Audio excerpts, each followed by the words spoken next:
ꯑꯁꯤ ꯌꯥꯎꯕꯒꯤ ꯈꯨꯗꯣꯡꯆꯥꯕꯁꯦ ꯈꯤꯇꯪ ꯃꯇꯝꯁꯤ ꯂꯤꯃꯤꯠ ꯑꯣꯏꯈꯤꯕ ꯃꯔꯝ ꯑꯗꯨꯅ ꯉꯁꯤꯒꯤ ꯐꯪꯁꯟ ꯑꯁꯤ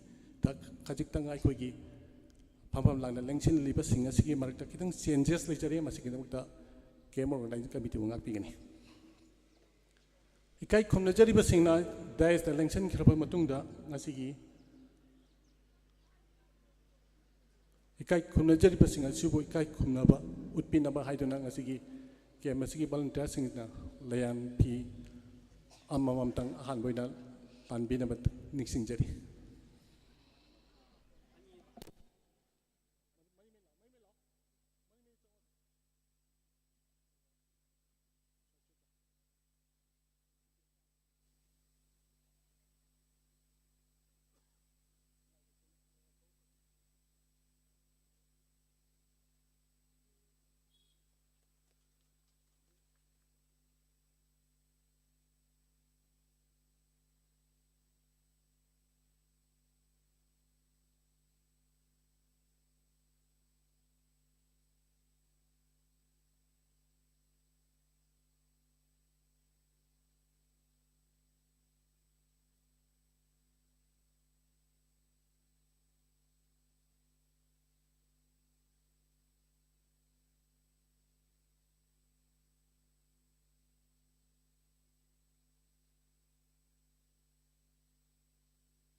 Thank you. Leki volunteers singna koigi ikai khumnajariba singda legan phi amamam kudol tang promotung da koina ikai khumnajariba halmada sikis guest of honor president na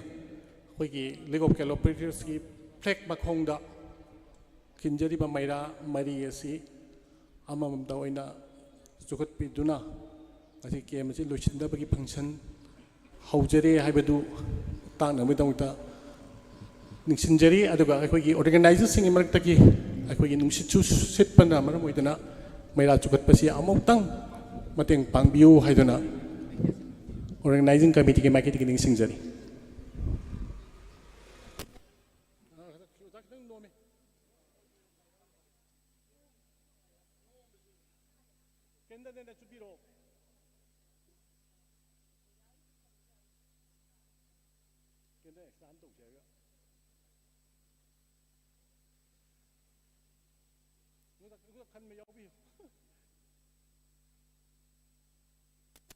होई volunteer ना कुछ खन में याव पियो नुसिचे पुरखिपांगी की नुसिचे खरकन मने मरमदुना volunteer सिंग अमतन खन में दे याव पिना बदिक सिंजरी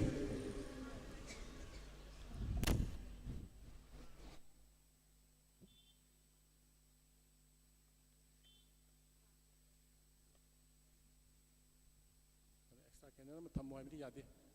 काम जाने भी जाएंगे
ngasigi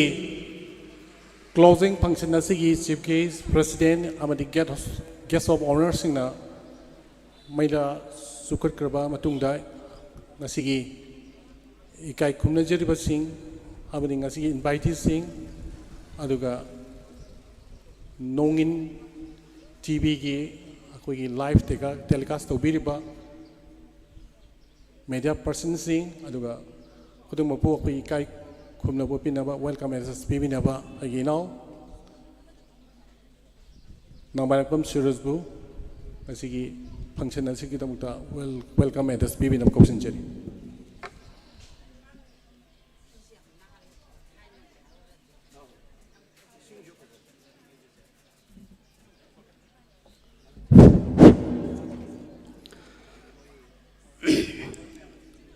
Ahanbada irekai asibu konbiriba ima imoinu na asoi angam yohon biganu haina ikok non khurumjari kumsi sahiga tharaga kunga humdoi suba youth leadership training camp social service camp 2025 organized tobiriba League of Calopatriots LCP na camp asibu loisinbagi thorambu chief guest oina haijarubada sarug yaba lakpiriba ahanbada Mingoina Panjarabada Shri Thangjam Arun Kumar Singh Honorable MLA Wangkai Assembly Constituency bu Taramna Oksavaga Loinana Ikai Khumnaba Uchari Mathangda Chairman Oibiriba Ireikai Asigi Ahan Ibungo Mingoina Panjarabada Khangembam Ombi Singh Busu Taramna Oksari Aduga Guest of Honor Oibiriba Mingoina Panjarabada Srimati Lokrakpam Tombi Devi, ex-councillor, Ward number 20, Yaiskun Assembly Constituency bu Taramna Oksavaga Loinana Thagatpa Phongdoksari. Mathangi Guest of Honor Oibiriba Mingoina Panjarabada Shri Kaisam Pradip Singh, Chairman Manipur Commission for Protection of Child Rights Pusu Taramna Oksavaga Loinana Thagatpa Phongdoksari. Makha tarakpada kem asibu loisinbagi thauramda yaubiriba lamdam sigi ahal laman maruk mapang ichin inaw punamak pusu taramna okchari soikhiba lankhiba yaurabusu ngakpiu haijabaga loinana aihaki welcome address matang asida loisinjare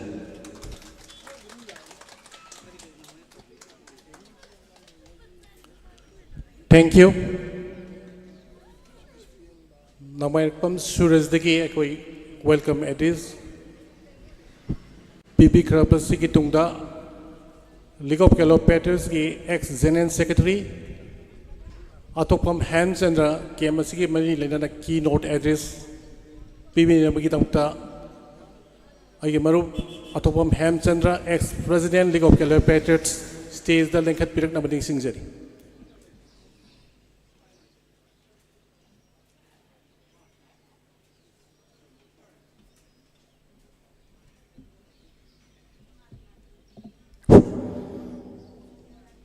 Ahan bamagtada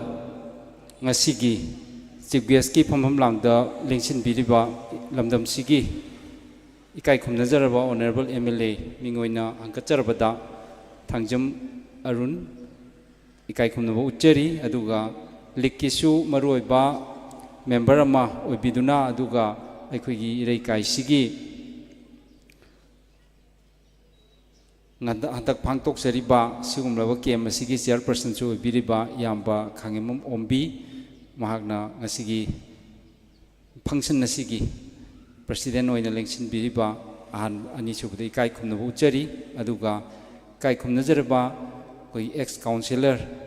Che Tombi, Nasigi Guest of Honor from Langda, Lengsin Biribi, Che Busu, Kai Kumnabu Cheri, Loinana, Igi, Yamba. Sri Kaisam Pradip, Honorable Chairperson MCPCR, Busu Ayana, Ikai Kumnu Cheri. Ayana Ngasi Mia Mamangda, Habadi Ngasigi, Tauram Sida, Aikogi, Liki Matang, Habadi, Social Service Asigi Matangda, Wapong Kara, Tamjabasi, Aigisu Laibo Yamna Pabani. Haibadi ꯑꯩꯈꯣꯏ ꯂꯤꯛꯅ soil ꯁꯥꯔꯚꯤꯁꯁꯤ ꯃꯇꯝ ꯑꯃꯗ ꯌꯥꯝꯅ ꯄꯥꯛ ꯁꯟꯅ ꯇꯧꯔꯝꯕꯅꯤ ꯑꯗꯨꯕꯨ ꯑꯩꯈꯣꯏ ꯍꯧꯖꯤꯛꯇꯤ ꯌꯥꯝꯅ ꯍꯟꯊꯔꯛꯂꯦ ꯑꯗꯨꯅ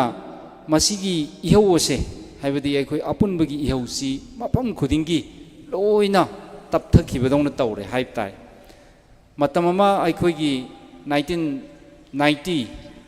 89 90 91 92 ꯁ꯭ꯋꯥꯏꯗꯗꯤ ꯑꯩꯈꯣꯏ क्लब असिना यामद्रबदा मेंबर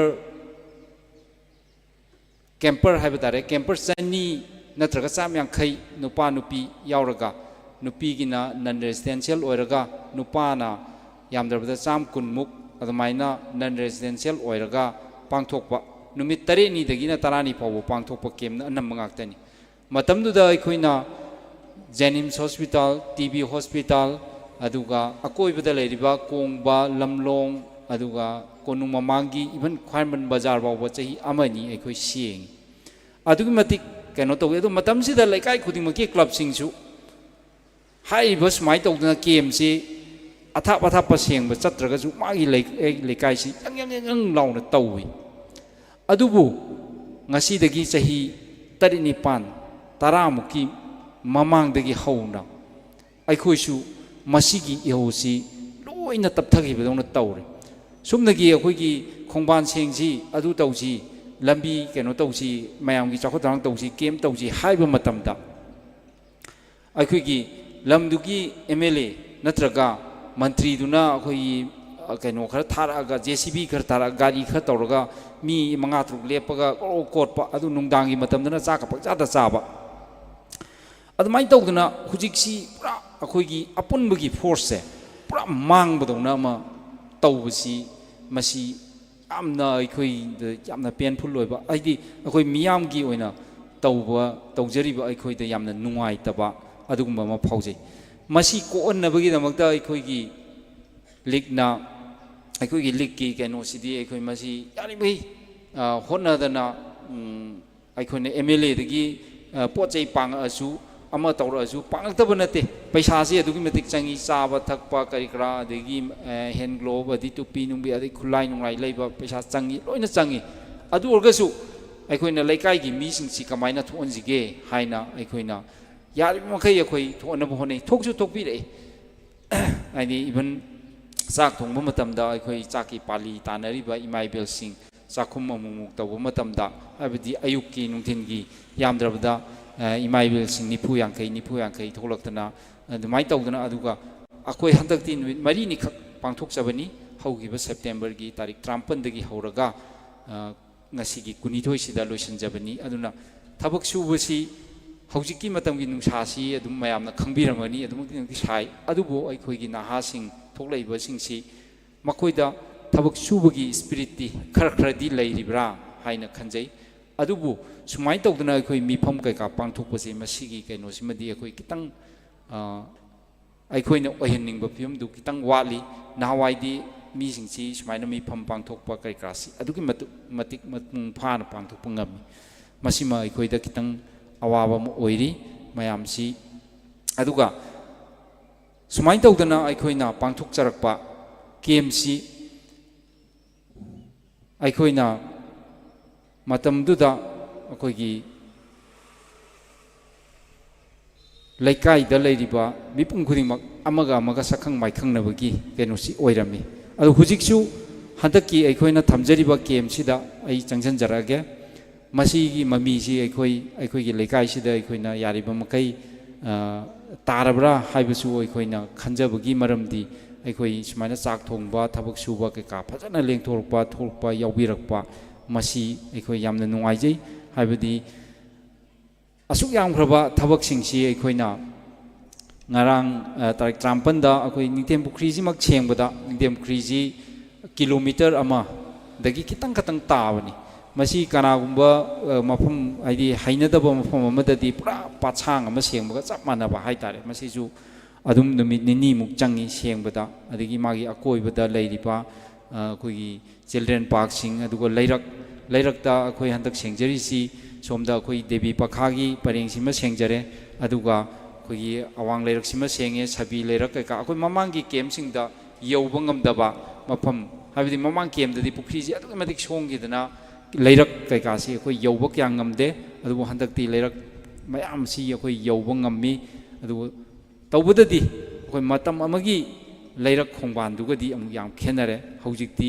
ꯂꯩꯔꯛ ꯈꯣꯡꯕꯥꯟꯁꯨ ꯑꯗꯨꯛꯀꯤ ꯃꯇꯤꯛ ꯍꯟꯊꯈ꯭ꯔꯦ ꯑꯗꯨꯅ ꯑꯩꯈꯣꯏ ꯈꯤꯇꯪꯗꯤ ꯊꯕꯛꯁꯦ ꯑꯃꯔꯣꯝꯗ ꯂꯥꯏꯊꯣꯛꯄꯗꯧꯅꯁꯨ ꯇꯧꯏ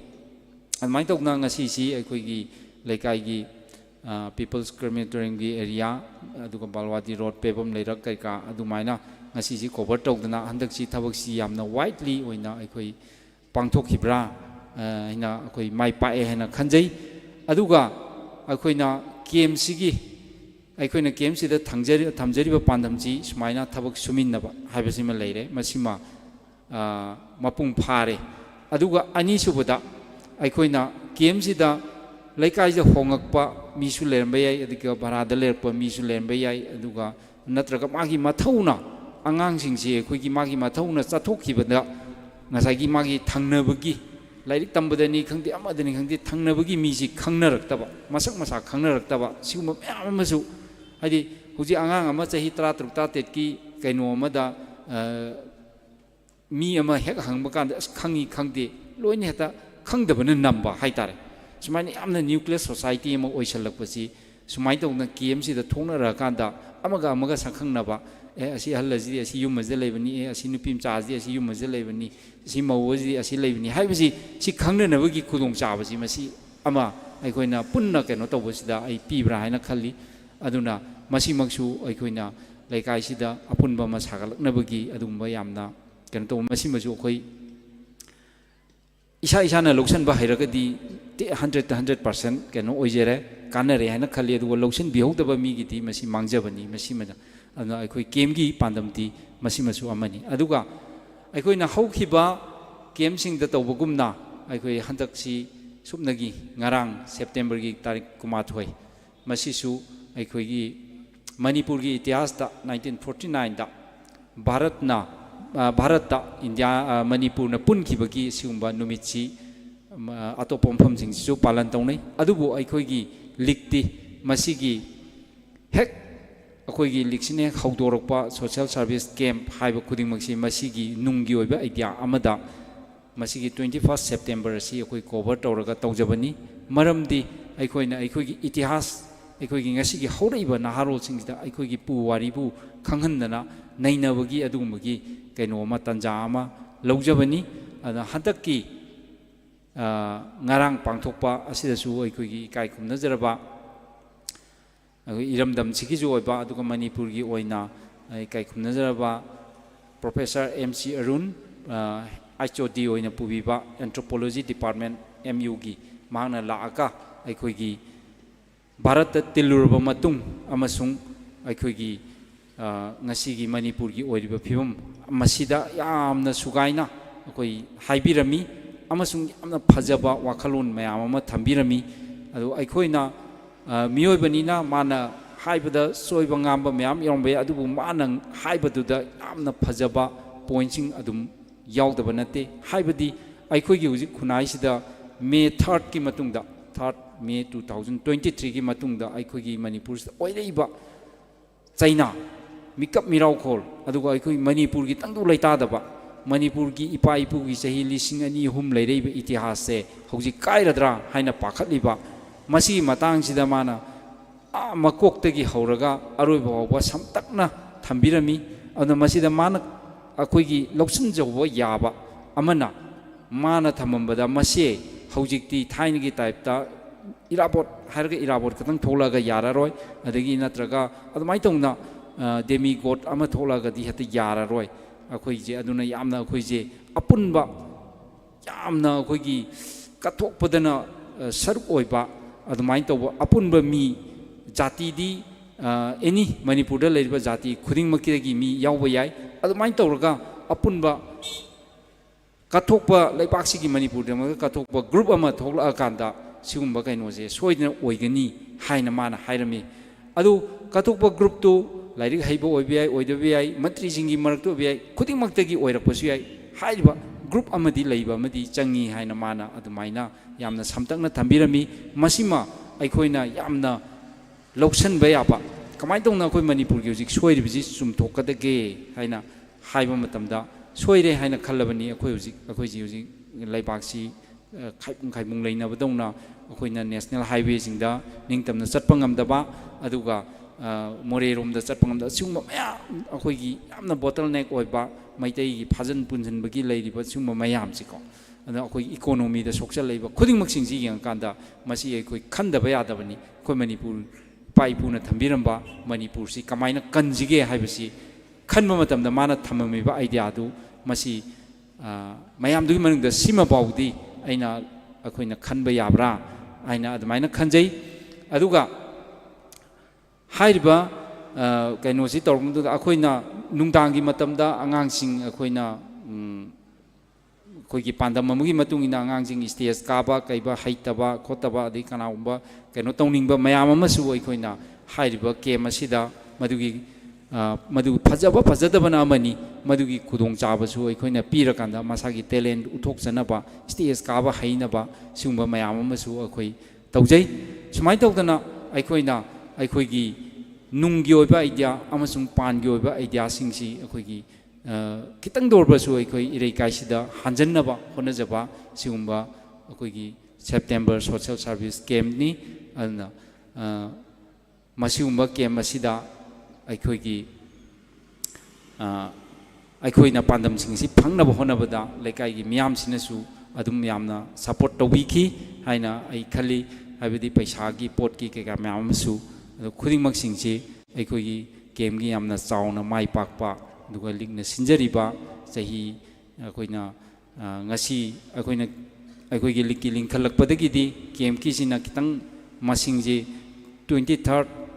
अखोइगी सेप्टेम्बर सोशल सर्विस कैम्प हाइबनी अदो मरकता अखोइना कैम्पती तौरगा अखोइना मसिंग थाजनदबा हाइबदी सुमाइना फजन ऑर्गेनाइज ओइना तौदबा लमतु सेंगबदी दुम तौबा अदुमाइना अखोइना कैम्प ओइना ममिंग पंदबा चाही खरा करिमो खुदोंग चादबदगी यावगिबदगी अखोइना ngasi अखोइगी लिंगने हेक लिंखतपदगी तौजरगासु सुमाइना खरा यावग्रे मरमदुना मदु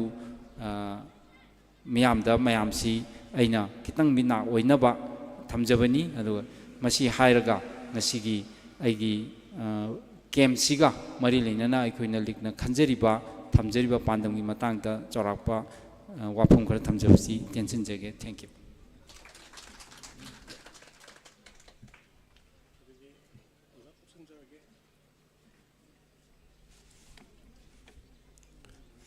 Thank you. League of Gallo Patriots की ex-General Secretary ने पुबीरिबा ए हेमचंद्र दगी कैम्पस के मरी लेनेबा लोइनना हुजिगे मणिपुर की प्रेजेंट सिनेरियो की मतांगदा यामना मरिक चुमना पौदम बिरुंबा मसिगिदमता काइकुमनजरिबा अथोबम हेमचंद्र ex-General Secretary बु कैम्प ऑर्गेनाइजिंग कमिटी माइकी दिगे थकचबा फोंदुकसरी मथंग असिदी खोय दाइजल लेंसिन बिरिबसिंगी मरक्तगी कोइना गेस्ट ऑफ ऑनर की फमफम लांगला लेंसिन बिरिबी इमा संगलेबी Shrimati Lavgram Tombi Devi ex cooperator ward number 20 दगी मसिगी कैम्प मसिगा मै लेना वाफम खरदंग फोंदोकपिना बाहायदना कैम्प ऑर्गेनाइजिंग कमिटी के माइकी दिगी नोलुरा निसिंगजरी ओजाना तेंतंगना ममन यामलबा वारोन खर पिबिगनी हाइबगी थाजबसु कैम्प ऑर्गेनाइजिंग कमिटी के माइकी दिगी थमजरी थैंक यू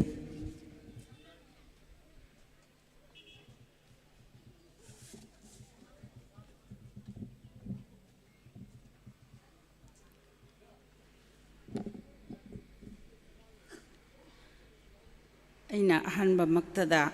लेकाई सिबु कोनबिरिबी इमाई बेमा इमोइनु खुलाई माइमाबु अइना अहनबा मक्तदा कोकनोन खुरमजरी लोइनना ngasiगी चीफ गेस्ट की फमफम लांगदा लेंसिन बिरिबा अखोइगी वांखै केंद्र की ऑनरेबल एमएलए इबुंगो अरुल बुसु आई अहमबा मक्तदा काई खुमनबो सरी लोइनना दाइसदा फमिबा आइगी लेकाइगी इकाई खुमनबदा मतिक चारबा इनाव amadi ichanupa anibusu ai ikai khumnaba usari loinana laikai sigi yamna mamal yamlaba ibung ipa isil inaw isa imau mayam punamakpusu ai ahanba maktada ikai khumnaba usari ai kaisu ngangningai leite wangkhaigi oina khoigi amna Manipurda sak takpada yamna maming chatna mina masak khangnariba ningthem pukhi hariba jaga asida akhoi khunda leita duna leibiriba ibung ipa isil inaw ahal laman isa isu khudingmak yamna thawai yauna ningthem pukhi se phajana luna nana sengdokpidana sahi gi social service da mamang da hana pukhi si kitang yengba nungairamdabado hojikti am phajana luna na sengdoktana ising si arap mafamda ki bawa darka leba mayam sidagi lawpham oinadana sijanadana nungaiba phangaliba si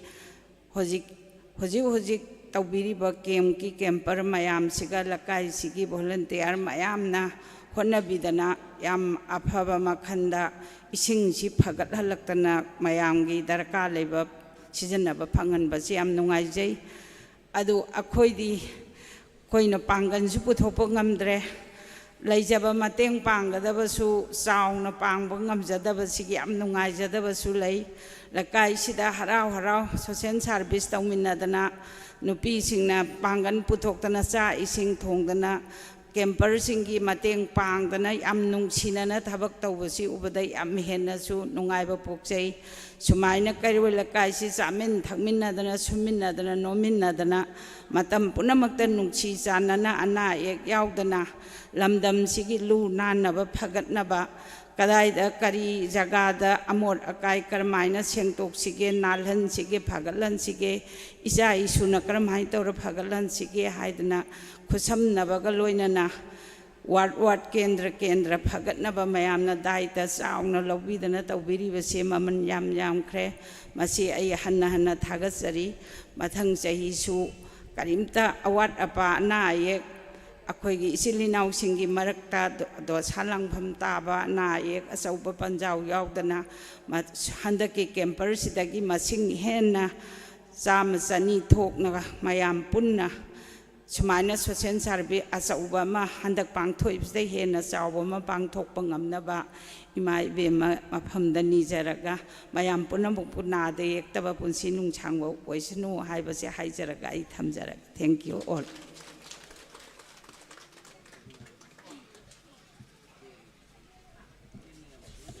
Oja Srimati Mingoin Hangacherabada Lokrapam Tombi Devi ex councillor ward number 20 Yasun AC dagi Mamal Yamlaba Pautak Singa Loinana Isurda Leop Kelo Petrus ki Kem Singda Hena Matau Sangba Hena energetic Oiba Adumraba Pajakraba Totang Kya Lobby Duna Matangi take the kaidana Pactopangam with the Choba Borama Pipiramba Asigam Teleo Kelo Petrus came organizing committee Maketigi Takacha Pontok Seri Matang City guest of Onagi Mapam Lalangsin Biriba Leo Kelo Petrus ex General Secretary Wibamba Ayamba Kaisam Pradikumar Chairperson Manipur Commission for Protection of Child Rights Ki Kai Khumnajari Basidagi Maman Yamlaba Wapumkara Lobby Nalbanik Singjet. Thank you very much. Ahan Makada Nasigi Chingliam Lava Kurumdoi Suba Youth Leadership Training Cum Social Service Camp 2025. Loishan Thoram Asigi Daista Ningshin Biriba Singh, Tangshina Nasigi Chief Guest, Honorable MLA Wangkai Assembly Constituency Sri Kangjam Arun Singh, Honorable President Noina Lingshin Biriba, KMK Chairman Chu Biriba, Sri Kangemam Ombi, Doinana Hanagi Corporator, Ward number 20 years kun SCG, Koigi Domcha Srimati Lokrapam Tombi Devi Punapoi Koknonjari, Doinana Timbiriba, ꯏꯆꯦ ꯏꯆꯜꯁꯤꯡ ꯑꯩꯈꯣꯏꯒꯤ camper ꯅꯍꯥꯔꯣꯜꯁꯤꯡ ꯄꯨꯝꯅꯃꯛꯄꯨ ꯑꯩ ꯈꯨꯔꯨꯝꯖꯔꯤ ꯉꯁꯤꯒꯤ ꯀꯨꯟꯍꯨꯝꯗꯣꯏ ꯁꯨꯕ ꯃꯁꯤ ꯆꯞ ꯆꯥꯅ ꯃꯁꯤꯡ ꯈꯔ ꯆꯤꯊꯈꯤꯕ ꯌꯥꯎꯕꯅꯦ ꯆꯍꯤꯒꯤ ꯑꯣꯏꯅꯗꯤ ꯀꯨꯟꯍꯨꯝꯗꯣꯏ ꯍꯦꯜꯂꯕ ꯑꯗꯨꯒ ꯑꯩꯈꯣꯏꯅ ꯃꯁꯤꯡ ꯄꯥꯕ ꯃꯔꯛꯇ ꯂꯦꯞꯄꯁꯤꯡꯗꯨꯅ ꯀꯨꯟꯍꯨꯝꯗꯣꯏ ꯍꯥꯏꯅ ꯄꯥꯕꯅꯦꯅ ꯑꯩꯈꯣꯏ ꯊꯝꯕꯤꯈ꯭ꯔꯦ ꯉꯁꯥꯏꯒꯤ ꯀꯤꯅꯣꯠ ꯑꯦꯗ꯭ꯔꯦꯁꯇꯁꯨ ꯍꯧꯈꯤꯕ ꯑꯩꯈꯣꯏꯅ ꯌꯦꯡꯕ ꯀꯥꯟꯗ ꯆꯍꯤ 50-53 ꯍꯦꯜꯂꯛꯑꯕ ꯁꯤꯒꯨꯝꯕ ꯃꯅꯤꯄꯨꯔꯒꯤ ꯑꯣꯏꯅ ꯌꯦꯡꯕ ꯀꯥꯟꯗ ꯌꯥꯝꯅ ꯃꯁꯛ ꯊꯣꯛꯄ ꯀꯦꯝ ꯑꯃꯅꯦꯅ ꯑꯩ ꯊꯝꯖꯒꯦ ꯌꯥꯝ ꯉꯟꯅ ꯑꯩꯁꯨ ꯁꯔꯨꯛ ꯌꯥꯖꯔꯛꯄꯅꯤ ꯑꯗꯨꯅ ꯑꯩꯈꯣꯏꯅ ꯂꯤꯑꯣ ꯀꯦꯂꯣꯄꯦꯇ꯭ꯔꯤꯌꯁꯅ ꯀꯟꯇ꯭ꯔꯤꯕ꯭ꯌꯨꯁꯟ 2-3 ꯀꯔꯤ ꯀꯔꯤ ꯄꯤꯈꯤꯒꯦ ꯍꯥꯏꯕꯒꯤ मागी इतिहास में अखोइना येंबा तारबदी सेप्टेम्बर थादा अखोइना पांगथोकिबा मतमदुदा नुमित 9-9 चुपना पांगथोकसु यावी मसिगी यूथ लीडरशिप ट्रेनिंग कम सोशल सर्विस कैम्प मसिमा मसिगी कैम्प सी चुमनगी लेरक कोनसांग निंथेमपुकी सेमबगी मथक्ता अखोइना मतमदुगी इमा कैथेन लेप्रोसी हॉस्पिटल टीबी हॉस्पिटल लमलोंग कैथेन कोंब कैथेन अकोइबदा लेबा कैथेन सिंगसी सेंगबा चली लोइनाना अखोइगी सिदा कैंप ओइरंबा सिंगसे निंथेमबुकी अकोइबगी नतबा वांखैगी साइतगी कैथेन सांगबी अंगोम लेकाई नोंमीबुंग सिगी अखोइगी कोंगपान माइकै असोमदगी हाइबदी यामना चावना कोनबा हाइतारे दुगुंबा नहा इंखलकपा मयामगी अचौ फोर्स में पुंजम ओरमे लोइना अखोइना तौरिबा पांडम अखोइना थमकीबसे लूनाना थंबा लोइना वाखलोन मतमदुगी मतमदुगी अखोइना यामना ngन्ना खनबा होगिबसे arm forces special power act यामना कीबा खनबदा मीटिंग बौताब कीबा अदि मणिपुर मर्जर एग्रीमेंट की वाफम अदि मतमदुदा खाइदेम तामोमनी एडवोकेट याम नहा ओइना लेरिमा मतमनी कोई सिदा वा ngangiबसे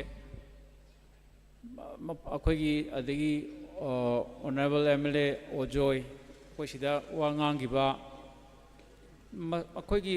मयामदगी थुदोना कीबा खोटपसि लेतना खनबा याबा डेमोक्रेटिक ओइबा प्लेटफॉर्म में एकेडमिक डिस्कशन में खनब याय हाइदना मणिपुर यूनिवर्सिटी की ओजा मैम सुमाइना कौरगा अखोइना nganhankiba हाइदि इंटेलेक्चुअल एक्सरसाइज अमा लोइनाना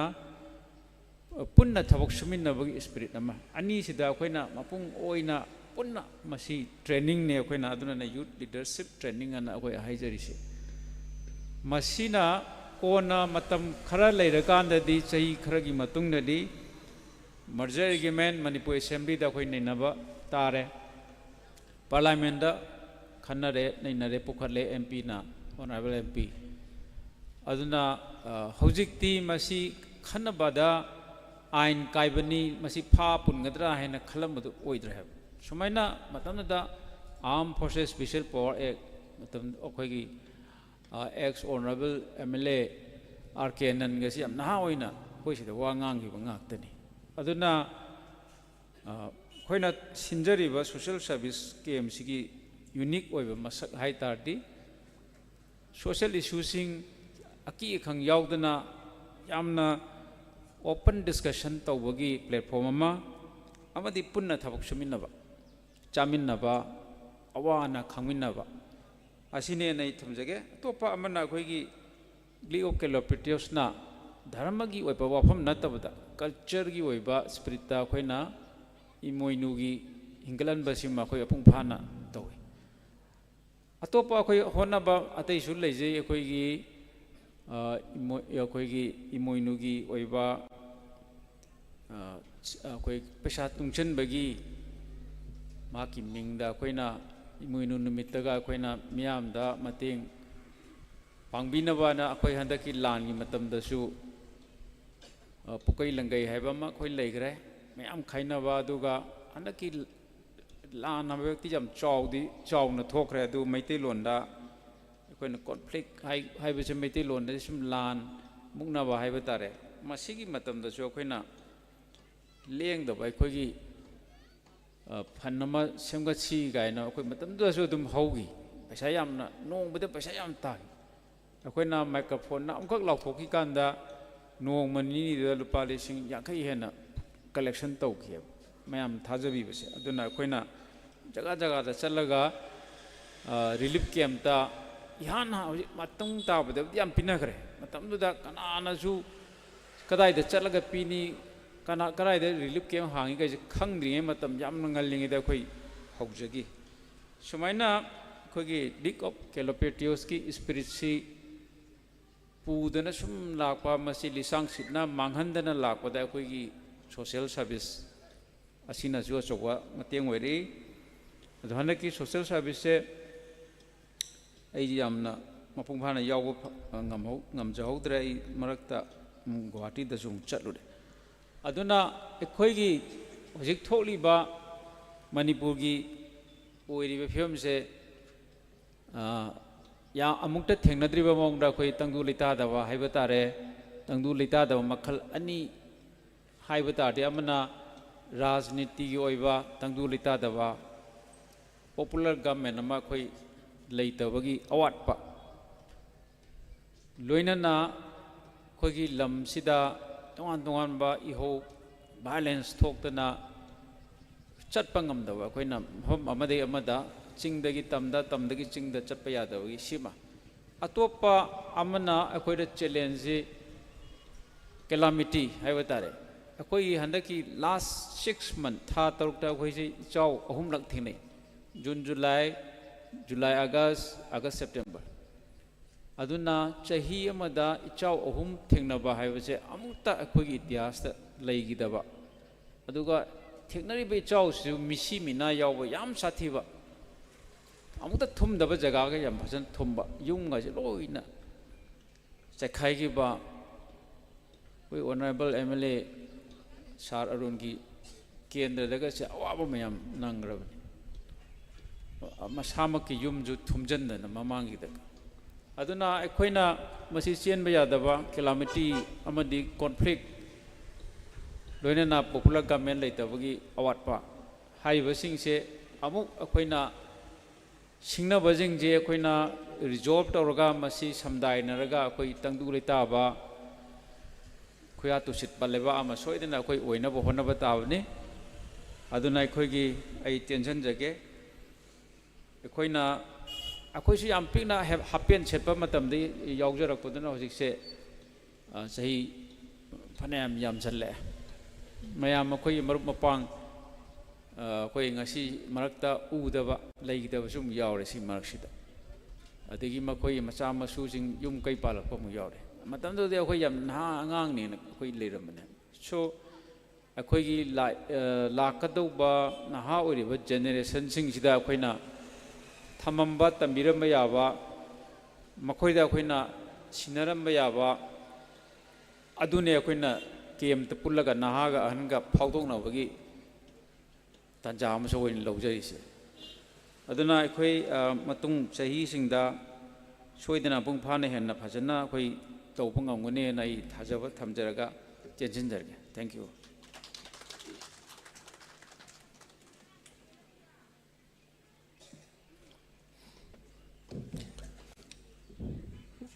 Guest of honor, Kipom Langda Lengsin Biriba, Sri Kaisam Pradipkumar, Chairperson, Manipur Commission for Protection of Child Rights Tagi, Yamna Maman Yamlaba, League of Calopatriots Ki, Ngalingai Period Taki, Hoji Faupaki, Magi Sanalon Sing, Kemasiki modalities sing, Kemasiki activities sing, Siga Lula Hosing Manipurgi status. Scenario was conflict lakpa aduga geographical factor ta singi chawi awaba kayama tandu leita da kayama hui thainariba hui awaba singase ki baramda yamna kumna nainambiduna ngasi ki kemasida pukhat piramduna hui mioi kayagi mit pangan biramgi tamta yamba Kaisam Pradipkumar Chairperson Manipur Commission for Protection of Child Rights. Hiding later na game, we make it catchery. Matang City, Nasigi, ꯀꯦꯝ ꯑꯁꯤꯒꯤ closing ꯐꯪꯁꯟ ꯑꯁꯤꯒꯤ ꯑꯊꯣꯏꯕ ꯃꯤꯊꯨꯡꯂꯦꯟ ꯑꯣꯏꯕꯤꯔꯤꯕ ꯃꯤꯡ ꯑꯣꯏꯅ ꯍꯪꯒꯠꯆꯔꯕꯗ Shri Thangjam Arun Kumar honourable MLA ꯋꯥꯡꯈꯩ assembly ꯀꯟꯁꯇꯤꯇ꯭ꯌꯨꯑꯦꯟꯁꯤꯗꯒꯤ ꯃꯃꯜ ꯌꯥꯝꯂꯕ ꯋꯥꯔꯣꯜ ꯊꯝꯕꯤꯅꯕ ꯅꯤꯡꯁꯤꯡꯖꯔꯤ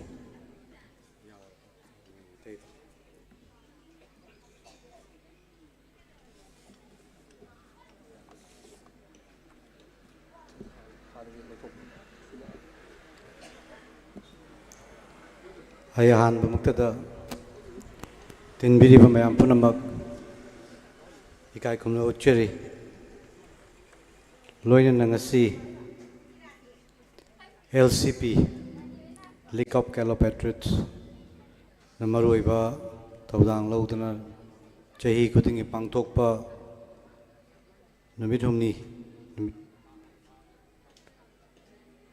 ꯅꯨꯃꯤꯠ ꯃꯔꯤꯅꯤ ꯆꯠꯅ ꯆꯠꯊꯔꯛꯄ Social Service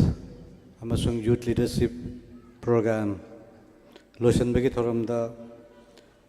thoidoin dongna ikai khumnajariba ngasigi thoramasiba preside tawbiriba Sri Kangemam Ombi Singh Chairman 23rd Social Service Camp Organizing Committee 2025 ahan muktadi ikai khumna uchari loinana Guest of Honor in election BDB to doing Dogna Kai Kunajaribi GMIX Corporator 1 number 20 School AC to doing Dogna KMSiga Mari Lenana Pazawapam Katambirambi Amasung Tauriba activities Mayambu Pazana Apam Chumna Ibiramba Aikai Kunucheri Loinana Guest of Honor election BDB to doing only Kai Kumnajabamatik Charba Manipur Commission for Protection of Child Rights Ki Chairperson on Libiriba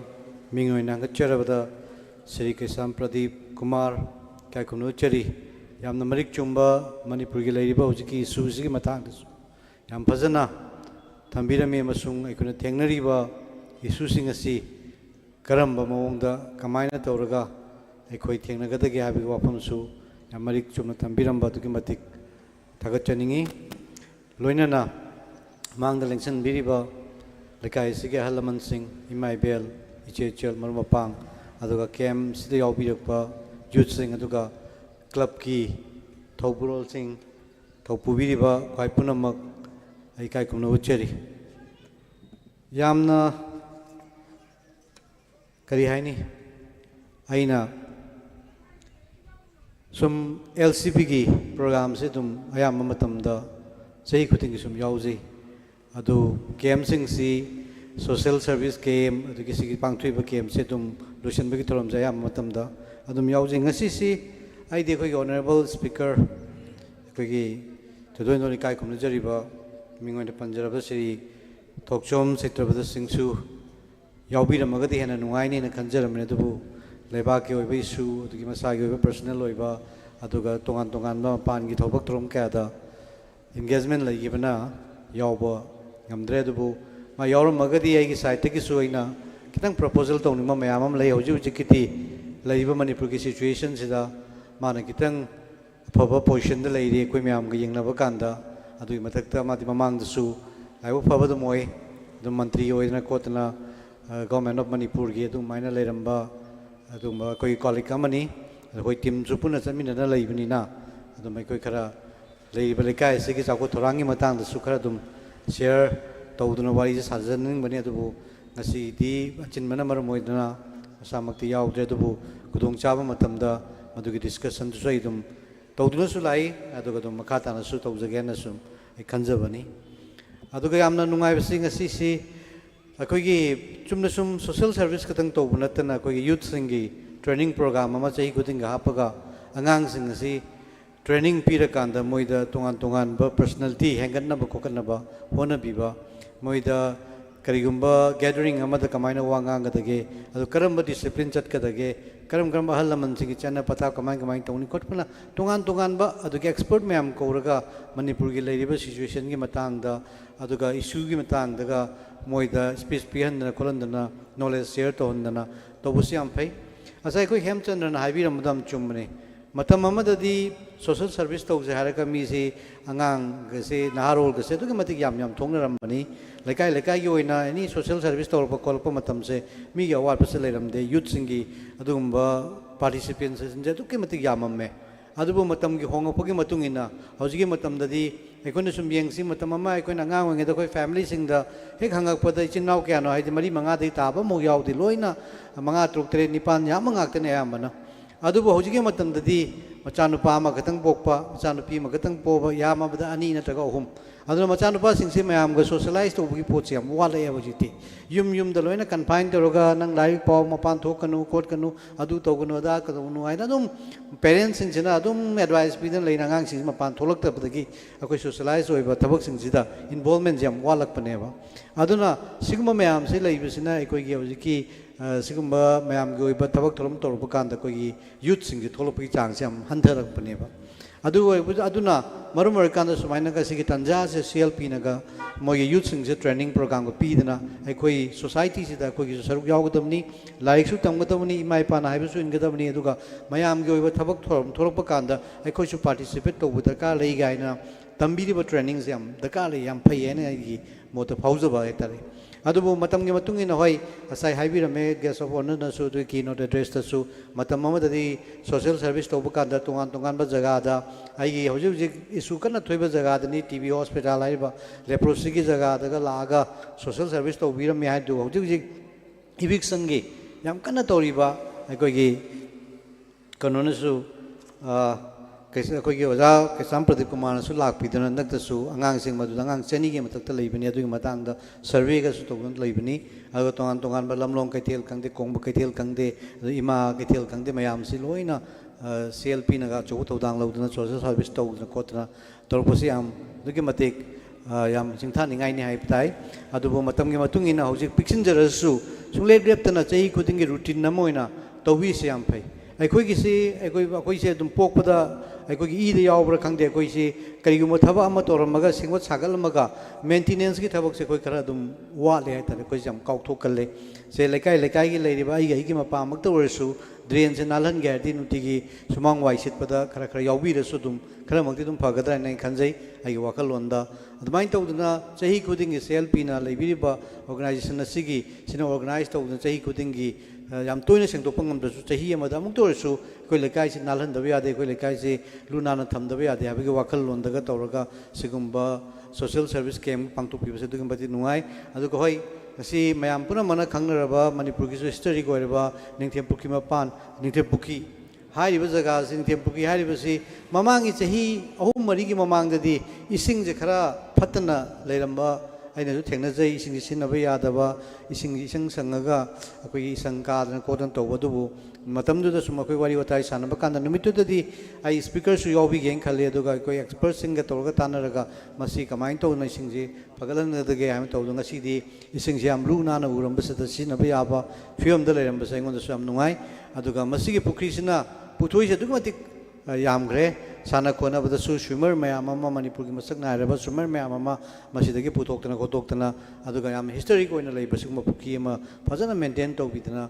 aduga me haidi lekai ni gi sister home na kana lei basu somna kan ja school kendra rom da leiba mayam na su punna hona mina ga sugma puki ma su fajana ngak sendana fajana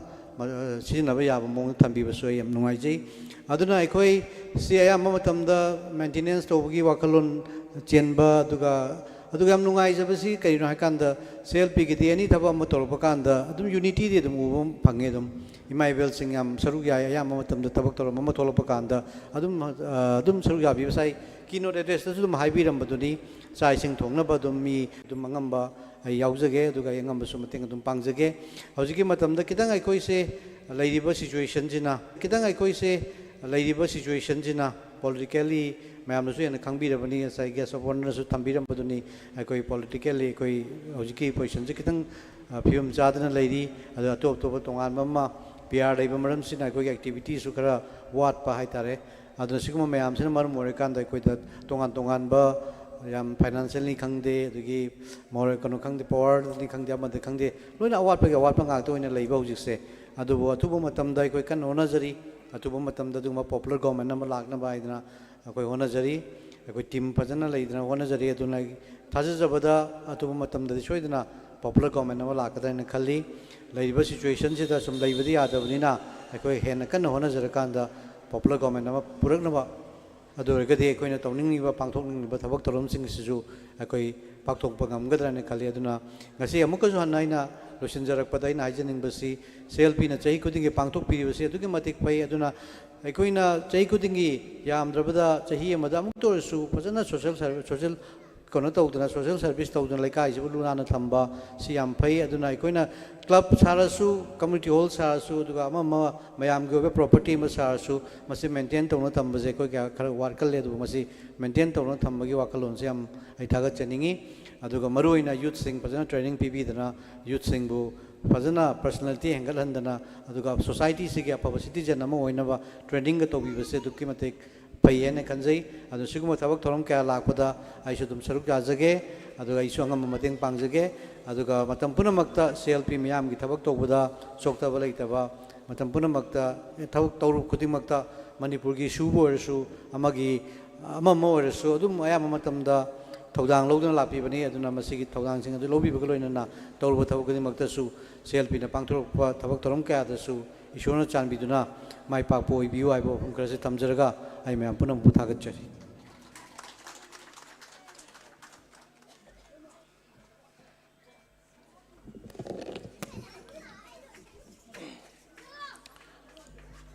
तागत चरी chief guest की फफम Langda लेंसिन बिरिबा मिंगोइन हंगचरबदा Shri थांजम Arun Kumar सिंगोटगी संपन्ना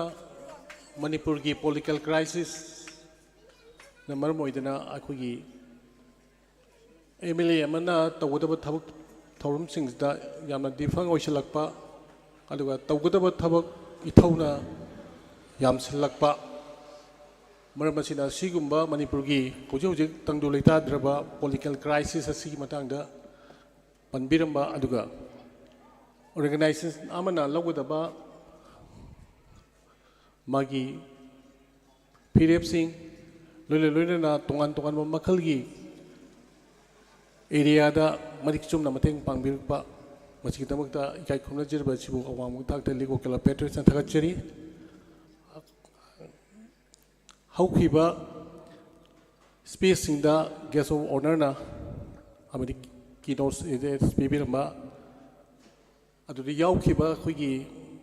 ngalengsai pereta league of kala petrosna 1989 1990 91 92 asida angakba phangba acham chama kem nakide haiba kem asi manipur gi mafam khurimaktagi tribal sing mayang sing yauna pangthokpa aduma kem ni hojingna khoigi manipur gi khoigi communal classes to yaukraba kom jati gi चिरू जाति की ma'am अखोई मतमदुदा अखोई यामना नहा होइना मोइबु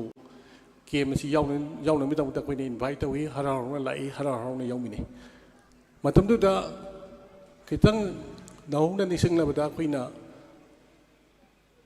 TB hospital सेंगबा leprosy hospital सेंगबसि यामना किनबा चंगबा ngamnadaba matam ama oiki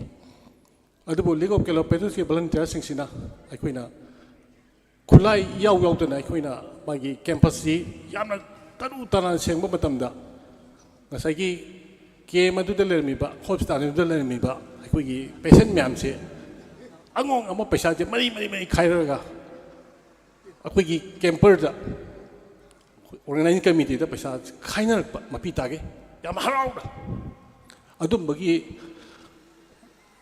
status अदुमबगी Meena थाजबा अदुमबगी Meena नुसिबिबदो ओइगी वांखैगी सुरोक सेंगबदसु माइरे लमलों कैथेन सेंगबदसु माइरे क्वायरमेंट कैथेन सेंगबदसु माइरे अतैना सेंगबगी गेमगी style दु नति यामना heart and soul थवाई यावना सेंगिबा अदुमबा यामना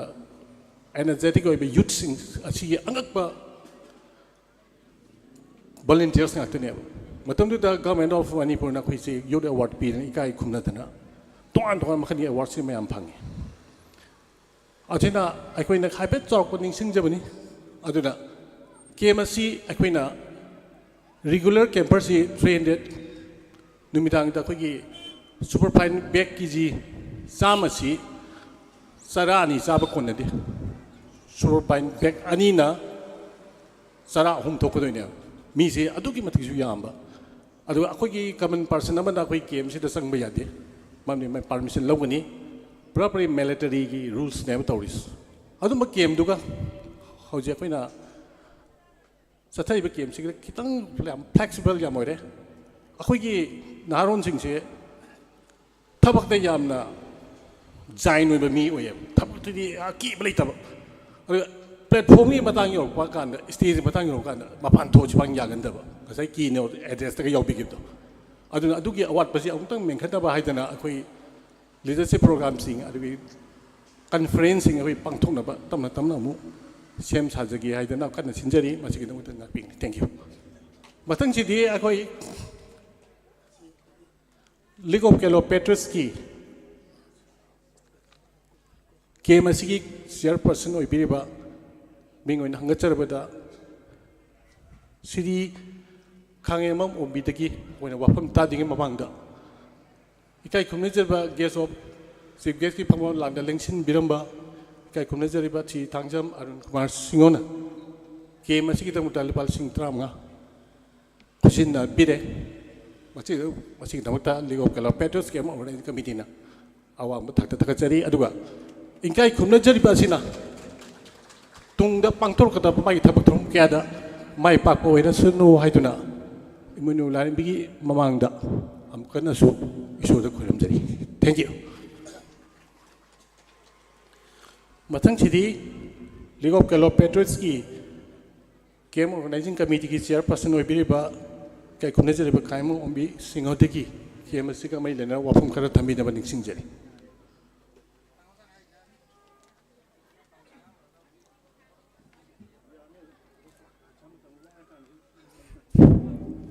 nasi tangkun gani thoi September ki khoi gi lekai chi ki club ki sinje rangjari ba khoi gi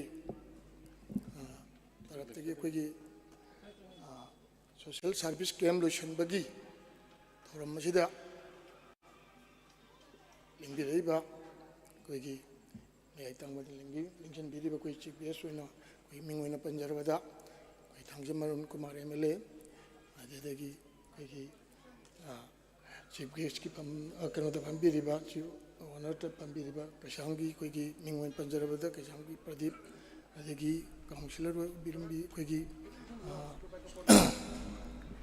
cheton bigi pamdi khoina yamna thagat chaba pongdok chari masi chirba tan pambi de da khoi maroi ba kanasi gandi raga lengbira koi dong tasu khoina club sigi tarap tagi ngai bam di thagat pa pongdok chari amadi lekai gi chechen sing yamba sing sini nauk sing lingbireiba degi media gi kangbu sing na coverage to the now live thabiriba chiusu aina koi gi club sigi kano moina sia taseng badi president ji kano ni koi gi naun pa koi gi tokom ranbir na pai bani do maje chin mama satki badagi maje out of station with the gi aina mu chinja bagi bani ai ta sengna state yamna nang buju ai jade adubu ngashigi lotion bagi thoram state da lengbi reiba mayam singbu amadi koi gi camper sing gi manung da ayuk tagi nimit marini chupna tang tarama pandagi na tarik kuni thoi bhau gi manung ki state da wana khaidana lengthok piratna Naharwan sing amdi chechen sing na thokpirak na kem basi dei da saruk yabidana mapung phaba social service kem ama wen bagi damukta su aina lekai sigi miyam sing adegi chinse sing yam sing punmak pujoina club ki tarap tagi thagat pa phongdok chari taseng namak khoi gi kem sigi aim and objective khoi gi mamang da khoi gi ipad panbi gra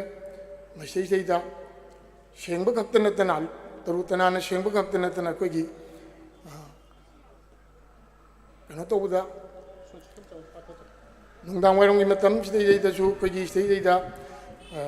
ꯃꯌꯥꯝꯁꯤꯡꯁꯤꯗ ꯁ꯭ꯇꯦꯖꯇ ꯀꯥꯈꯠꯂꯒ ꯑꯉꯥꯡꯁꯤꯡꯗ ꯀꯔꯤ ꯀꯔꯤ ꯇꯧꯕꯤꯗꯅ ꯑꯗꯒꯤ ꯃꯣꯏꯗ ꯇꯥꯛꯄꯤ ꯇꯝꯕꯤꯗꯅ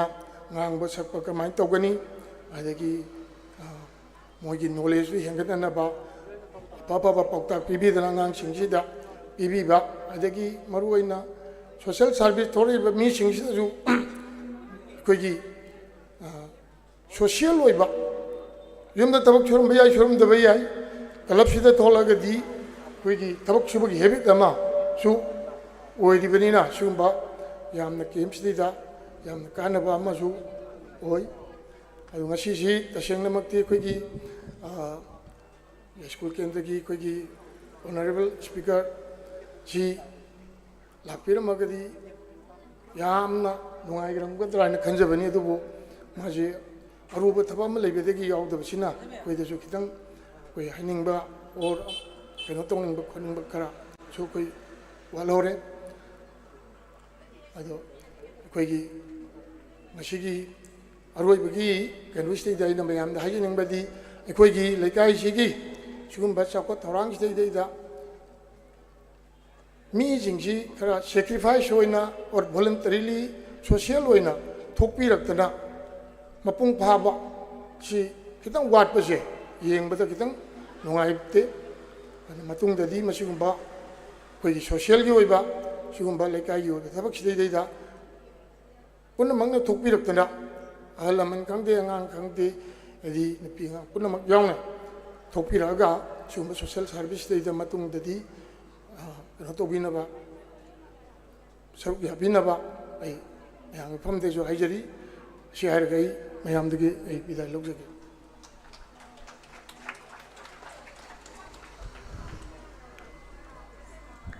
ꯀꯦꯝ organising ꯀꯃꯤꯇꯤꯒꯤ ꯆꯤꯌꯔꯄꯔꯁꯟꯗꯒꯤ ꯌꯥꯝꯅ ꯃꯔꯤꯛ ꯆꯨꯝꯂꯕ ꯀꯦꯝ ꯑꯁꯤꯒ ꯃꯔꯤ ꯂꯩꯅꯅ ꯋꯥꯐꯝ ꯈꯔ ꯐꯣꯡꯗꯣꯛꯄꯤꯔꯝꯕ ꯃꯁꯤꯒꯤꯗꯃꯛꯇ ꯆꯤꯌꯔꯃꯦꯟ 23 ꯁꯦꯞꯇꯦꯝꯕꯔ ꯁꯣꯁꯤꯌꯦꯜ ꯁꯥꯔꯚꯤꯁ ꯀꯦꯝꯒꯤ ꯆꯤꯌꯔꯃꯦꯟꯕꯨꯁꯨ ꯑꯍꯥꯟꯕꯃꯛꯇ ꯏꯀꯥꯏ ꯈꯨꯝꯅꯖꯔꯤ ꯍꯧꯖꯤꯛ ꯑꯁꯤ ꯂꯣꯏꯁꯤꯜꯂꯛꯄꯒꯤ ꯇꯟꯖꯥꯗ ꯌꯧꯁꯤꯜꯂꯛꯂꯦ ꯃꯗꯨꯅ ꯉꯁꯤꯒꯤ ꯂꯣꯏꯁꯤꯟ ꯊꯧꯔꯝ ꯑꯁꯤꯗ ꯁꯔꯨꯛ ꯌꯥꯕꯤꯔꯤꯕ ꯃꯤꯡ ꯑꯣꯏꯅ ꯍꯪꯒꯠꯆꯔꯕꯗ ꯁ꯭ꯔꯤ ꯇꯥꯡꯖꯝ ꯑꯔꯨꯟ ꯀꯨꯃꯥꯔ ꯁꯤꯡ श्रीमती लौक्राकपम इमा Tommy Devi Shri कैसाम Pradeep Kumar chairperson Shri खाइमोम ओम्बी chairman कायखुमनेजरिबा मरी असिना चिल्लबा मतम क्या कायथोकपितुना ngasi केम असिगिदमक्ता सरुक याबिरिबा असिगिदमक्ता अहानबमक्ता थागतबा फोंदोकचरी अदुगा ngasi closing function asigi invitees aduga live coverage tawbriba Nongin TV aduga press media ki person sing aduga si camps ki volunteers sing punamak ikai khumna jabu cheri thagacheri aduga ngasi ki camp asi oina ba honna bada choba sel gi mateng pangbiramba poche gi mateng pangbiramba wakal gi lausingi pangal thongna bibiba masigindamuktasu hairiba donors khunimapu likop kalo patriots came organizing committee makir ki thachari aduga ngasigi stage and light chair amni generator singba koi came am dasang de yadroba attention miam full sponsor topiri by now nobita 10 house ayang pali awam thakata thakachaba phongdok cheri aduga loinena game asida achoba mateng pangbirakpa potchei mateng pangbirakpa loina makhal phaka ayamba potchei khunemak ligop kelo petrus na amamam tawina ningsang lutragasu samlamna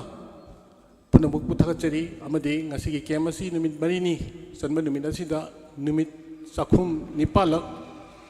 pubi khibi kaisigi si neme si sol khwai khunimak asin be kya kai thokpiduna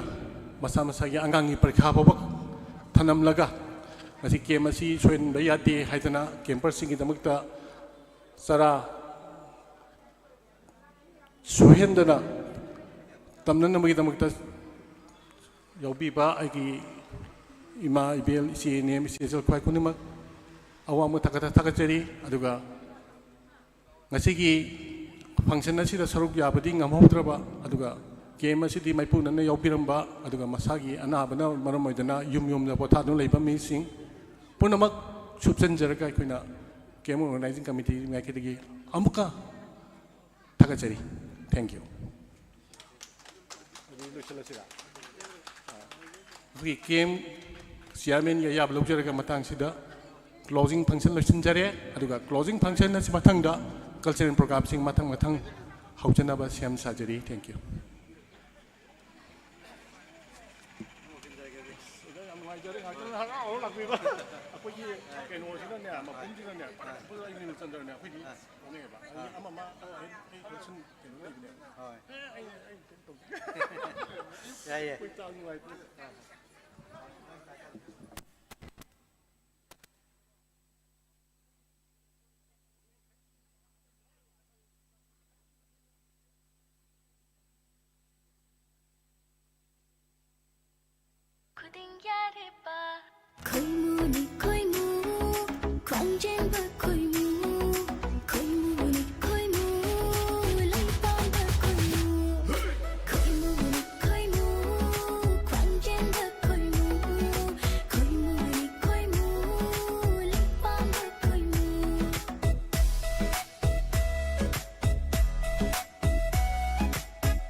Thank you. Maibam Lanjian B, Hizam Gantoy, Amadi, Hizam Lintoing and B, Ninjal Toby Omdegi, Zagoy Maka Lanto Picre. Masiki Matanga, Queen of Jelibasi,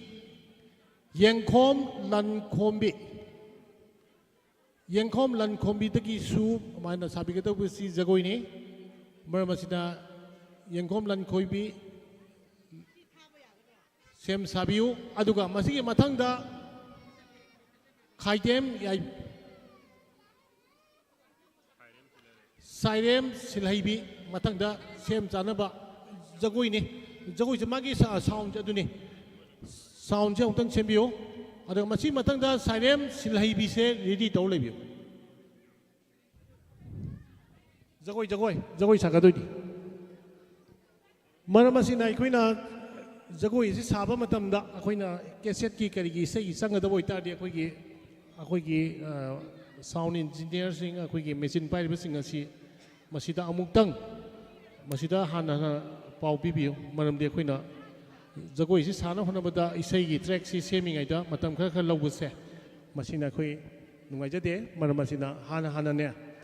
pau pibiu aduga koina marakta koina sairing tv ge ne haidana marakta koina list piram do koi marakta sana koksan jage marakta yam thuna election biro sairing tv ge singjo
City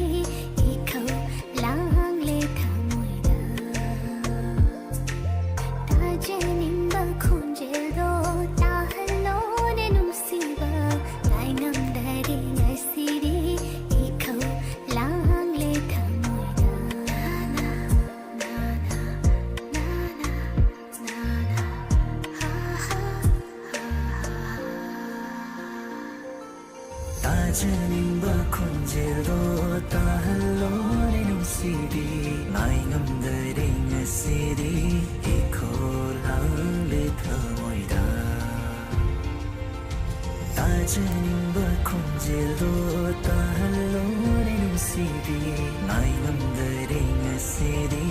ikholang le thamoira mayam class 4 ki Thank you. Howজি মিয়ামদা yengkom lan khombidagi jagoi ma miyamna thawal tawbi khaba ubi khre masigi mathangda aikhoigi sairem silhaibidagi jagoi ma lobisi aduga aikhoina lawthok charibiga tawsi hoi competition si se yamne yamba competition yambanina aikhoina akhoi kitchen da khoi thabak wana subiriba aduga ngasigi game asida saruk yabi khwai khudima yariba makai aikhoina item amamamda program amamda khoi saruk ya haningi maram asina aikhoina mi amana khoigi program omlak thokpode yarigi tobira no maram de aikhoina yengador audience da pamisi mi amana amutang tholaga mana toromba isei oiro jagoi oiro saireng oiro drama oiro phaja phaja bu yengning bani aikhoina mi amana hanjan ahum tholak madamda khoigi matam di manghiba aduga audience ki khoigi interest di mangba adu oiba maramna aikhoina jagoi sakadaba sei sakadaba drama togudaba aduga miyamna nokpa yaba any items tawbi yai kichu kaiti ado mathang sidi aikhoina kokpok chariba si sairem silhaibi gi magi jagoi asini aduna yariba makai aikhoina jagoi sabada isei yagodaba oitaragadi adu ngasaina khoina haijare aikhoina jagoi sabada isei changadaba oitari akhoigi engineer phamibasing asida matam chana pau pibiyo aduna jagoi samdaida akhoigi isei matam mangbudo aduna khoi marabakta khoi saireng thigadabasing do lokachage aduga haujo hojik ma akhoi noin TV na live telecast ko bet to biri bani maramasina ne yalma makai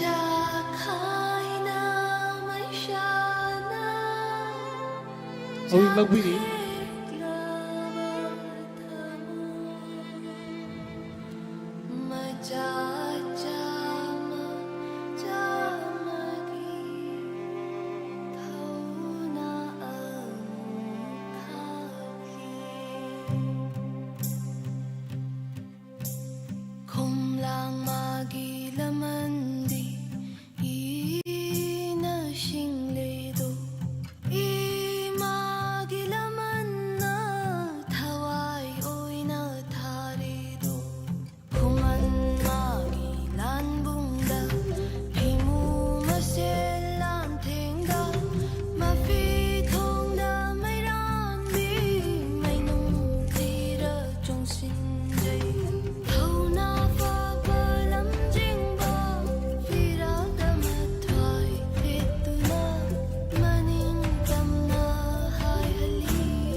Hello?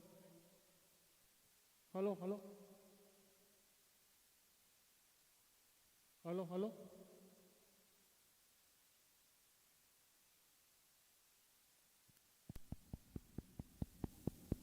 Hello, hello? Hello? Yam hong tate.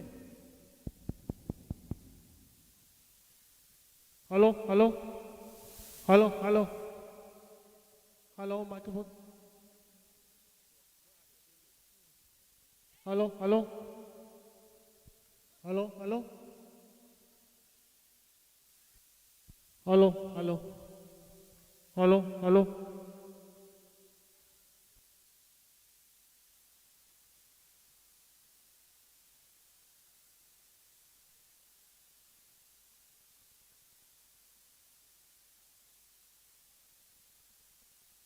Hello, hello? Hello, hello?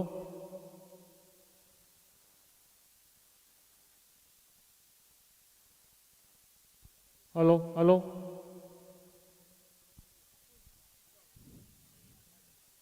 Saying ada saying ayam tiram. Hizam hentoi degi saying ama. Hizam hentoi lakpi bra. Hizam hentoi.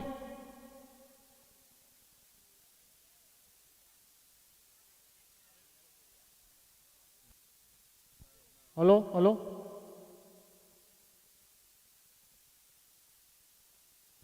Hello, hello?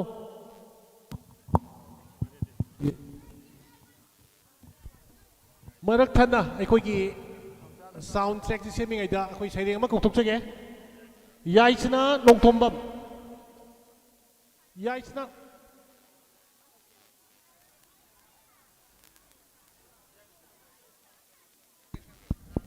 Hello, hello, hello. Hello, hello. Yaisna nongthombam dagi saireng ama kang antok tigani.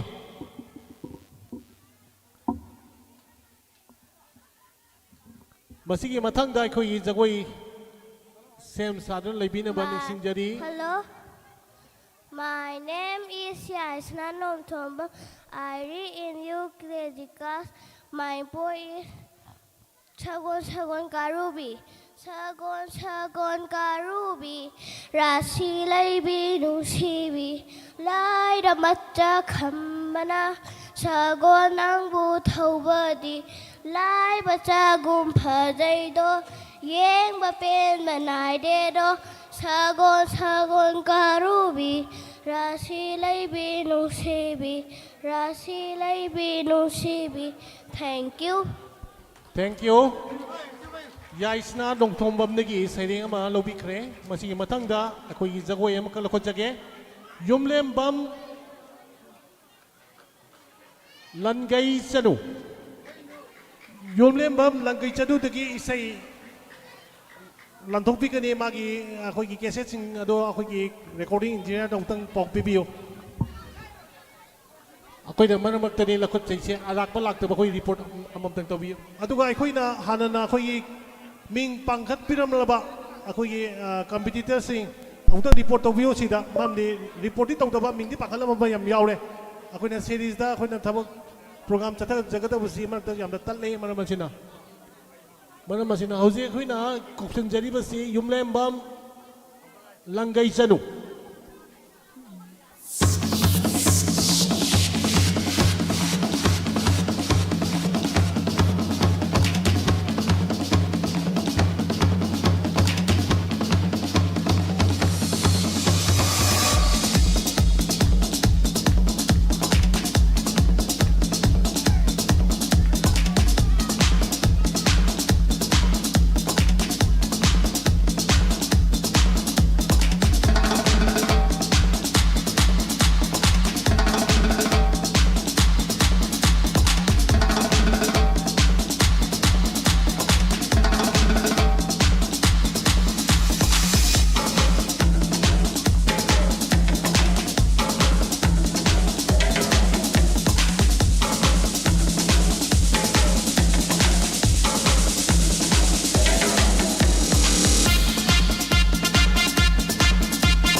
ꯑꯁꯤ ꯑꯩꯈꯣꯏꯅ ꯁꯤꯟꯖꯔꯤꯕ programme ꯑꯁꯤ live ꯇꯦꯂꯤꯀꯥꯁꯅꯤ ꯃꯔꯝ ꯑꯁꯤꯅ ꯑꯩꯈꯣꯏꯅ ꯑꯉꯥꯡꯁꯤꯡꯁꯤꯅ performance ꯄꯤꯔꯤꯉꯩꯗ ꯃꯔꯛ ꯊꯠꯅ ꯆꯦꯟꯕ ꯆꯣꯡꯕ ꯃꯇꯝ ꯑꯣꯏꯕꯤꯒꯅꯨ ꯃꯔꯝꯗꯤ ꯑꯩꯈꯣꯏꯅ ꯇꯧꯖꯔꯤꯕꯁꯤ ꯂꯥꯏꯚ ꯇꯦꯂꯤꯀꯥꯁꯅꯤꯅ ꯑꯗꯨꯒ ꯃꯌꯥꯝꯅꯁꯨ ꯃꯥꯒꯤ ꯑꯗꯨꯝ ꯔꯤꯄꯣꯔꯠ ꯇꯧꯖꯔꯤꯕꯁꯤꯡ ꯑꯗꯣ ꯑꯦꯅꯥꯎꯟꯁꯤꯡ ꯕꯨꯠ ꯑꯁꯤ ꯔꯤꯄꯣꯔꯠ ꯇꯧꯕꯤꯌꯨ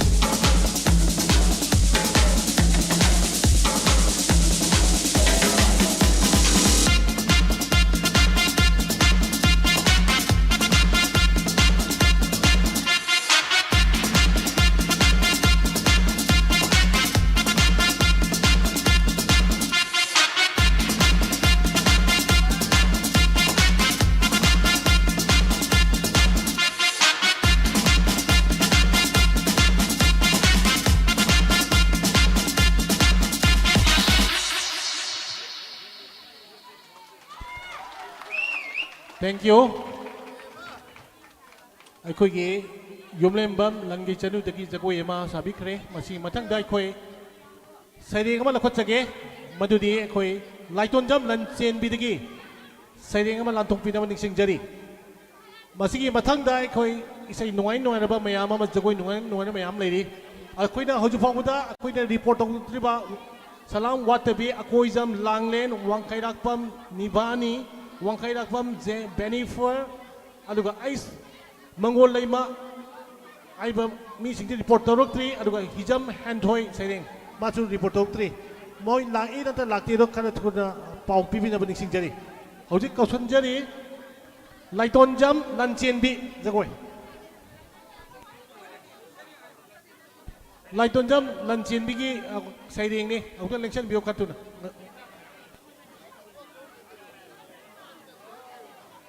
ꯑꯗꯨꯒ ꯑꯩꯈꯣꯏꯒꯤ ꯑꯣꯗꯤꯌꯟꯁꯁꯤ ꯑꯩꯈꯣꯏ ꯃꯁꯤꯡ ꯌꯥꯝꯅ ꯌꯥꯝꯕ ꯃꯔꯝꯅ ꯑꯩꯈꯣꯏꯒꯤ ꯃꯃꯥꯡꯗ ꯑꯩꯈꯣꯏꯒꯤ ꯀꯥꯔꯄꯦꯠ ꯑꯁꯤ ꯑꯃꯨꯛꯀ ꯊꯥꯖꯔꯦ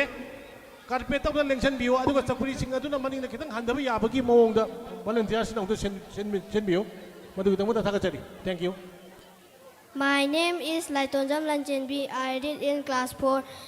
ꯑꯩꯅ ꯉꯁꯤ ꯊꯤꯖꯒꯗꯧꯔꯤꯕ ꯁꯩꯔꯦꯡ ꯑꯁꯤꯒꯤ ꯃꯃꯤꯡꯗꯤ ꯏꯃꯥ ꯚꯥꯔꯠ ꯈꯨꯔꯨꯝꯖꯔꯤ ꯏꯃꯥ ꯚꯥꯔꯠ ꯄꯂꯦꯝꯒꯤ ꯄꯂꯦꯝ ꯁꯛꯂꯕꯤ ꯂꯩꯕꯥꯛ ꯂꯛꯇꯒꯤ ꯑꯊꯣꯏꯕꯤ ꯂꯧꯁꯤꯡꯒꯤ ꯇꯨꯡꯅꯐꯝ ꯑꯣꯏꯔꯤꯕꯤ ꯂꯥꯏꯅꯤꯡꯒꯤ ꯁꯛꯇꯝ ꯂꯧꯔꯤꯕꯤ ꯏꯪ ꯇꯞꯄ ꯄꯥꯎꯖꯦꯜ ꯌꯦꯜꯂꯤꯕꯤ ꯃꯤꯡꯆꯠ ꯎꯔꯣꯡ ꯈꯤꯜꯂꯤꯕꯤ ꯁꯛꯂꯣꯟ ꯁꯥꯏꯌꯣꯟ ꯄꯨꯔꯤꯕꯤ ꯄꯤꯕꯤꯌꯨ ꯅꯉꯥꯜ ꯄꯂꯦꯝ ꯑꯣ ꯊꯦꯡꯛ ꯌꯨ ꯊꯦꯡꯛ ꯌꯨ ꯂꯥꯏꯇꯣꯟꯖꯝ ꯂꯟꯆꯦꯟꯕꯤꯗꯒꯤ ꯁꯩꯔꯦꯡ ꯑꯃ ꯇꯥꯕꯤꯈ꯭ꯔꯦ ꯃꯊꯪ ꯑꯁꯤꯗꯤ ꯑꯩꯈꯣꯏ ꯀꯧꯊꯣꯛꯆꯔꯤ ꯈꯥꯡꯉꯦꯝꯕꯝ ꯈ꯭ꯔꯤꯁꯇꯤꯅꯥ ꯈꯥꯡꯉꯦꯝꯕꯝ ꯈ꯭ꯔꯤꯁꯇꯤꯅꯥꯒꯤꯁꯤ ꯑꯩꯈꯣꯏ ꯁꯣꯡꯅꯤ ꯃꯔꯝ ꯑꯁꯤꯅ ꯑꯩꯈꯣꯏꯒꯤ ꯏꯀꯥꯏ ꯈꯨꯝꯅꯖꯔꯤꯕꯁꯤꯡ ꯑꯁꯤꯅ ꯂꯥꯎꯊꯣꯛꯆꯔꯤꯕꯁꯤꯡ ꯑꯁꯤꯗ ꯑꯩꯈꯣꯏꯒꯤ ꯃꯥꯒꯤ ꯏꯁꯩꯒꯤ ꯇ꯭ꯔꯦꯛꯁꯤꯡ ꯄꯤꯒꯗꯕ ꯂꯩꯕ ꯇꯥꯔꯒꯗꯤ ꯑꯩꯈꯣꯏ ꯏꯟꯖꯤꯅꯤꯌꯔ ꯑꯩꯈꯣꯏꯒꯤ ꯃ꯭ꯌꯨꯖꯤꯛ ꯏꯟꯖꯤꯅꯤꯌꯔ ꯔꯦꯀꯣꯔꯗꯤꯡ ꯏꯟꯖꯤꯅꯤꯌꯔꯗ ꯑꯃꯨꯛꯇꯪ ꯃꯥꯒꯤ ꯆꯦꯁꯤꯡꯗꯨ ꯄꯤꯕꯤꯌꯨ ꯈꯥꯡꯉꯦꯝꯕꯝ ꯈ꯭ꯔꯤꯁꯇꯤꯅꯥ ꯂꯦꯡꯁꯟꯕꯤꯔꯛꯅꯕ ꯅꯤꯡꯁꯤꯡꯖꯔꯤ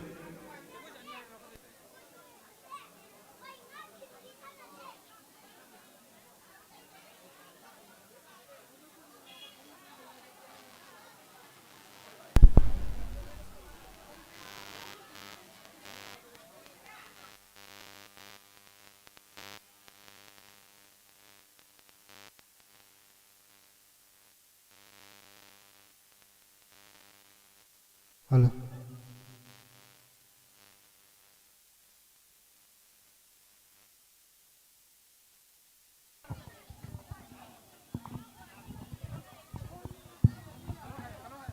Hello.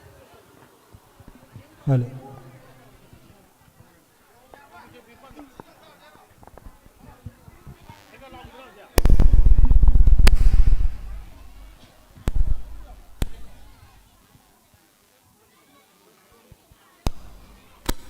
Hello, hello.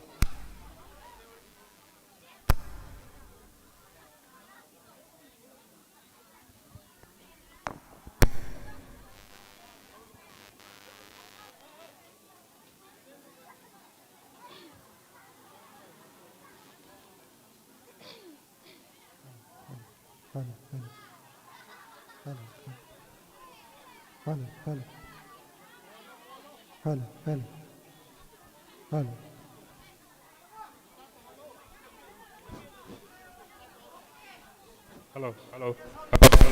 hello, hello, hello. Hello, hello, hello.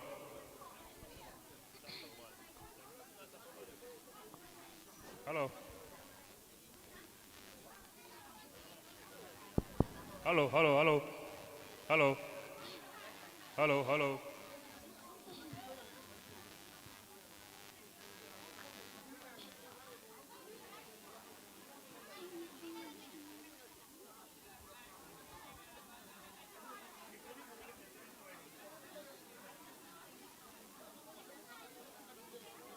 Hello, hello,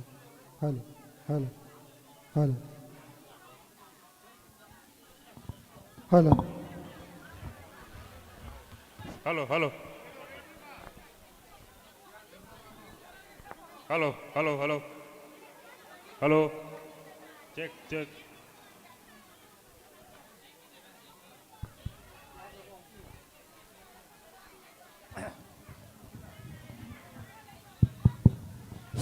Hello, hello, hello.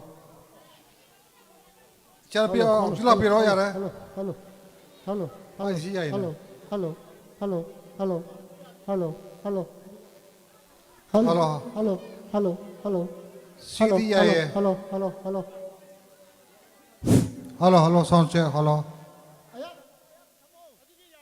Hello, hello, hello, hello, hello, hello, hello, hello, hello.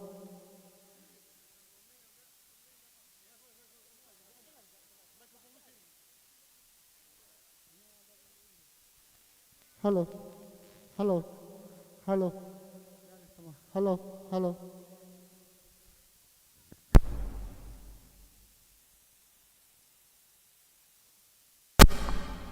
Hello, hello, hello.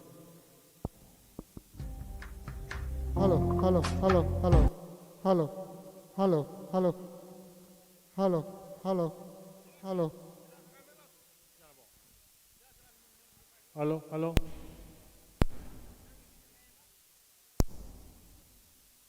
Asigi akogi stage thamiba microphone chatri aduna isai sakba amtang mechanic ahiba laitrabra oh yani yani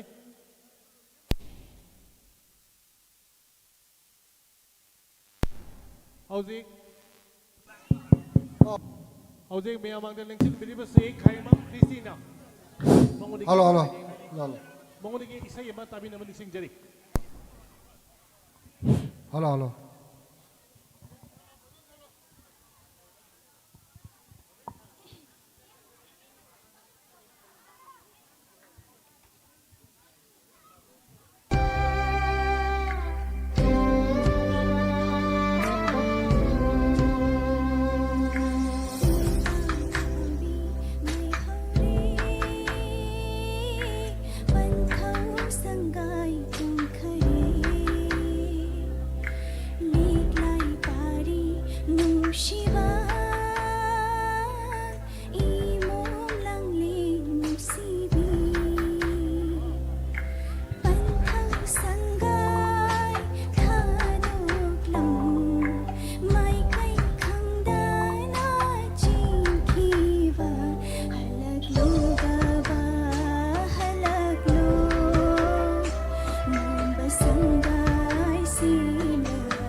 नुमशीतनरी समलांग फरा सारे दो मीतलू पीरांग कंगदारे पारी पांगन लेप लगा माइथोंग कालाम लेनी मोमो नोक लेनी खंजरूबा खंबाल तबु खोइदा की दूना पाली मैबू काउरबारा आवा पोतुम कोकलानी निंगलुबा मंगलान नोइना तोगलेदारा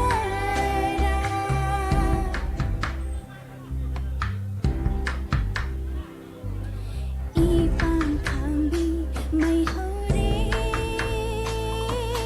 banthau sangai tum khare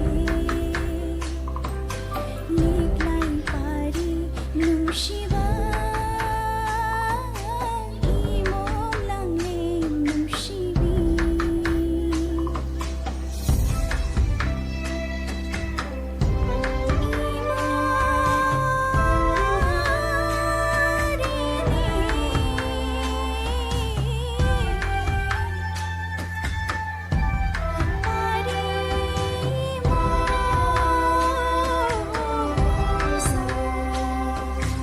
Thank you.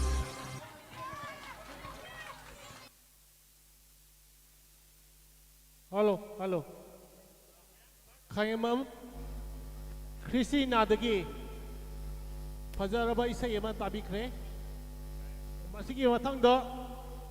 Koktoksari Laisaram Antoisana Amadi Laitunjam Kelina Anigi Zaguini Kanatun election bureau Aduga Akoina Mingdi Panjan Lamaba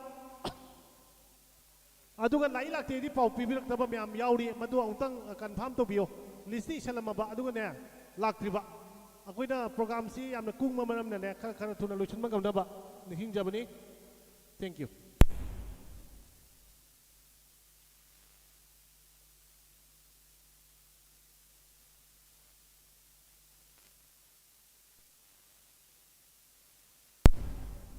asonda ko khoi recording engineer da sign tori si yengo pau phaulo okay tare ta de do kubi to lang baca namu liklang chunava banthoi bina langon ba shayon taret pukhi sabi sano paudambo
Hello, hello.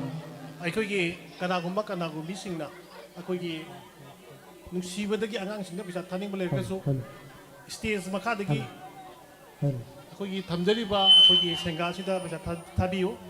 ꯃꯊꯪꯁꯤꯗ ꯑꯩꯈꯣꯏꯒꯤ ꯁꯩꯔꯦꯡ ꯑꯃꯈꯛ ꯈꯨꯗꯣꯡꯆꯥꯕ ꯂꯧꯖꯒꯦ ꯁꯪꯅꯨ ꯂꯦꯝꯕꯤꯒꯤ ꯁꯩꯔꯦꯡ ꯑꯃꯈꯛ ꯂꯥꯟꯊꯣꯛꯄꯤꯒꯅꯤ ꯑꯩꯈꯣꯏꯒꯤ ꯁꯪꯅꯨ ꯂꯦꯝꯕꯤ ꯂꯩꯕꯤꯔꯒꯗꯤ ꯑꯩꯈꯣꯏꯒꯤ ꯁꯩꯔꯦꯡ ꯊꯤꯕꯤꯅꯕꯒꯤꯗꯃꯛꯇ ꯁ꯭ꯇꯦꯖꯗ ꯂꯦꯡꯁꯤꯟꯕꯤꯔꯛꯅꯕ ꯅꯤꯡꯁꯤꯡꯖꯔꯤ ꯃꯊꯪꯒꯤ ꯃꯊꯪꯗ ꯑꯩꯈꯣꯏꯒꯤ ꯈꯥꯉꯦꯝꯃꯝ ꯏꯇꯩꯃ ꯁꯟꯙ꯭ꯌꯥꯔꯥꯅꯤ ꯑꯩꯈꯣꯏ ꯀꯦꯝ ꯑꯁꯤꯒꯤꯗꯃꯛꯇ ꯌꯥꯝꯅ ꯑꯋꯥꯕ ꯀꯌꯥ ꯄꯨꯕꯤꯔꯝꯕꯤ ꯑꯩꯈꯣꯏꯒꯤ ꯏꯇꯩꯃ ꯀꯦ ꯑꯩ ꯁꯟꯙ꯭ꯌꯥꯔꯥꯅꯤ ꯔꯦꯗꯤ ꯇꯧꯕꯤꯔꯣ ꯃꯥꯒꯤ ꯏꯁꯩꯅꯤ ꯑꯗꯨꯒ ꯍꯧꯖꯤꯛ ꯑꯩꯈꯣꯏꯅ ꯀꯧꯁꯤꯟꯖꯔꯤꯕꯁꯤꯅ ꯁꯪꯅꯨ ꯂꯦꯝꯕꯤ ꯁꯪꯅꯨ ꯂꯦꯝꯕꯤꯅ ꯁꯩꯔꯦꯡꯅꯤ ꯑꯗꯨꯒ ꯏꯇꯩꯃ ꯈꯥꯉꯦꯝꯃꯝ ꯁꯟꯙ꯭ꯌꯥꯔꯥꯅꯤꯒꯤꯅ ꯏꯁꯩꯅꯤ ꯑꯗꯨꯅ ꯏꯁꯩ ꯁꯛꯄꯤꯒꯗꯕꯁꯤꯡ ꯑꯗꯨꯅ ꯑꯩꯈꯣꯏꯒꯤ ꯔꯦꯀꯣꯔꯗꯤꯡ ꯏꯟꯖꯤꯅꯤꯌꯔꯗ ꯏꯁꯥ ꯏꯁꯥꯅ ꯁꯛꯀꯗꯕ ꯏꯁꯩ ꯑꯗꯨꯒꯤ ꯇ꯭ꯔꯦꯛ ꯁꯥꯎꯟꯁꯤꯡꯗꯣ ꯑꯗꯨ ꯐꯤꯠ ꯇꯧꯕꯤꯌꯨ ꯍꯧꯖꯤꯛ ꯀꯧꯁꯤꯟꯖꯔꯤꯕꯁꯤ ꯁꯪꯅꯨ ꯂꯦꯝꯕꯤ ꯂꯦꯡꯁꯤꯟꯕꯤꯔꯛꯁꯤ ꯁꯪꯅꯨ ꯂꯦꯝꯕꯤ ꯑꯁꯣꯝꯗ ꯂꯥꯛꯄꯤꯔꯣ Hello, hello, hello. Hello. Check. Hello, hello. ꯁꯤ ꯑꯃꯇ ꯍꯟꯕꯤꯔꯣ thank U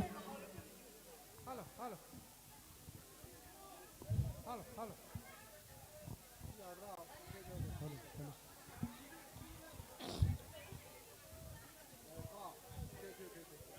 Nuksa otholo o urum lay masangaro harai bigi ikolda lasing polang paubani hui na yang na sokani ponara bating ting.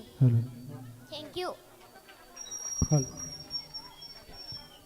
Thank you. Sangnu lembidagi fajaraba akogi Hello, hello, hello. Hello, check. Sairing aba TV kre masigi mathang dai ko kokthuk seri ichema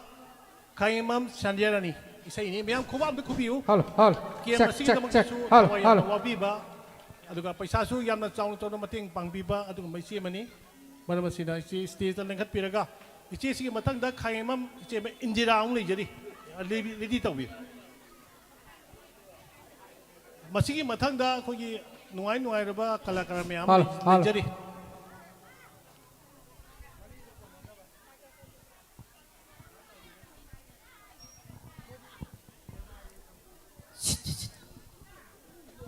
Hello, check. Skill at level 1 and continue to prioritize upgrading it as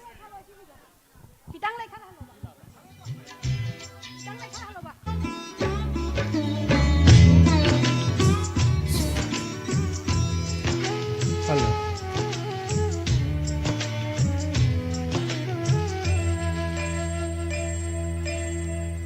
Haining bakaya shu hai jab ngamda lai hau ba do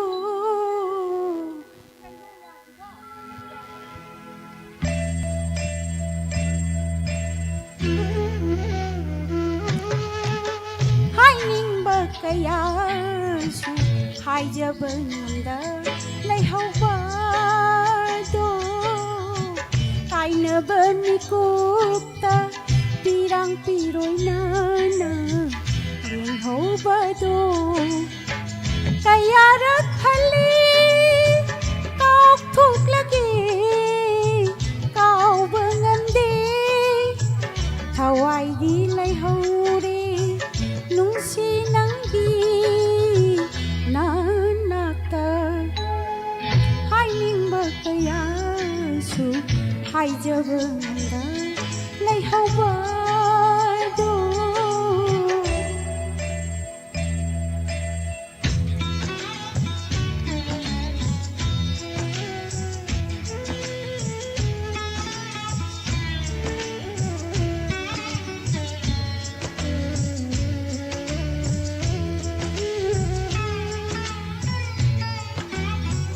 mai cham hilat li thap laga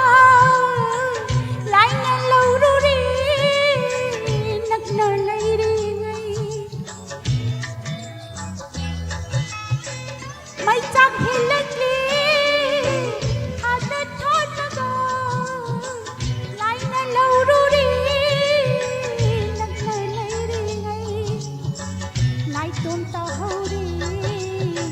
nang ithamoy na nunggong kalaba ay githamoy si luôn nagkakhiba pirang dilaman may tugi pirang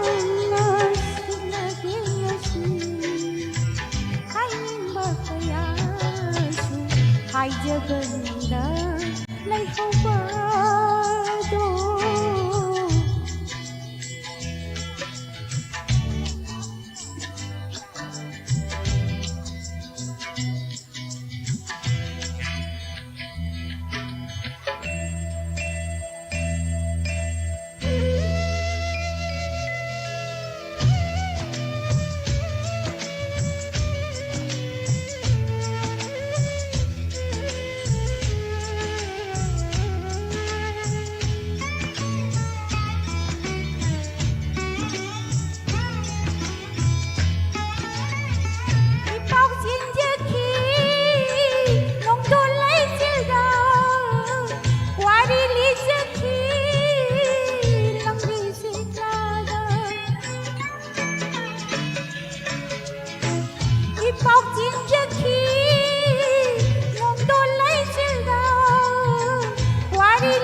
Thank you.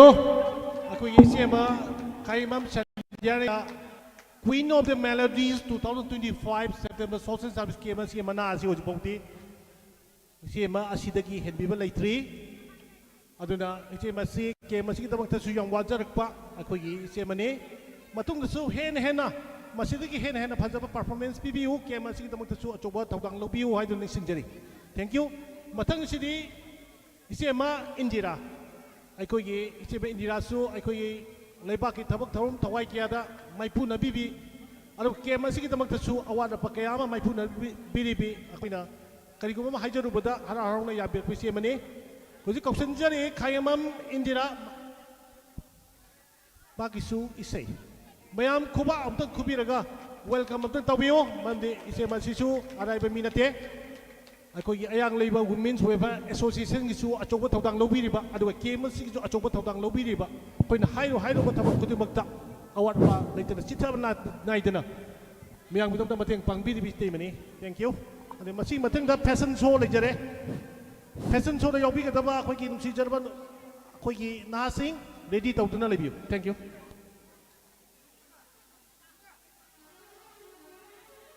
Nyare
Thank you. Thank you. अखोई तेमदगी यामना फजखरबा अखोई इसै मखक अखोई ताबिखरे मसिगी मथंगदा अखोई fashion show की अखोई team सिंगदा उंदंग मथंग लेंसन बिरक नमदि सिंगजरी अखोई recordings अखोई engineer नसु अखोई इसै सकप मतमदा मै ट्रैकिंग दो फजना अमुतंग साइन तौनरगा अमुतंग यहानबियो अदुगा हुजिक मयामांगदा लानथोक पिगदोरिबसे फैशन शो नि कनागुमा कनागुबी सिंगना पैसा थानिंग लेरगसु स्टेज की मखादगी लामग थाबियु अदुगा इसै सकलिबा सिंगसिदा अखोई यारिगै disturb तौबिदनबा हाइदना निसिंगजरी thank you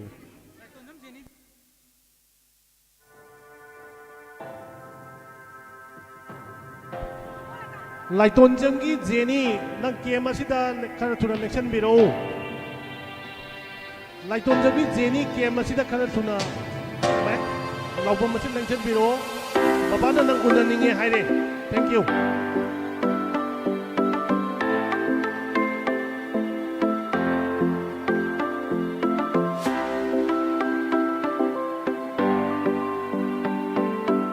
Ozik mayamang na lantok Pilipinas fashion show ni mayam su matang kubak kubiyo thank you 23rd September social service game asigi aroy bin numit asig cultural show asida big level nawasing na fashion show lantok pili masigi tabak na fashion show su yawi ni mai kai kunan jari bi lanchen bi wat bi ningen toy bi singkai ngan bi Lin Toy Mona Lisa singkai nganba hairiba participants kudibapo imunu fashion 23rd September social service game organized committee ng magiging kita sa Pabong City. Thank you.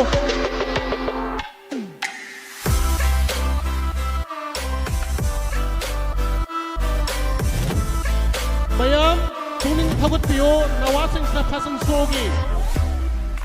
ang turpo matamda makapagipadamasing sa puli takot piyo hayo na Ken organized committee ng magiging nising dari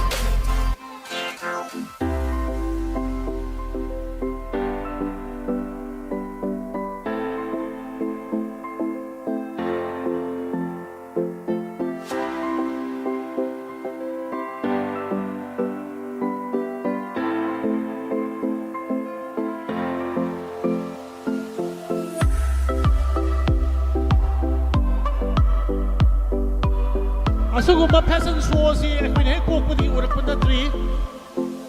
hadagi sahi asigi haibini 2025 asigi September social game masina kwin fashion show si akanana mapalamdagi matang kamphokjabani haiba fashion show sibu live telecast tawbiriba nongin video adu ngasigi nongin video game fashion asim cover tawbiriba nong Parti singgi, kamakta ako'y na ahawwa kumakubi na madikli gari.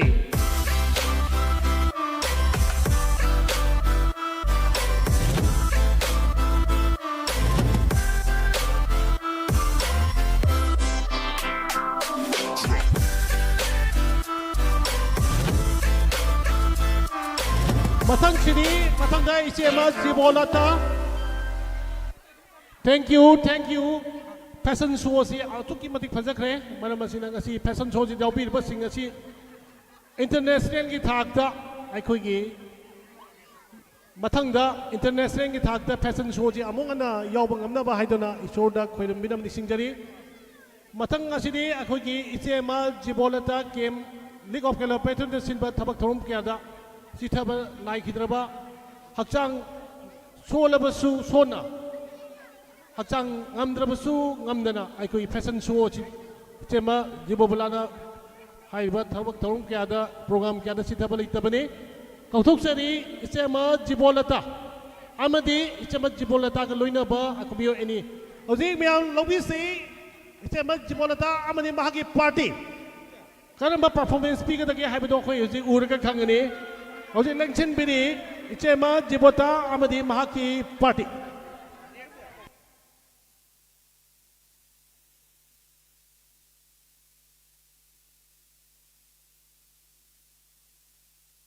Laitonjam Zeni Maxina Kobatara di Kema Sida election Bidan Sing Jari. Laitonjam Zeni. Yang Biu Hozik. Yang Biu Ichema Jibotagi Sapang Sawong Sikeri Kanaman Yedu Yang Biu. Jing Pukutawa Manbra. Yang Biu Jing Pukutawa Manbra Yang Biu Ichema Jibotagi Music Shukara Hapton Biu.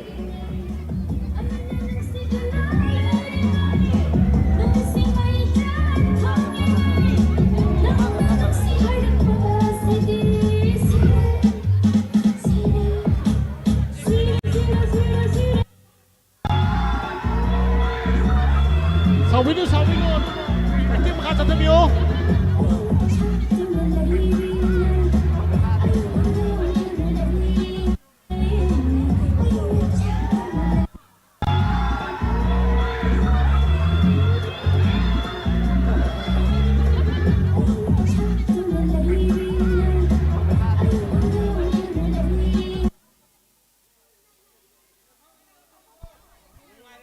Isay siya amutang check to biyo mamdi ako gi hero sari basina acting left re adu hero ni sari ni acting si left re lai re manama sina ako gi mi superstar sing si noi isay na kek phajan re manama sina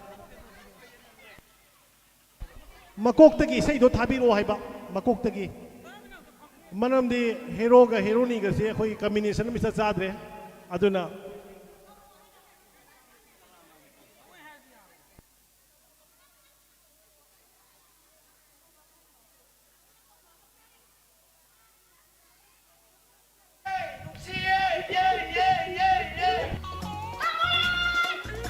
Hầu đấy.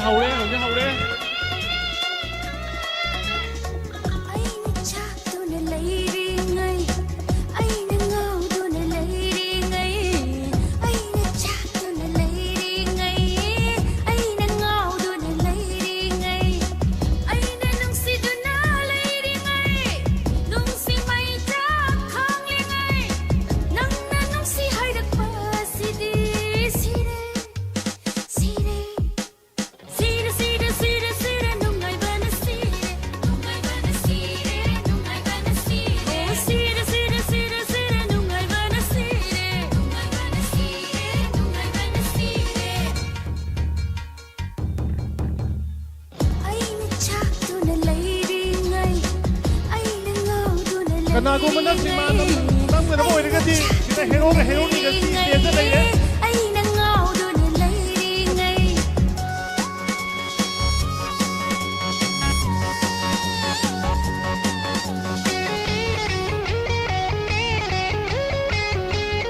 makhana thabi obai pacha do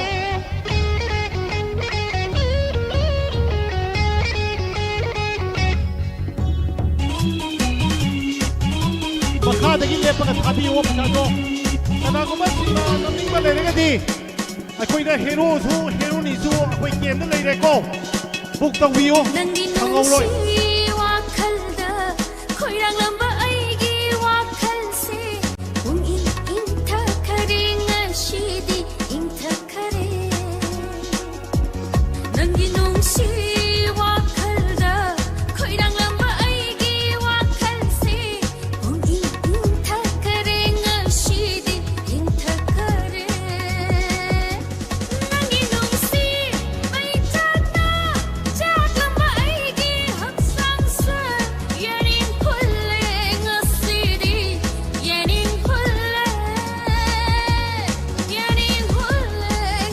Ako'y ngasigi station na iba boni sige sakpam siya ko muna yung biyo. Ano naman na balanat lang. Kanagumbi. Sinmanang mo na mo yung patara ka di. Balato sila na ide. Boni ko sila na ide.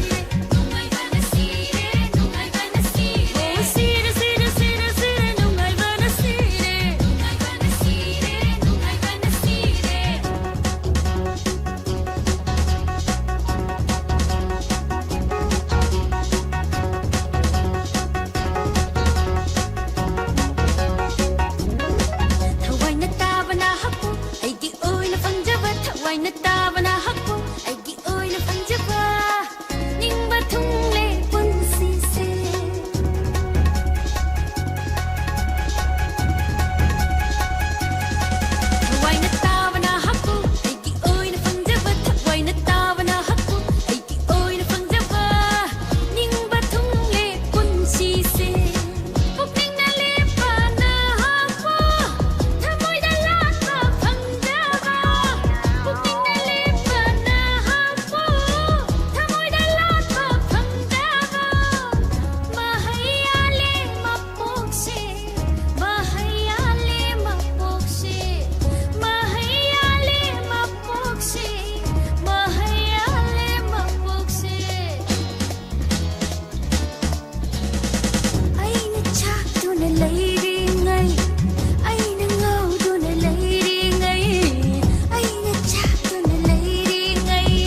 Thank you, Mayam Kuba, Amata Kubio. Kanaguba, Kanagumina, Pilam Namningadi, Akoisida hero, Maga hero, Niamaga, Kiamasidan Lajare, Aduna Ikoina, Adongi, Book Tobiraga, Ikoi, Pilamakanam the Bibiani, Aduga, Balaga, Gokul, Boniga, the Asaida, Kong Tintoa, Kapore, and Heidi, Film seeing with the Gi, Aduna. Yamna thank you, Yamna Nungaiba, Akogi Tuan Ba, Kogi entertainment program, Lantu Pipa, Ichema, Kangemam, Sanjarani, Amadi, Ichema, Jibolatani, Sigi, Yamna Pazakraba, Akogi, Mio Bigi, Pugli, Butingan Mangaba, Adum Pazaba, performance, sama Pipa, Masikitamakta, Ichema, Ani, Sibo, Hania, Letana, came on Ranji Committee, Magiki Takatari. Matanga City, Nakotare, Hijam, Indira, Aduga, Maibam, Romila Abe, Haiba Anisidaki Jagoini, Malantopi Gadabasi, Masiki Matanga, Ice, Mango Lima, Jagoi, Manga Lima, ready to Lebio, Hojik Option Jaribasina Hijam, Indira, Amadi, Maibam, Romila Abe, Anisiki Jagoini. Hoji Mayamanga, Aquina, Jagoi Sakana, Lentopi, Libasi, Ikogi, Narang Dagi, Ikoi. Mumbai dagi ticket ka laksabani adu nang so makeup pazana tawraga koi sak thongaga hangre nang si akoi kem asigi damakta akoi gi nang na lakbibani tagachari Motorola Edge 60 Pro today.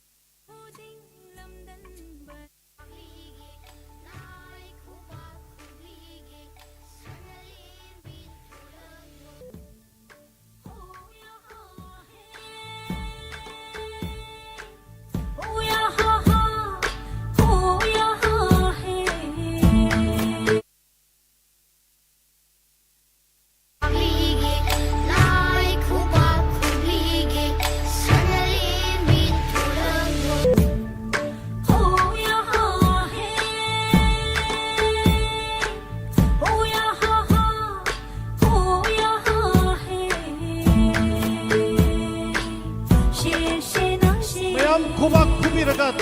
Tagot Pio, Game as a Papua Pibi Versi, Link on Galopedus and Simba, Game as in the Kitchengi, Tabo from that, Hawaii people, in a guy singing Mawate, Yana Pazakaba, the way singing the Link of Galopedus, came on the Kabin of the Cherry. It's not like I go gan ba lay ram kho ding lam dan ba nang bo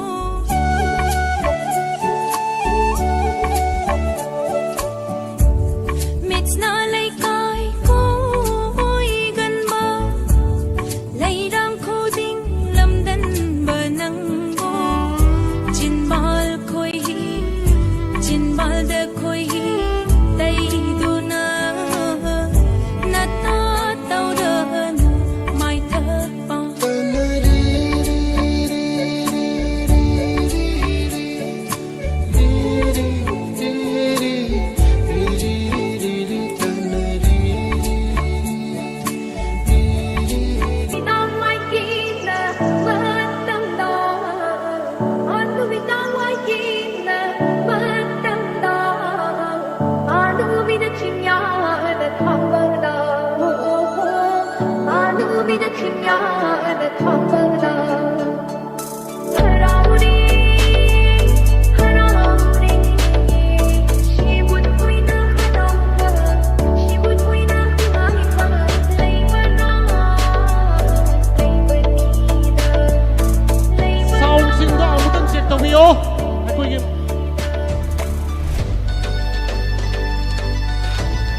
Thank you. Aikogi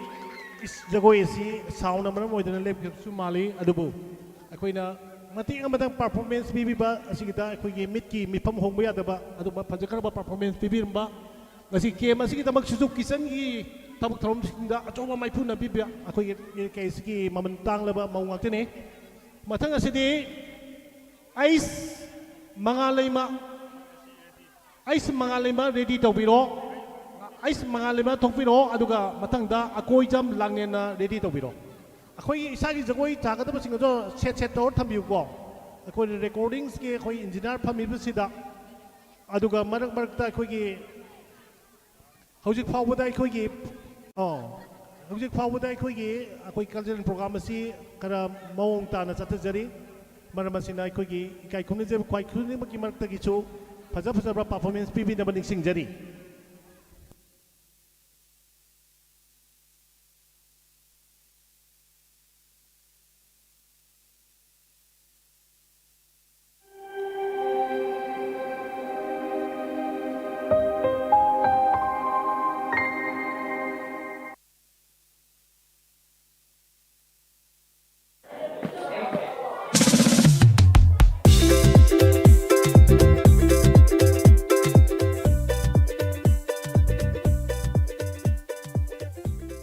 ꯂꯥꯎ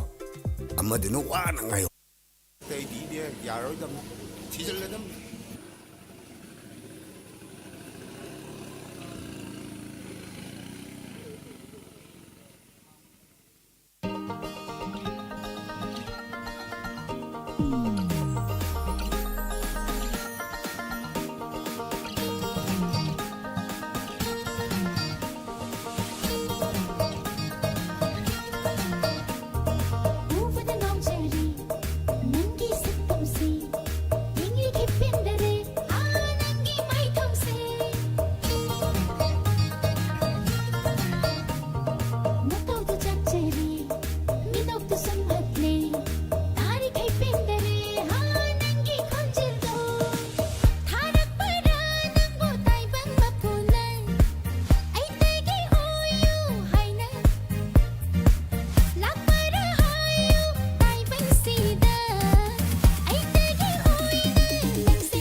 광진과 코이무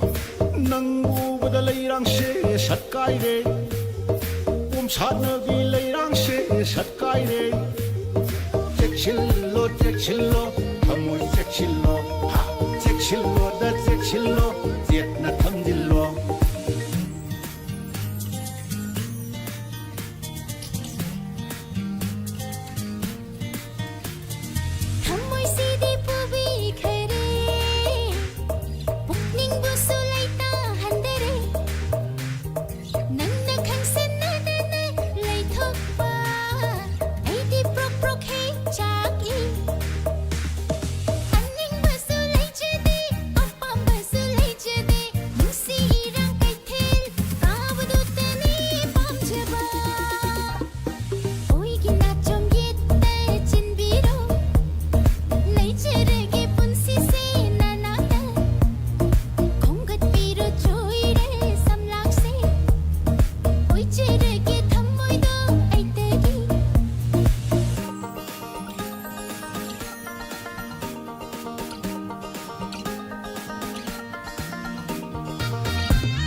Thank you थागतचरी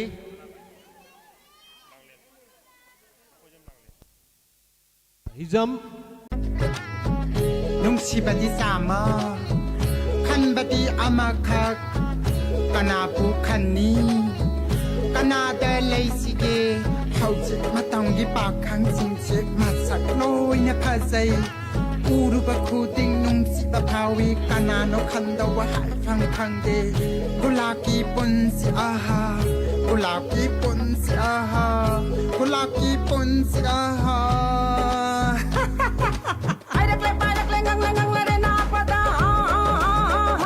nung si chiro taurare nung si lau nam taurare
Thank you. Salam wate bidagi zagoi phasakar baba tapi kre ubi kre masi matang da lanchen bi nausik pam gi saireng ama lanchen bi nausik pam khara thuna election biro masi matang da lanchen bi nausik pam gi aiko gi saireng ni matang da saireng si matang se akoi jam langlen ready tawiro akoi jam langlen ready tawiro masi matang da akoi gi ahal laman ngata ni lokal ka doi matang dabi Ari in UKG aina chaktroi ba chale nusa ho thola o nai ma jangal harai bigi in konda la simpulang ya thauri bani harai bigi konda la simpulang thauri bani huina yena sokini kabure ite phete konara ba ting ting thank you lanchen bi nausik pam dagi akoi gi phajakhra ba isai ema saireng ama tabi kre masi mathang da kauthok jari akoi jam langlen jagoi akoi jam langlen sigi mathang da akoi gi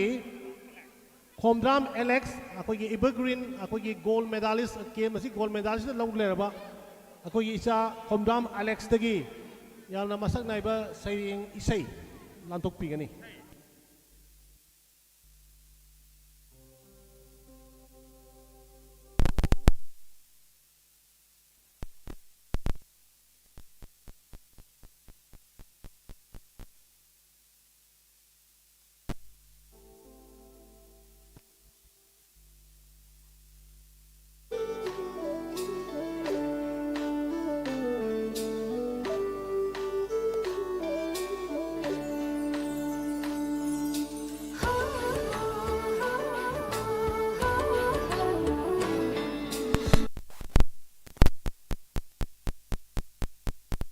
sound अमुतंग check तौबियो मरमदि अखोगी लेंबिरिबा मिसिंगसे मी मसिंगसे सुक मथिक यामा मरमना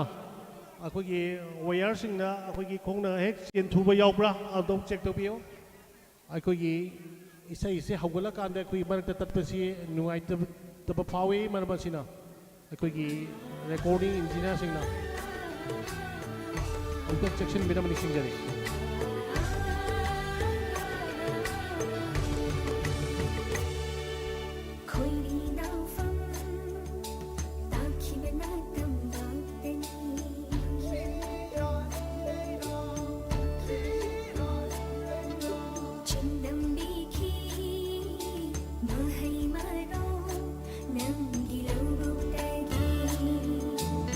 Hãy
ꯌꯨ ꯑꯀꯣꯏꯖꯝ ꯂꯥꯡꯂꯦꯟꯗꯒꯤ ꯐꯖꯈ꯭ꯔꯕ ꯖꯒꯣꯏ ꯑꯃꯈꯛ ꯈꯨꯗꯣꯜ ꯇꯧꯕꯤꯕ ꯃꯁꯤꯒꯤꯗꯃꯛꯇ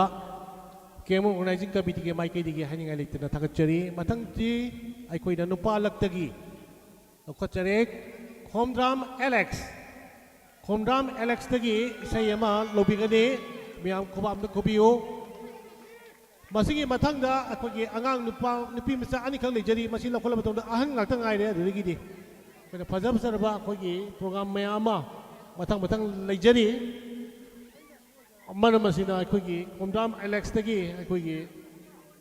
ꯐꯖꯔꯕ ꯏꯁꯩ ꯅꯝꯕꯔ 1 इसे लौकत्पिनमनि निसिंजरी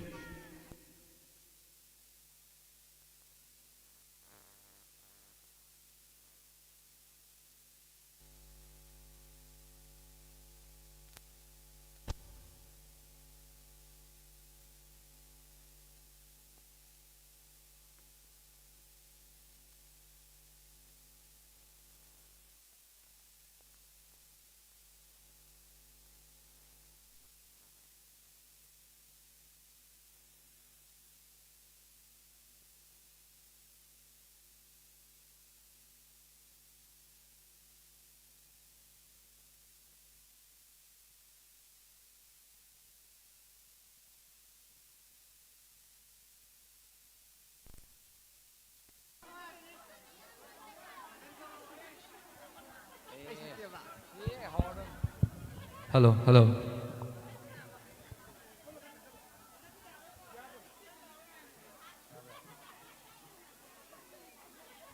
Hello. Ahan maktada tinbiriba mayam pumnamakpo kongno na kurumjari mayam social service ke masigi marilena na mayam nungay bagi mayam punna nungay minasi na masigi aroy benumitida ay su haybay taba isay ani katang ay kudol tamjarongge mayam punna sang minasi mayam yaw na to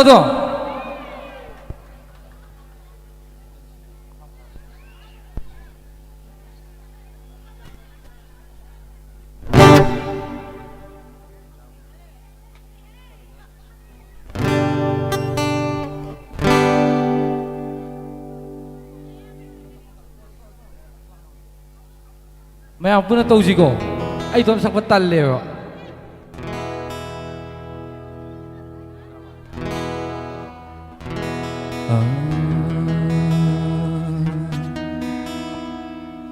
Matam chadaba nongjudo taibang punsi wahan bani ikang libi tamoy sigidi sida hidak ni nongjudo pangdeda pangkreda sing na tamoy say kang bide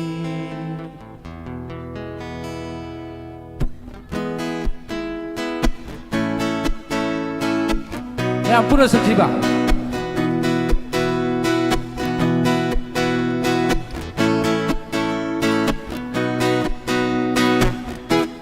nugsiba ang maoy bada nugsiba ang masagat bada nugsiba ang maoy bada nugsiba ang masagat bada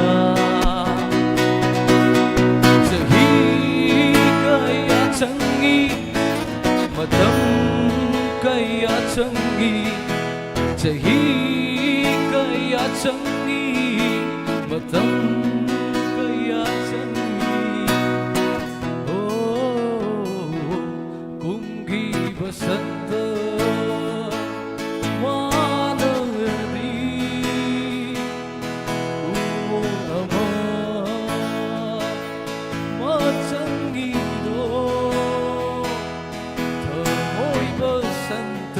manadi mo fam matam nai de do ta mo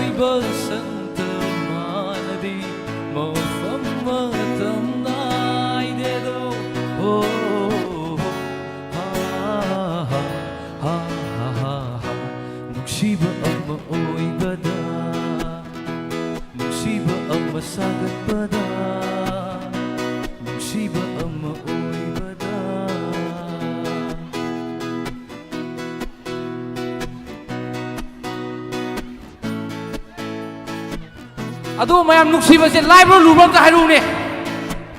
ꯃꯌꯥꯝ ꯅꯨꯡꯁꯤꯕꯁꯦ ꯂꯥꯏꯕ꯭ꯔꯣ ꯂꯨꯕ꯭ꯔꯣ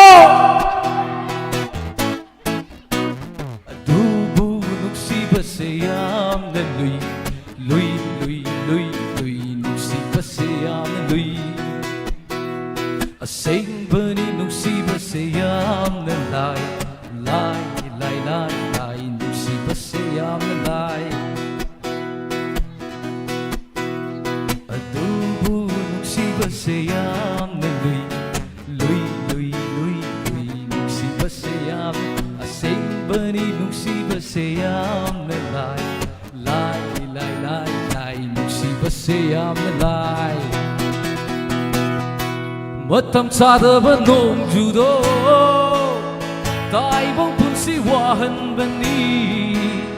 ꯃꯇꯝ ꯆꯥꯗꯕ ꯅꯣꯡꯖꯨꯗꯣ ꯇꯥꯏꯕꯪ ꯄꯨꯟꯁꯤ ꯋꯥꯍꯟꯕꯅꯤ 이강 리비 더무 시기디 시다 히다게 농주도 빵대다 빵크레다 세이다 더무 세이강 비대다 눅시바 엄마 오이바다 눅시바 엄마 사갓바다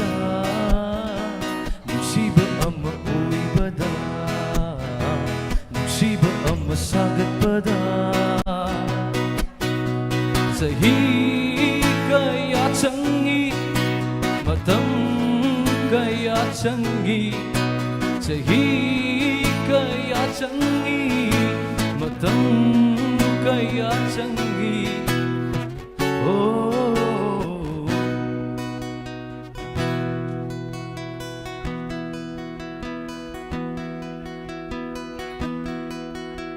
ꯑꯩꯈꯣꯏ ꯊꯨꯡꯂꯕ ꯋꯥꯍꯩꯅꯒ ꯅꯨꯡꯁꯤꯍꯟꯕ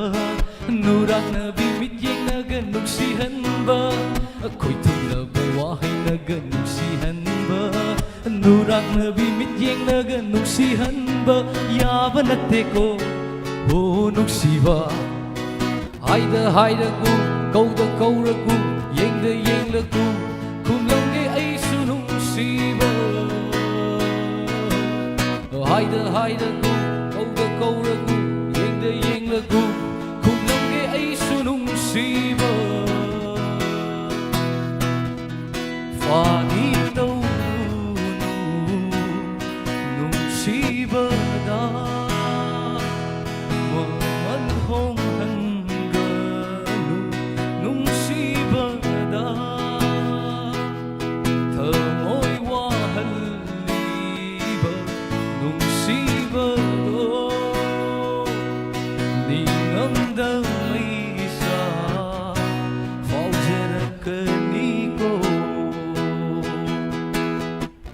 Puna Nungsiba amma oibada Nungsiba amma sagatpada Nungsiba amma oibada Nungsiba amma sagatpada 1, 2, 3 Sahi kaya changi Matam kaya changi Sahi kaya changi Matam kaya changi oh minungsi kang mande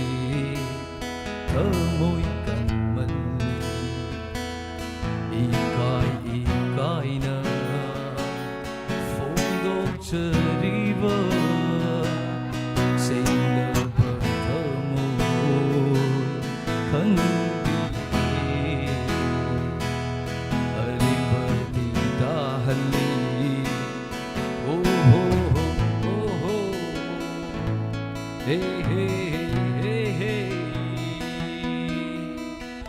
Phật tây bungo bắt lo qua thầm môi đó ai last ki say ông cái thằng mẹ em pun ai tamin là gì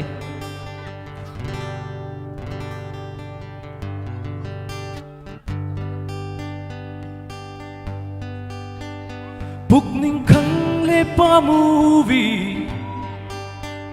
lấy ta jare thamoi se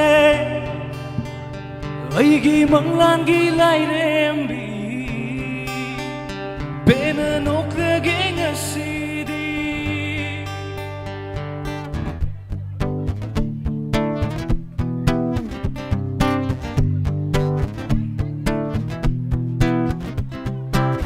utkida mai thongse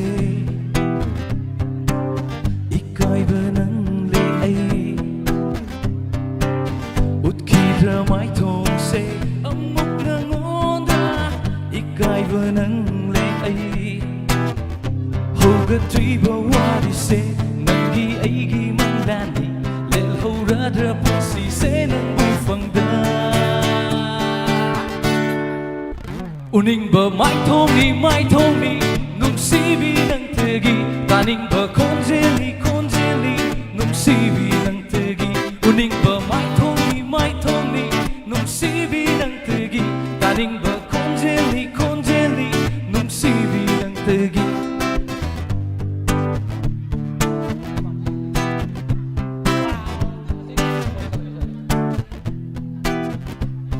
aina pambasu nangni aina chakpasu nangni manglani nangdi aina mikup khuding mangliba aigi thawai ni nangdi oi ningba oi dasu nangna leplo inakta paiselo aigi thamoi futok bangam dri ngai loi hanba yaroi wari se uning ba mai thong ni nung sibi nang tegi taning ba konjeli nung sibi nang tegi uning ba mai thong ni nung sibi nang tegi taning ba konjeli nung sibi nang tegi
Laita jare thamoi se aigi manglan gi lai rembi pena nokrage ngasidi hai tharo nangi nung siba naning tamlo aingonda paidage chetna khudang do purage sengna thamoi sida nuksi pathum mintiba nangi aigi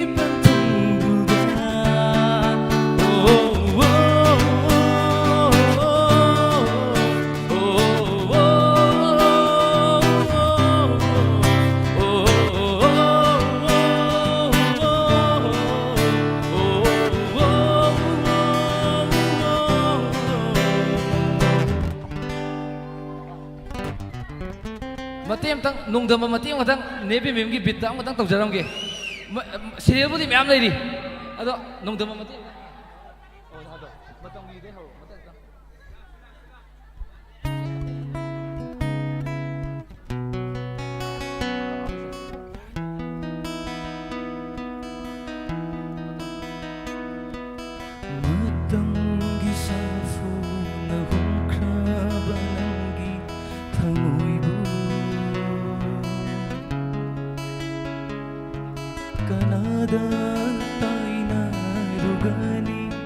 wakat phong lay trabada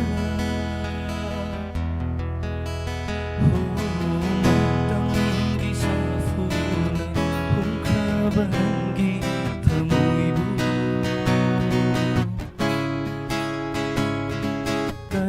ꯃꯥꯡꯗ ꯇꯥꯏꯅꯔꯨꯒꯅꯤ ꯋꯥꯀꯠꯐꯝ ꯂꯩꯇ꯭ꯔꯕꯗ ꯅꯪꯒꯤ ꯄꯨꯟꯁꯤꯅꯕꯨ ꯌꯥꯏꯐꯒꯅꯤ ꯈꯜꯂꯕ ꯆꯠꯈꯔꯣ ꯂꯥꯞꯅ ꯅꯤꯡꯖꯕ ꯃꯥꯒꯤ ꯃꯅꯥꯛꯇ ꯍꯣ ꯅꯣꯡꯗꯝꯕ ꯀꯔꯤꯅꯣ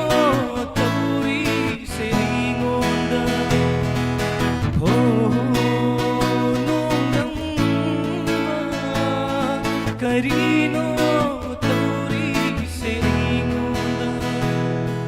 ꯀꯔꯤꯅꯣ ꯇꯧꯔꯤꯁꯦ ꯑꯩꯉꯣꯟꯗ 그리노 떠오리세 의논다. Thank you everyone, thank you.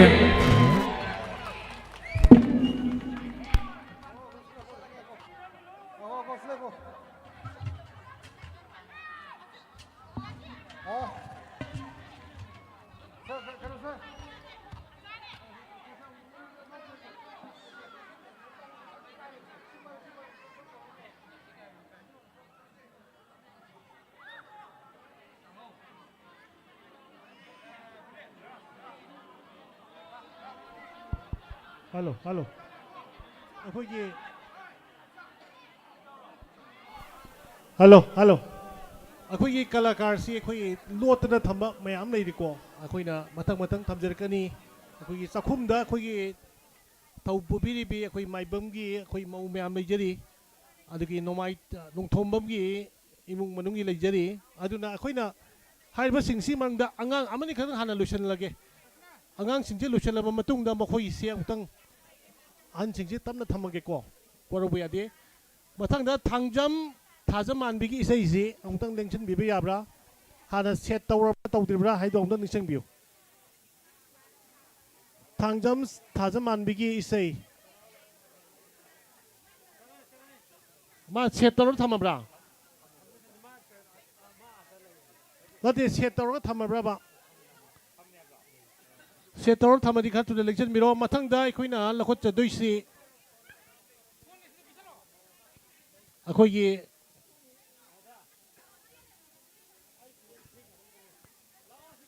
ꯑꯍꯜ ꯂꯃꯟꯁꯤ ꯌꯥꯝꯅ ꯂꯩꯀꯣ. ꯑꯍꯜ ꯂꯃꯟꯁꯤꯡꯁꯤ ꯃꯊꯪ ꯇꯧꯖꯔꯛꯀꯦ. ꯏꯁꯩ 10 ꯂꯩꯔꯤ. ꯏꯁꯩ 10 ꯑꯃ ꯂꯧꯊꯣꯛꯈ꯭ꯔꯦ. ꯑꯗꯨꯒ ꯏꯁꯩ 9 ꯑꯁꯣꯝꯗ ꯄꯤꯔꯣ. ꯑꯗꯨꯅꯅꯦ ꯑꯩꯈꯣꯏ ꯑꯍꯜ ꯂꯃꯟꯁꯤꯡꯁꯤꯅ ꯃꯥꯅ ꯁꯛꯀꯗꯕ ꯏꯁꯩꯗꯣ ꯇ꯭ꯔꯦꯛꯁꯤꯡꯗꯣ ꯍꯥꯟꯅ ꯔꯦꯀꯣꯔꯗꯤꯡ ꯏꯟꯖꯤꯅꯤꯌꯔꯗ ꯍꯥꯟꯅ ꯁꯕꯃꯤꯠ ꯇꯧ ꯍꯥꯏꯗꯣ. ꯃꯔꯝꯗꯤ ꯀꯨꯏꯅ ꯆꯪꯗꯅꯕꯅꯦꯕ. ꯃꯊꯪꯁꯤꯗ ꯑꯩꯈꯣꯏꯅ ꯂꯧꯈꯠꯆꯗꯣꯏꯁꯤ ꯅꯣꯡꯊꯣꯝꯕꯝꯒꯤ ꯔꯥꯙꯥ, ꯅꯣꯡꯊꯣꯝꯕꯝ ꯑꯣꯡꯕꯤ ꯔꯥꯙꯥꯒꯤ ꯏꯁꯩꯁꯤ ꯂꯩꯔꯦ. ꯃꯊꯪꯗ RK ꯁꯅꯥꯇꯣꯝꯕꯤꯒꯤ ꯏꯁꯩ ꯂꯩꯔꯦ. ꯃꯊꯪꯗ ꯅꯣꯡꯊꯣꯝꯕꯝꯒꯤ ꯇꯥꯅꯤꯒꯤ ꯏꯁꯩ ꯂꯩꯔꯦ. ꯏꯁꯩꯁꯤ ꯃꯔꯤ ꯂꯩꯔꯤ. ꯑꯗꯨꯒ ꯀ꯭ꯔꯤꯁꯅꯀꯥꯟꯇꯁꯤ ꯀꯗꯥꯏ ꯂꯩꯕꯤꯔꯦ? ꯀ꯭ꯔꯤꯁꯅꯀꯥꯟꯇꯁꯤ ꯀꯅꯥꯅꯣ? ꯀ꯭ꯔꯤꯁꯅꯀꯥꯟꯇꯒꯤ ꯏꯁꯩꯁꯦ ꯃꯔꯛꯇ ꯑꯃꯨꯛꯇꯪ ꯂꯧꯈꯠꯆꯒꯦꯀꯣ. ꯑꯗꯨꯒ ꯅꯪꯒꯤ ꯇ꯭ꯔꯦꯛꯅꯆꯤꯡꯕꯗꯣ ꯑꯃꯨꯛꯇꯪ ꯔꯦꯗꯤ ꯇꯧꯔ ꯂꯩꯕꯤꯌꯣ. ꯑꯗꯨꯒ ꯈ꯭ꯋꯥꯏꯗꯒꯤ ꯅꯝꯕꯔ 1 ꯏꯁꯩꯁꯦ, ꯈ꯭ꯋꯥꯏꯗꯒꯤ ꯐꯖꯕ ꯏꯁꯩ ꯑꯣꯏꯅ ꯂꯥꯟꯊꯣꯛꯄꯤꯌꯣ. ꯃꯔꯝꯗꯤ ꯁꯤ ꯑꯩꯈꯣꯏ ꯀꯝꯄꯤꯇꯤꯁꯟꯅꯦꯕ ꯇꯧꯔꯤꯕꯁꯦ. ꯑꯗꯨꯅ ꯈ꯭ꯋꯥꯏꯗꯒꯤ ꯏꯁꯩꯁꯦ 5 ꯁꯛꯄꯗ ꯑꯃꯈꯛ ꯐꯖꯕꯗꯨ ꯅꯠꯇꯕ ꯈ꯭ꯋꯥꯏꯗꯒꯤ ꯐꯖꯕꯗꯨꯒꯤ ꯃꯌꯥꯝꯗꯨ ꯃꯅꯨꯡꯗ ꯐꯖꯕ ꯑꯃ ꯁꯛꯄꯤꯌꯨ. ꯑꯗꯨꯒ ꯉꯁꯤꯒꯤ ꯑꯩꯈꯣꯏꯒꯤ ꯏꯁꯩꯁꯤ ꯍꯧꯖꯤꯛ ꯄꯨꯟꯅ 9-10 ꯃꯨꯛꯇ ꯉꯥꯏꯁꯜꯂꯛꯑꯦ. ꯃꯁꯤꯗ ꯑꯩꯈꯣꯏꯒꯤ ꯖꯒꯣꯏꯁꯤꯡ, ꯑꯩꯈꯣꯏꯒꯤ ꯃꯧꯁꯤꯡꯒꯤ ꯖꯒꯣꯏꯁꯤꯡ, ꯏꯁꯩꯒ ꯀꯣꯟꯅꯕ ꯖꯒꯣꯏ ꯌꯥꯎꯔꯤ. ꯑꯗꯨꯒ ꯇꯣꯉꯥꯟꯕ ꯃꯈꯜꯒꯤ ꯈꯔ ኢꯟꯇꯔꯇꯦꯅꯤꯡ ꯑꯣꯏꯒꯗꯕ ꯈꯔꯁꯨ ꯌꯥꯎꯔꯤ. ꯑꯗꯨ ꯍꯧꯖꯤꯛ ꯂꯦꯡꯁꯤꯟꯕꯤꯁꯤ ꯈꯔ ꯊꯨꯅ ꯂꯦꯡꯁꯤꯟꯕꯤꯔꯣ. ꯍꯧꯖꯤꯛ ꯃꯌꯥꯝꯅ ꯂꯦꯡꯁꯤꯟꯕꯤꯔꯤꯕꯁꯤ ꯊꯥꯡꯖꯝ ꯊꯥꯖꯃꯥꯟꯕꯤꯒꯤ ꯏꯁꯩꯅꯤ. ꯑꯗꯣ ꯃꯁꯤ ꯑꯃꯨꯛꯇꯪ ꯃꯌꯥꯝ ꯃꯤꯠꯌꯦꯡ ꯇꯥꯃꯤꯟꯅꯁꯤ. Hello.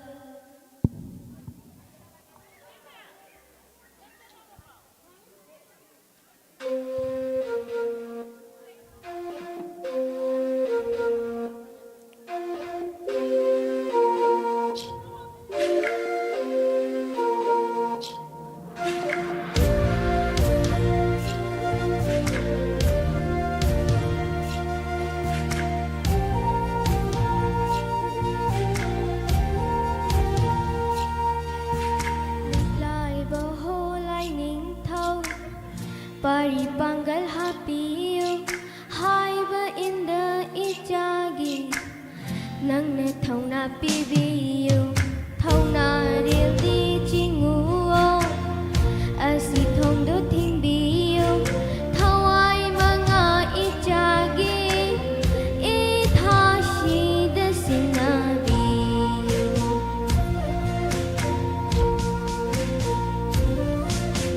thamoi khambi haurabi mamai bi punsigi lai maril di sidabi nang nelang bitak biyu liklay bahulay ning thau pari panggal hapiyu hai ba inda ichagi nang ne thau na biyu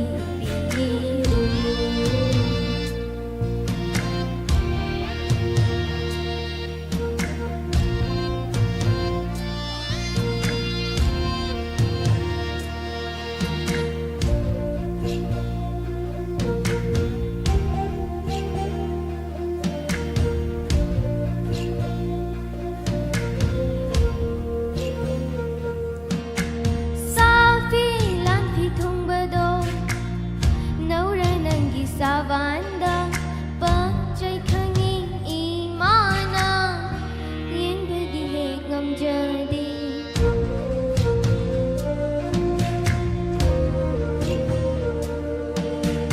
Nabu daugi thang lindo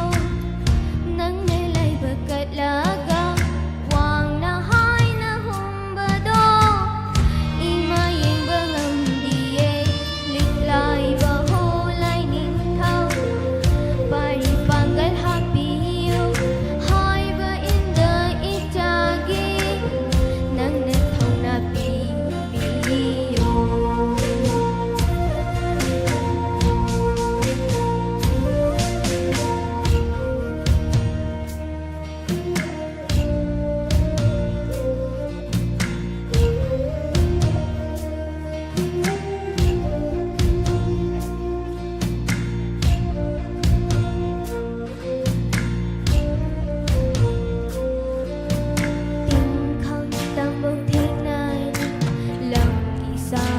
thuộc lời lai đâu tì lâm la lu đi ý mai lấy khả chăm bí ghê na shung na ma na baga khajik jamin đâu la da chak yom yom bí ghê khut na in bani khar hau ghê wai rực lơ ba mặt tâm da im mai lấy đi cao nang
hello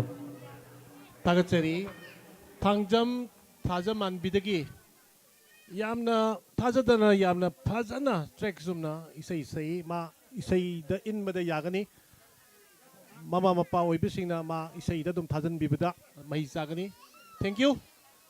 मथंग असिदि अखोई नुपा अमरतगी अमखक लखोचगे अदुगा मसी मथंगदा नोंथोंबमगी Radha R K सनातोंबी अमदि नोंथोंबम तानी मथंग मथंग same चादुन labio हौजिक कौशनजगे Krishna Kant Moirangthem अखोगी नुपालक्तगी लखोचरे मागी इसैनी कृष्णा कांतगी ख्वाइदगी हेना फजनी हाना खनबे इसै दु खक्तंग सकपियो मरमदे मियाम तिन बाइसिदी ख्वाइदी popular ओइबे इसै दो number 1 दो खोलोल तबियो हाइदुना सिंजलांजिबसिंगी माइकेदी निंगसिंगजरी मथंग असिना नोंथोंबम राधा की इसै ट्रैक सिंग अमतंग सेट तौबिनबा निंगसिंगजरी हेलो 8 दिन पहले मुझे इंग्लिश बोलने नहीं आता था but now I can speak fluent English और इंग्लिश Kuna hai ladra इन्नी promise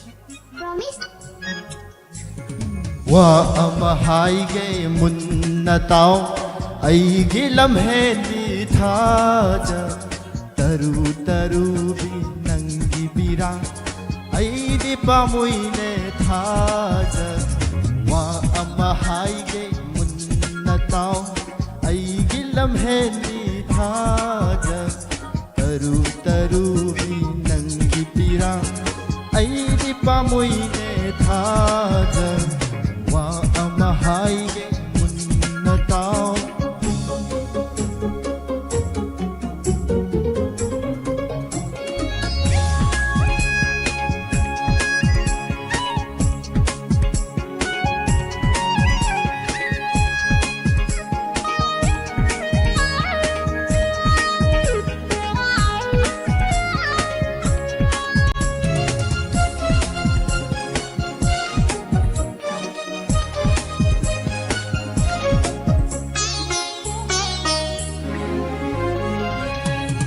yengluba khuding koiruba khuding kumhaigi kumhai ngakni sida bukarigi waru ningai lei nungai bangakni punsi yengluba khuding koiruba khuding kumhaigi kumhai ngakni sida bukarigi waru ningai lei ngai bangaki punsi thok tu natalengani punsi gi aroi bamiku ho thaja wa amahai ge munna tao ai gi lamhen di thaja taru taru bi nangi pira ai di pamui ne thaja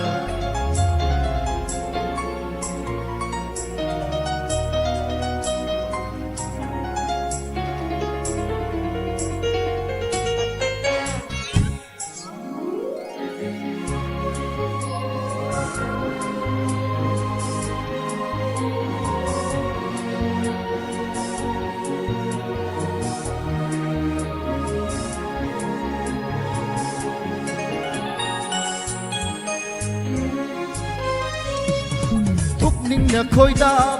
apamba pumba ai tagi oi ge ya roi pen thopa haiba ka thopa ngamba ni lepa ni pun sigi mamal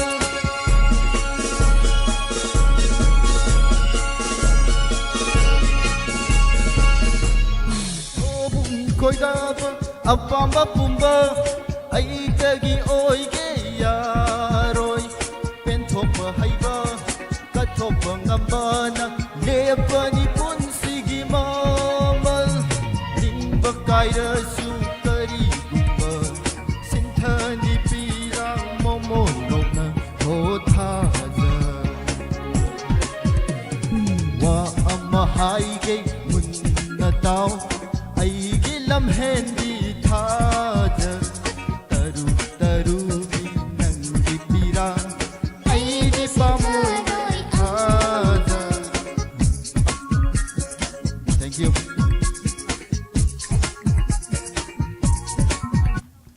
Thank you. Hauzie koi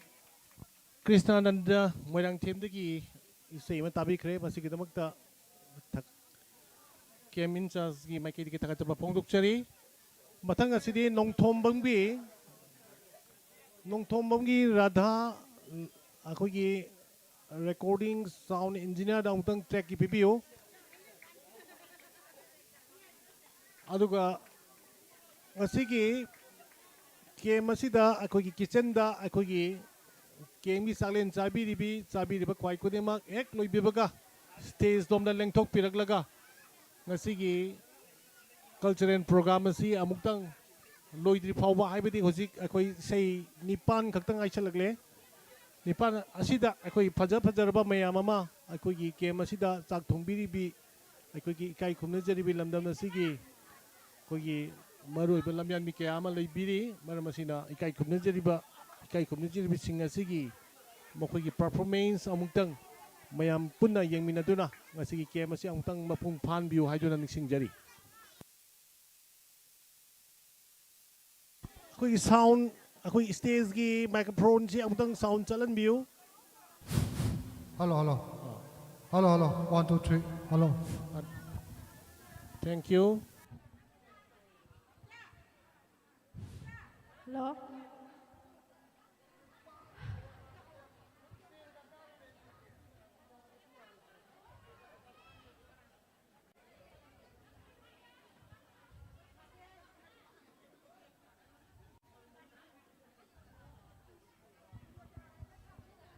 Hello.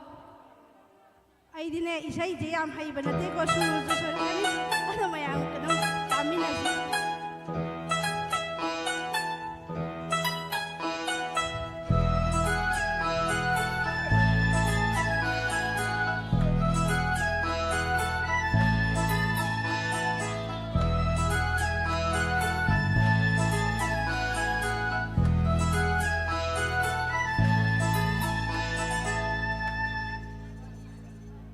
Wakalgi aurak pam oi bana no matasu kau drabana haku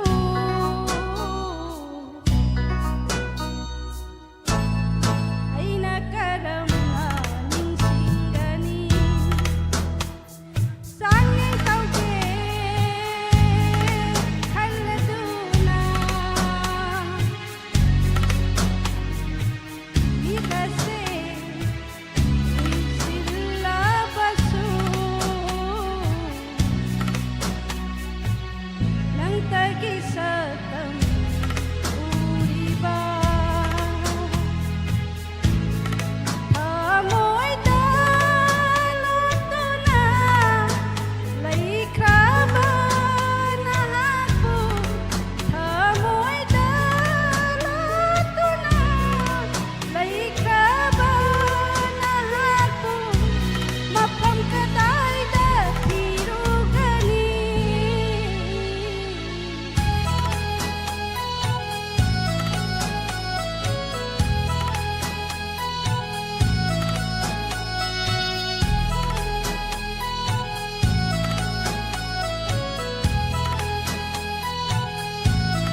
hello hello अखोगी नोंथोमबम राधादगी फजरब इसे ताबीख्रे मसीगी मथंगदा RK सनातोमीदगी यामना फजख्रब अखोगी नंबर सॉन्ग अमखक्तंग ख्वाइदगी फजबने हाइना लखतपिरगा अमखक्तंग सक्पिरमो मसीगी मथंगदा अखोगी लेजरी अखोगी नोंथोमम तानी लेजरी खांगेमंगी राजू लेजरी माइबम ओंबी सकुंदला अमदी लाइतोंजों ओंबी सिंड्रेलागी इसैगा जगोइगा सगोइगा अखोगी पुनबा लेजरी मोइरांग मियुम अचौबिगी जगोइ लेजरी खांगेमम रोमलागी जगोइ लेजरी इजम मोनालिसागी अखोगी मागी कई तौगदो ताकपिरमद्री नंगमाइरकपम अयिंबी लेजरी खांगेमम संध्यारानी लेजरी खांगेमम राजू लेजरी हाइबा कलाकार सिंह असी यामना अखन्नबा ngakteने मरमदि अखोगी प्ले अममदा शो अममदा लुपा लाख लाख केनबा दुमबा कलाकार ngakteने अदुना ngasi केम असिगी दमकता खल्लगा मोइसे हेलिकॉप्टर तोंगा अखोगी इम्फाल सिना लाकपनी मरमसिना इकाई खुमना जरिबा ख्वाइ खुदिमकना अखोगी इसै सकदबा जगोइ सकदबा ट्रैक सिंग दका लेबा सेटिंग दका लेबा सिंग अदो मांगजोंना अखोगी रिकॉर्डिंग्स अखोगी इंजीनियर साउंड इंजीनियर दा मांगदोना सबमिट तौबियो अदुगा तानी नंगिसु अखोई साउंड इंजीनियर दा सेट तौबियो अदुगा मतंग मतंग थुनबा हाइदना निसिंगजरी अदुना अखोगी इसै असि तरी निपान तरी मुतंग आइसले मरमसिना अखोइना अममम खक्तने अखोइना चांस पिजरी बसी अदुगा तोंगान तोंगान मखलगी जगोई सीरीज अमसु लैजरी जगोई सीरीज असी अखोई अमुक्तंग सुमिंग तामिनसी अदुगा किचन दा अखोई केम असी सांगलेन चाबिरिबी नुसिरबी इसी चिनाव ख्वाइ खुदिमक केम गी सांगलेन फंगबिरबा मतुंगदा अखोई स्टेज असिदा अमुक्तंग लेंथोकपिरो मनमदि ngasiगी कल्चरल प्रोग्राम असिना ngasi सही असिगी सेप्टेम्बर सोशल सर्विस केम असिगी सही असिगी अरोइबा अखोई क्लोजिंग फंक्शन अदु ओइगदौरिबने मरम असिना इकाई खुमने जरिबा ख्वाइ खुदिमकना अखोगी इसा इसागी इथौदांग मफम चाना मतम चाना पांथोकपियो हाइदुना अखोगी केम ऑर्गेनाइजिंग कमिटी के माइकेदी निसिंजरी अदुगा ngasiगी इसै लानथोकपिगनी हाइदुना खनबिरंबा अखोगी पार्टिसिपेंट सिंग यारिबा मखै अखोगी साउंड इंजीनियर दा इसा इसाना सकदब इसै अदुगी ट्रैक सिंग अदो मांगजोंना खुसिनबियो हाइदुना अखोगी सिंजल लांगिरबसिंग माइकेदी निसिंजरी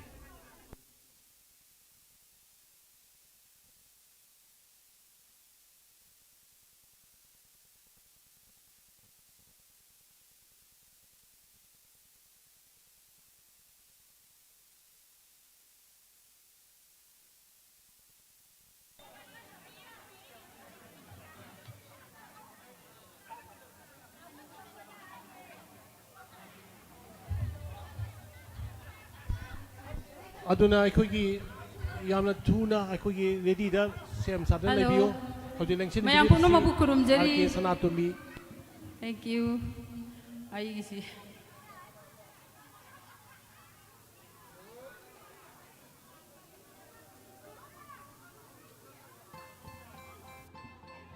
आईगी मोबाइल से तो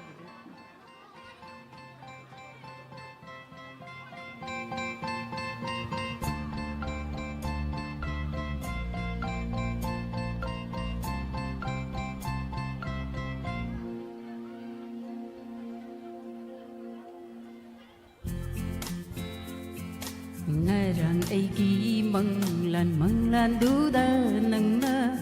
inakta famlam mi ikai ne ying le i momon mi nok tam khi nung sina ying lam mi wahi amma phong dokta na tumin itanata hai to padi ngam jaraba nung siraba na to do wahi amma phong dokta na tumin na tanata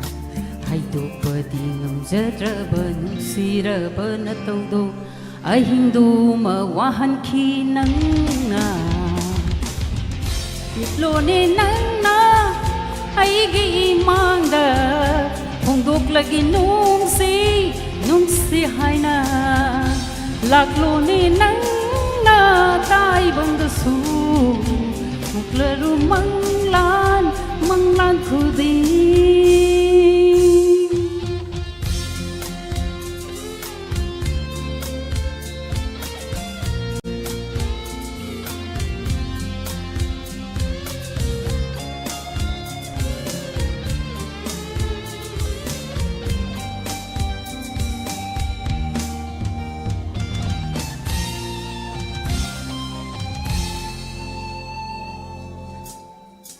Thingla ahing khuding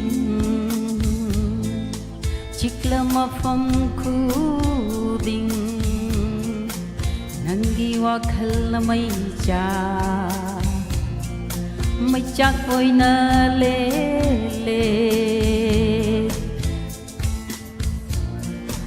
Thingla ahing khuding chikla mafam khuding Nangi wakhal na may Leita from khang hande Pota from khang hande La la la la Hai ragi mong siwahay Ang rupang ang jadawa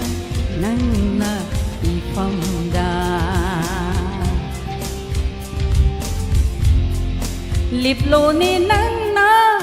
aigi imangda Phongdoklagi nungsi haina Lakloni nang na taibangdasu Mutnanu manglan khudi Oh Narang aigi manglan duda nang na Inakta from Lammi Ikai na ying lệ Momon mi nốt tâm khi Nung si na ying Lammi Hai tu bởi vì ngầm chớ rơ bơ Nung si rơ bơ na tâu du Tum na ta Hai tu bởi vì ngầm rơ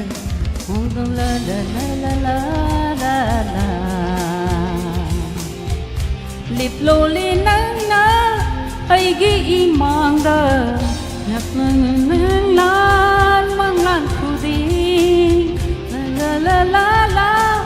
la la la la la la la la la la la la la la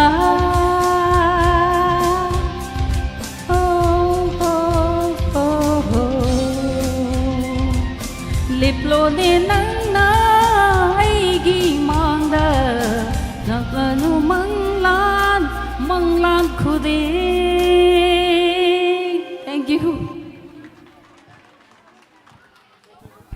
Thank you Thagachari RK Sanatomidagi Yamna Fajarba isai ibal lantopi pa masigidamota Thagachari mathangda koksunjari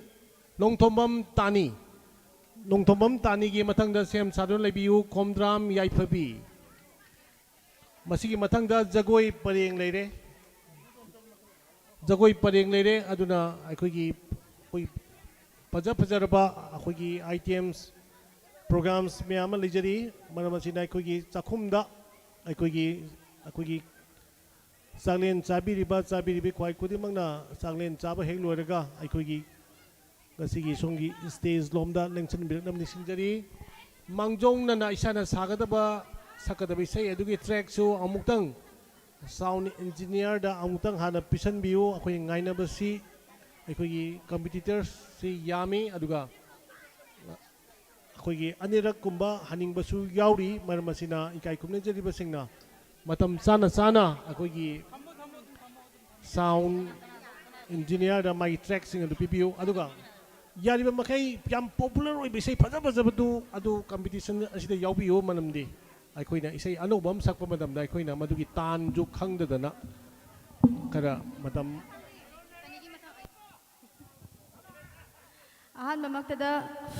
Ahmad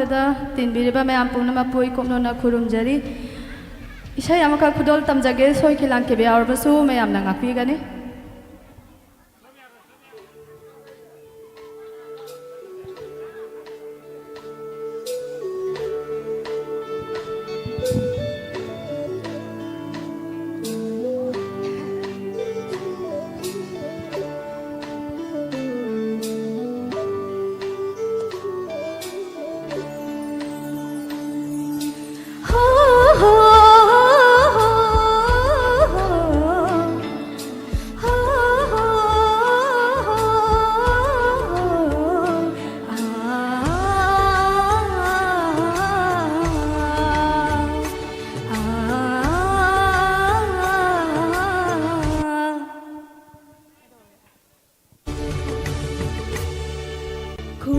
naufam takiban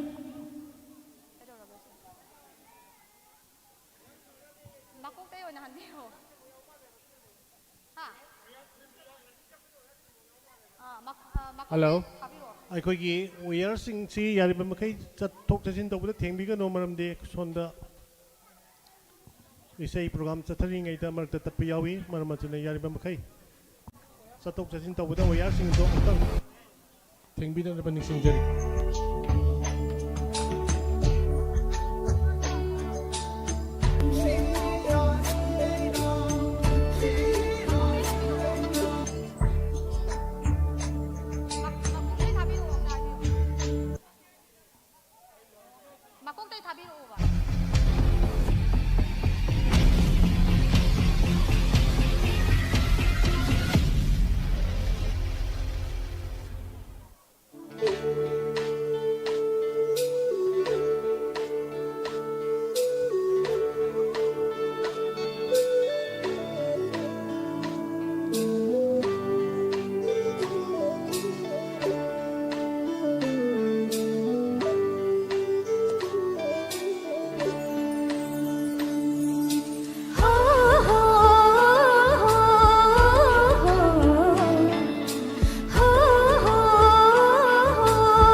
ꯅꯨꯡꯁꯤꯕꯗ ꯆꯥꯡꯗꯝꯅꯤꯉꯥꯏ ꯂꯩꯇ꯭ꯔꯕ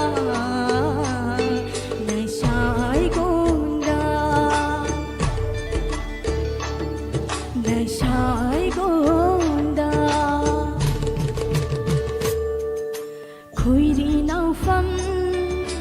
ꯇꯥꯈꯤꯕꯅ ꯇꯝꯕꯥꯛꯇꯅꯤ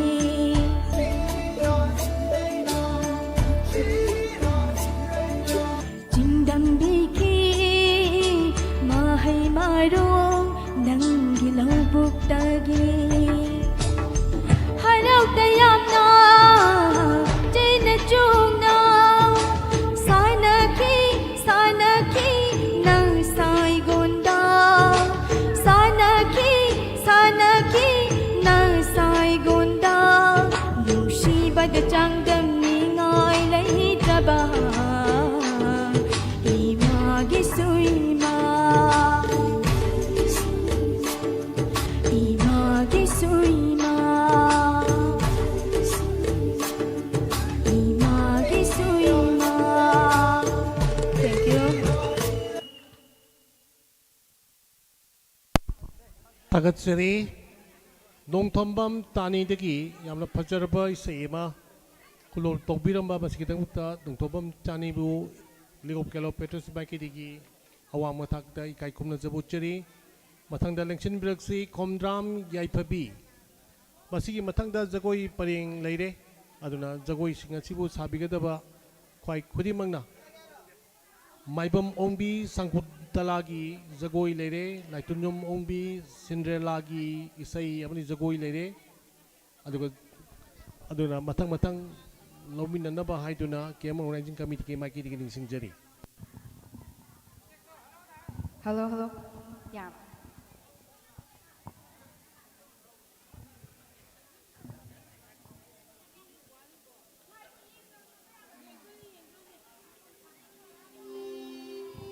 mayamna soikiba lamkiba yaurabasu ngakpigani.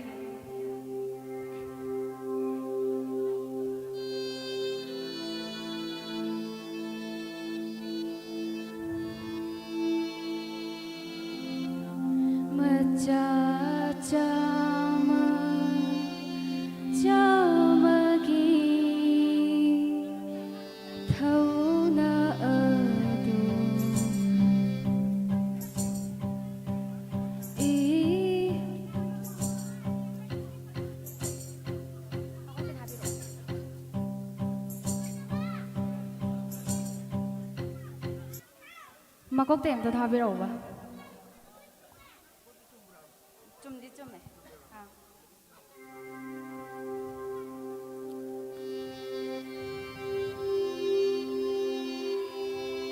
Macha khaina maishana chak thek lavathamoy macha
ꯈꯪꯖ ꯌꯩꯔꯩꯕ ꯑꯈꯥ ꯈꯔ ꯃꯄꯥꯎꯁꯤꯡ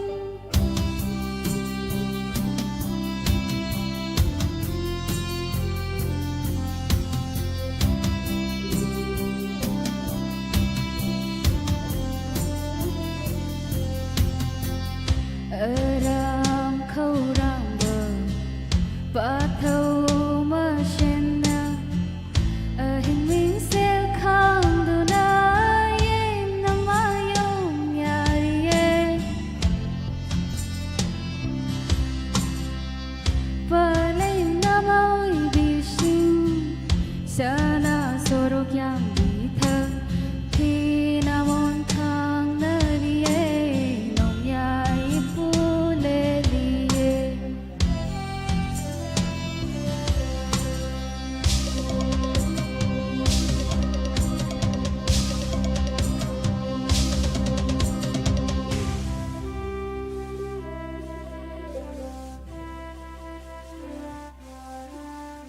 Matamoy da mapugo Thagon badi thagon de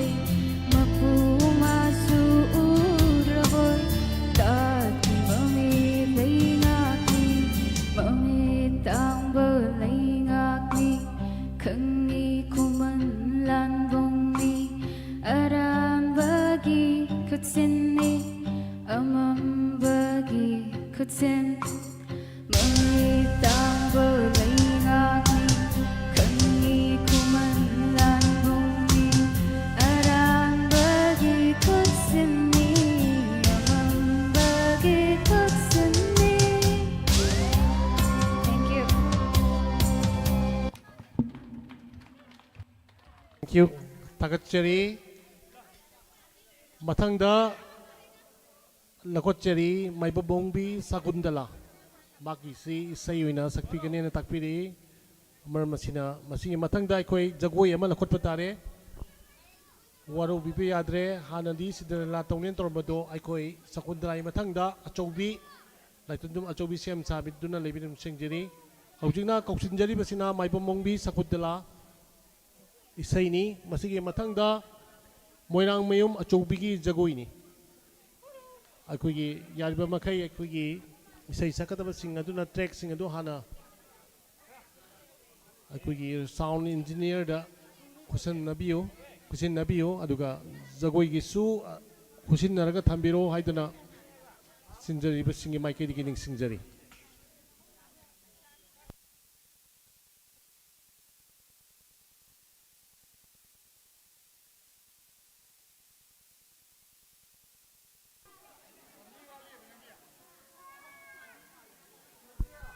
Hauzik stage da lengkhat piribasi maibamongbi sakundalani mayamna khuba amatang khubiraga akoigi maibamongbi sakundalana kana maisai stage da lanthopigadage haibedo amuktang mieng tabinaba ningsingjari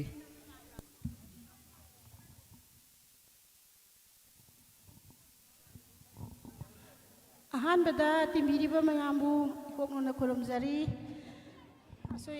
asoiba ngam yarosu ngakpiyani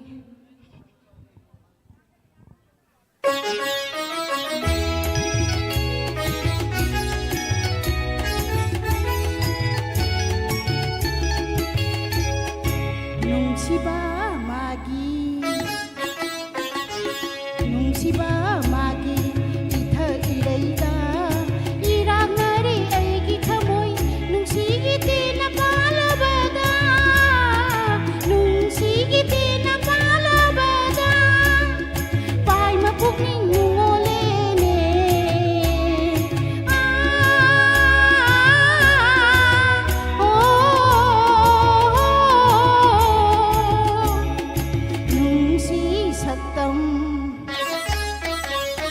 nungsi saktam urubada kangau nari aigi thamoi aise aigi oiram dare aise aigi oiram dare ining tamna laingam dare ne nungsiba magi itha ireida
ꯀꯅꯥꯒꯤ ꯋꯥꯈꯜꯗ ꯍꯥꯏꯕꯗꯣ track ꯇꯧꯕꯤꯔꯛꯑꯣ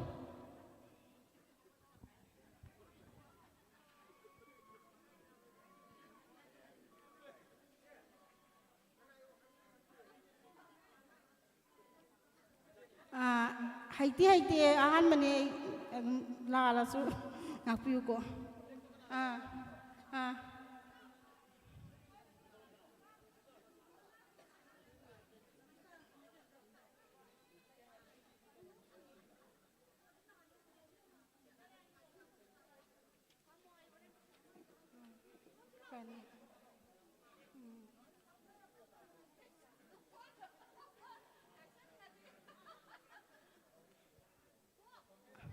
ꯃꯩꯆꯥꯛ ꯐꯤꯂꯝꯒꯤ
Thank you, Takachari.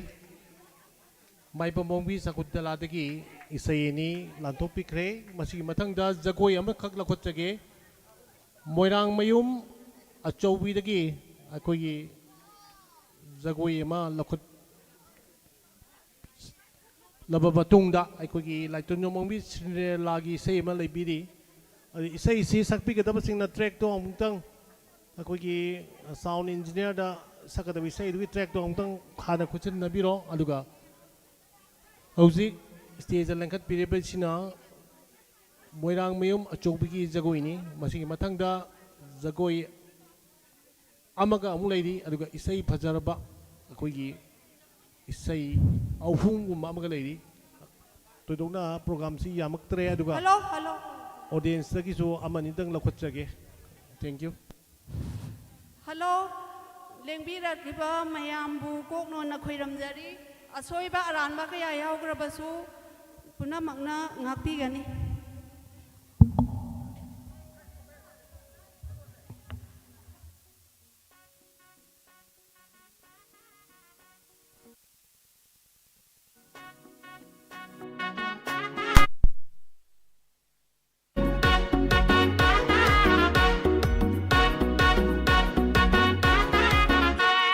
Yinglaroi khanna wishilubani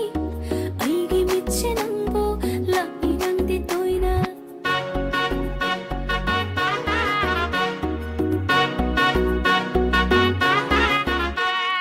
Yinglaroi khanna wishilubani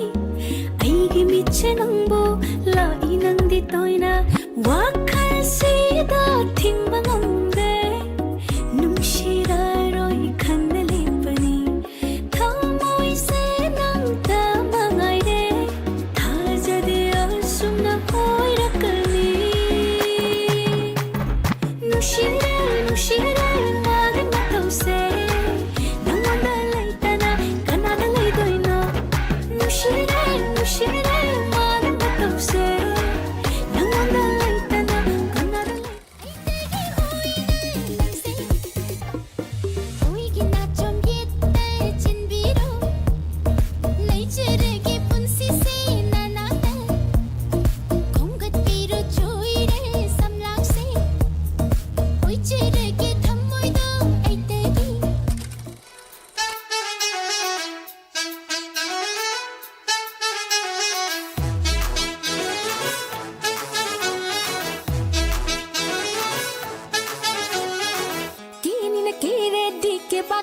ke thoke lang ni na lang le di ining te kai lang thoke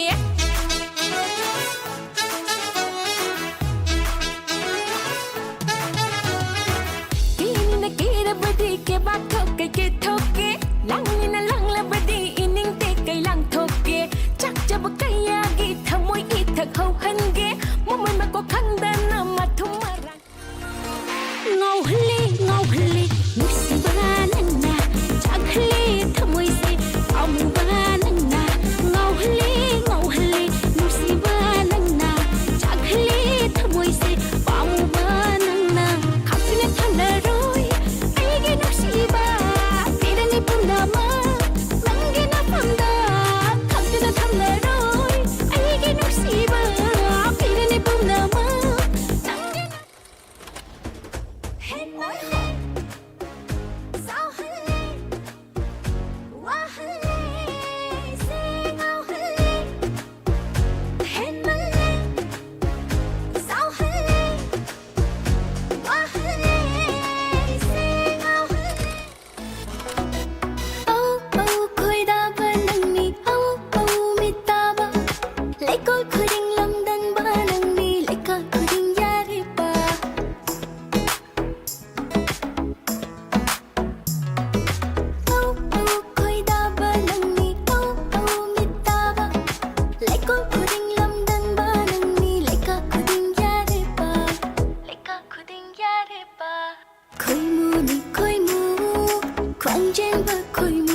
Thank you.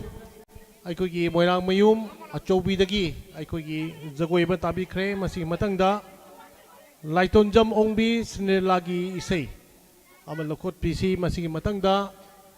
ꯈꯥꯏꯉꯝꯕꯝ ꯔꯣꯃꯂꯥꯒꯤ ꯖꯒꯣꯏ ꯑꯃ ꯂꯩꯔꯦ ꯑꯃꯨꯛ ꯑꯩꯈꯣꯏꯅ ꯏꯁꯩꯁꯤ ꯇꯥꯔꯕ ꯃꯇꯨꯡꯗ ꯈꯥꯏꯉꯝꯕꯝ ꯔꯣꯃꯂꯥꯒꯤ ꯖꯒꯣꯏ ꯑꯃꯨꯛ ꯂꯩꯖꯔꯦ ꯃꯁꯤꯒꯤ ꯃꯊꯪꯗ ꯐꯖꯔꯕ ꯑꯩꯈꯣꯏꯒꯤ ꯁꯦꯂꯦꯛꯁꯟ ꯑꯩꯈꯣꯏꯒꯤ ꯀलाꯀꯥꯔ ꯑꯍꯨꯝ ꯑꯃꯒ ꯂꯩꯕꯤꯔꯤ ꯃꯁꯤ ꯁꯛꯑꯒ ꯉꯁꯤ ꯀꯦꯝ ꯑꯁꯤ ꯂꯣꯏꯁꯤꯟꯒꯗꯧꯔꯤꯕꯅꯤ ꯃꯔꯝ ꯑꯁꯤꯅ ꯑꯩꯈꯣꯏꯅ ꯀꯦꯝ ꯑꯁꯤꯒꯤ ꯆꯥꯡꯂꯦꯟ ꯐꯪꯕꯤꯔꯕ ꯁꯤꯡꯅ ꯑꯩꯈꯣꯏꯒꯤ ꯁ꯭ꯇꯦꯖ ꯔꯣꯝꯗ ꯃꯥꯏ ꯑꯣꯟꯁꯤꯟꯕꯤꯌꯨ ꯑꯗꯨꯒ ꯍꯧꯖꯤꯛ ꯑꯩꯈꯣꯏꯅ ꯄꯥꯡꯊꯣꯛꯆꯔꯤꯕ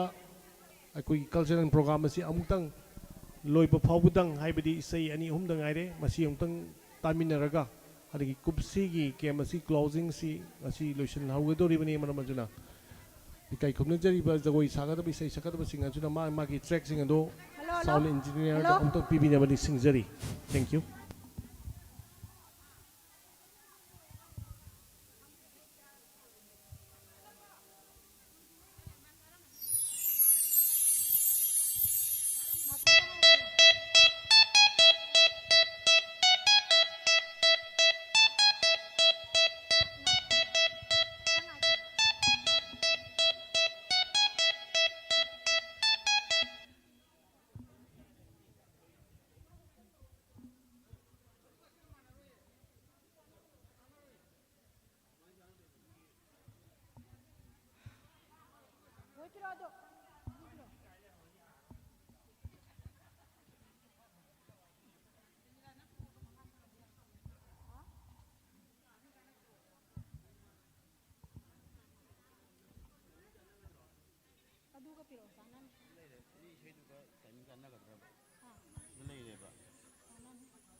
Humlakle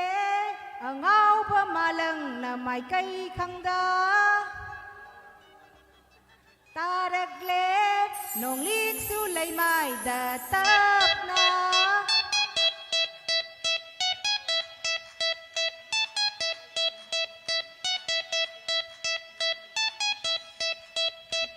Taragle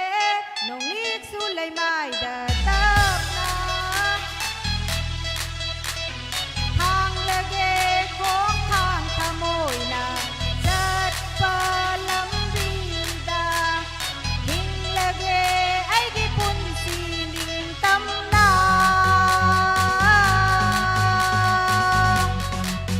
Paining lehang na atiada Ning tambo cek lagum na Sa ceri pun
थागतचरी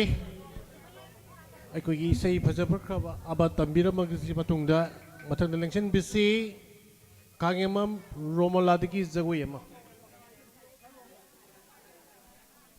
ꯀꯥꯡꯌꯦꯃꯝ ꯔꯣꯃꯣꯂꯥꯒꯤ ꯃꯊꯪꯗ ꯁꯦꯝ ꯁꯥꯞꯇꯨꯅ ꯂꯩꯕꯤꯌꯨ ꯅꯥꯃꯥꯏꯔꯛꯄꯝ ꯑꯌꯤꯡꯕꯤꯒꯤ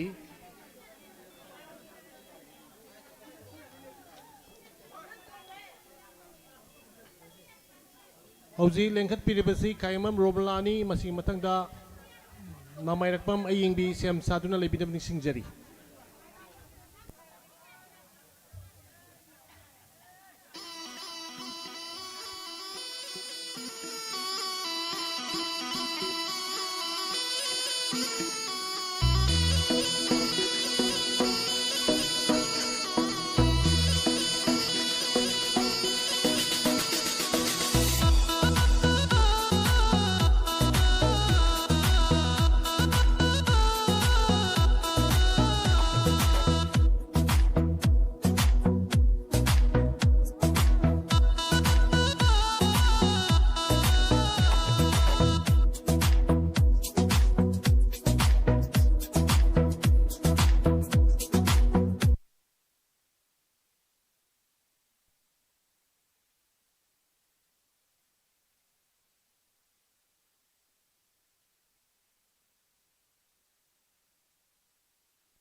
Hello?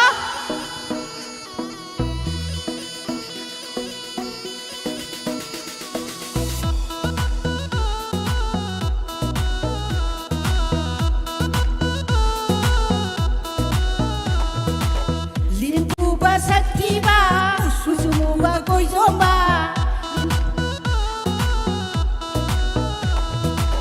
Limpuba saktiba, susumuba koi.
Thank you. ꯑꯩꯈꯣꯏꯒꯤ ꯏꯆꯟ ꯔꯣꯃꯂꯥꯒꯤꯁꯤ ꯌꯥꯝ ꯐꯖꯅ ꯁꯛꯀꯦ ꯇꯧꯔꯛꯄꯁꯦ ꯂꯤꯟ ꯑꯅꯤ ꯑꯍꯨꯝ ꯅꯥꯟꯊꯣꯛꯈꯤꯕ ꯃꯃꯥꯡꯗ ꯑꯗꯨꯅ ꯁꯥꯎꯗꯅ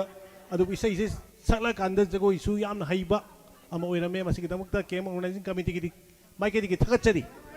ꯃꯊꯪꯁꯤꯗꯤ ꯑꯩꯈꯣꯏ ꯅꯥꯡꯃꯥꯏꯔꯛꯄꯝ ꯑꯌꯤꯡꯕꯤ ꯅꯥꯔꯛꯄꯝ ꯑꯌꯤꯡꯕꯤꯁꯤ ꯃꯥꯒꯤꯁꯤ ꯏꯁꯩꯔ ꯖꯒꯣꯏꯔ ꯍꯥꯏꯕꯗꯣ ꯑꯩꯈꯣꯏ ꯈꯪꯖꯍꯧꯗ꯭ꯔꯦ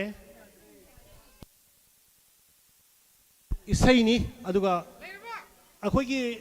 ꯅꯤꯡꯊꯦꯝꯄꯨꯔꯒꯤ ꯃꯄꯥꯟꯗ ꯂꯩꯔꯤꯕ ꯑꯩꯈꯣꯏꯒꯤ ꯅꯨꯡꯁꯤꯖꯔꯕ ꯑꯩꯈꯣꯏ ꯏꯆꯦ ꯏꯆꯜꯁꯤꯡ ꯃꯧꯁꯤꯡꯁꯤ ꯌꯥꯝꯅ ꯑꯩꯈꯣꯏꯅ ꯈꯜꯂꯨꯗꯕ ꯃꯑꯣꯡꯗ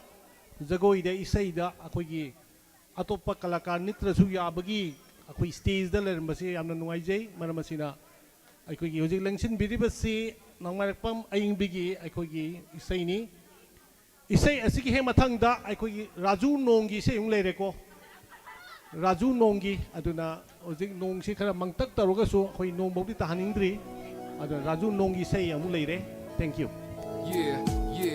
You're everything to me. Every time I wanna see you by my side, holding me tight. You're the one I'm searching for, 'cause you're my goal and you're my soul. You're the one I always adore. You're my shining star. You're the only one. Every step you take, every move you make, I'll be always there for you.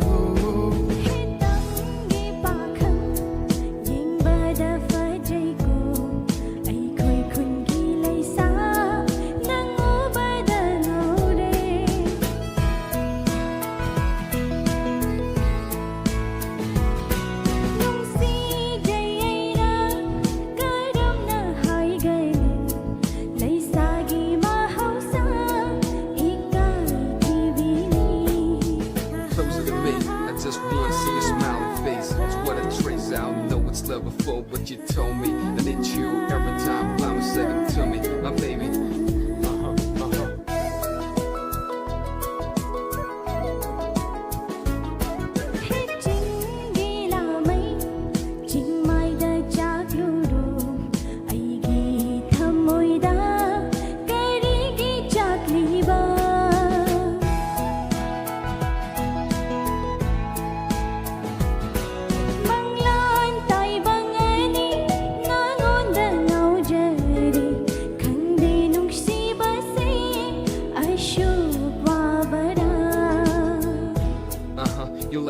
Star, I don't wanna see you going far. I'm not aware that you don't make it through. Promise me you won't leave me and set me free. Nobody will love you like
Hello. Takatjeri adukui ke manungda langibadu adu tawano aduga kodakta noi to natradine akoi manungda pusangani ada matang sidi khaimamam Raju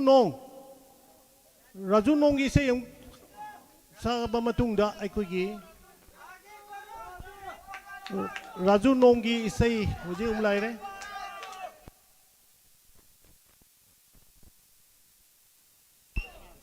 Raju Nong isai dong matang aduga aikoigi guest artist ani masu hojik ming pikhalai maduna Raju Nong lorba matungda aikoigi sem sadun lebiu koigi teima khayamam sanjarani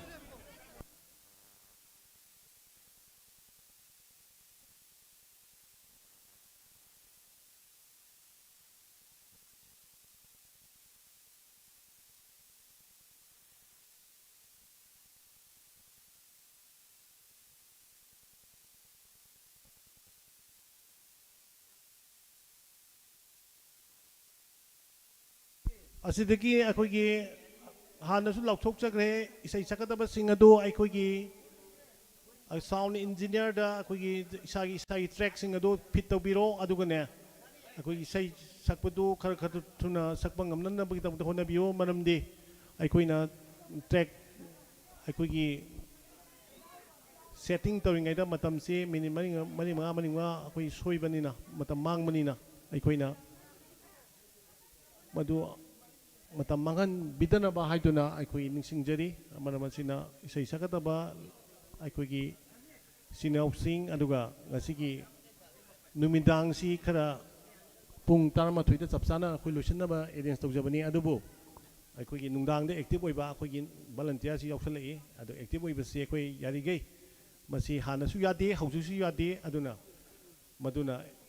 aikoigi ngasigi asigumnaba yamna chamna sinba के मसीगी मसक्सी हेक then गितवी मरमसीना अखोगी stage performance तदी यावबंगमदबा अदुगा नुंगदांगदा unnecessary दा active ओइबा अदुगा ngसागी Meena कई उगदगे कई खनगिदे हाइबसु खंगबंगमदबा अदुंबा यामना discipline यावदबा अखोगी मी यावी मरमसीना मदु मतुंगदा मदु तौदनबा निसिंगजरी hello hello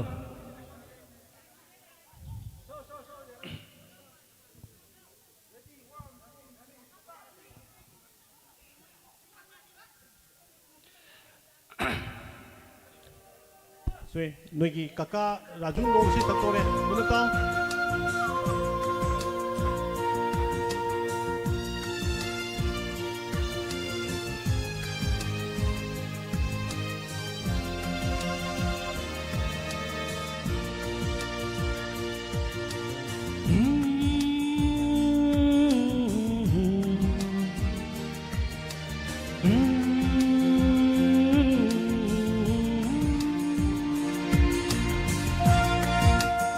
뮤직 기당 레카피로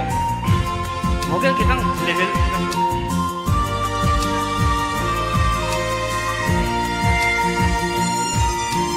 아쉽다이도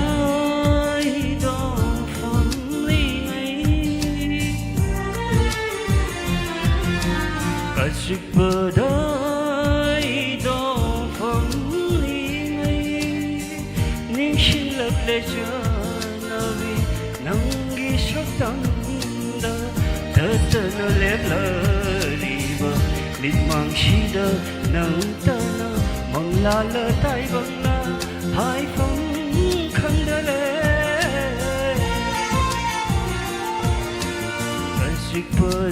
아쉽다이도 닝실럽레저너비 낭기 속당다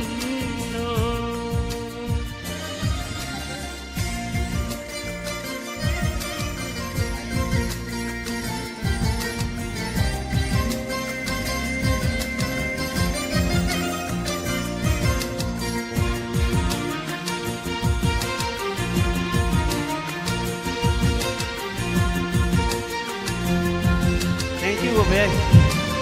Thank you, Ngap Sir. Ini Ngap Sir.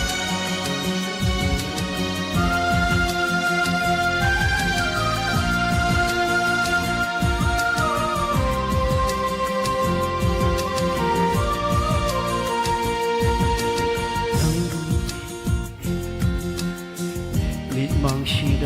ấy 우르글레 마타마마다 장더밍아이 레이터나 낭부닝시 ꯁꯤꯗ ꯑꯩꯅ ꯎꯔꯛꯂꯦ ꯆꯠꯇꯅ ꯆꯥꯡꯗꯝꯅꯤꯉꯥꯏ ꯂꯩꯇꯅ ꯅꯤꯡꯊꯤꯕꯤ ꯁꯛꯇꯝꯗꯣ ꯆꯥꯟꯅꯕꯤ ꯅꯍꯥꯛꯀꯤ 우르기 마담마다 우기와 농알람다이 꼬로기 마색나 예이바다 아무까 해나 닝티할래 다자할래 자나비와 농시비와 아직바다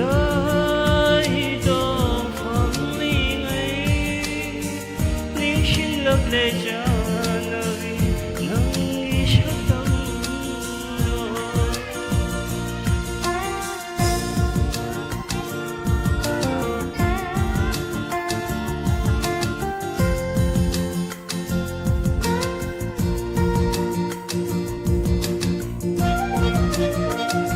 लेन नंबर 7 दा लगी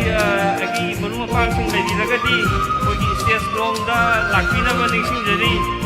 अदगी मनिंग लोम दा लगी लगसु स्टेज लोंग दा लाकिनबा निसिंग जरी अगी मनु पांग Singh Tano ravi mai thong duna mai dana sai thara kliva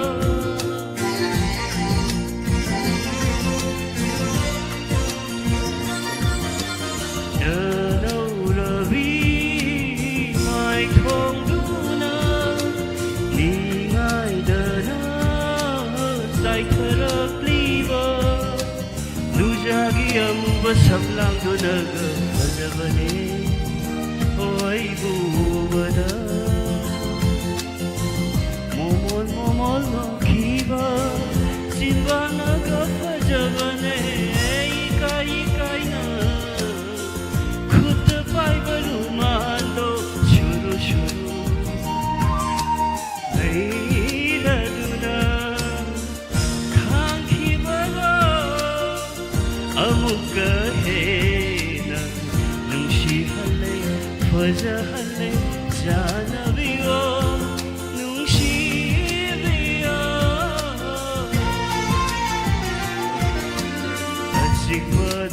अजिकबदाई दो वमलिंgai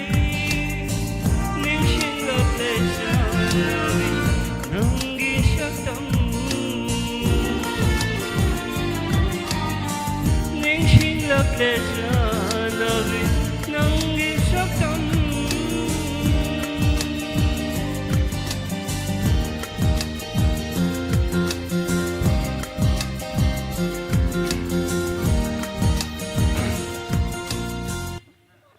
Pani, awabada awabi piudo, adung katang saga lo siya. Awabada awabani do, adung katang saga lo siya lagi. Ate matangi saifam jadi aku gi usiwada to sila pula. Usiwada. Tang kanoda kontrata. Tapta ka phang na bani. Oh.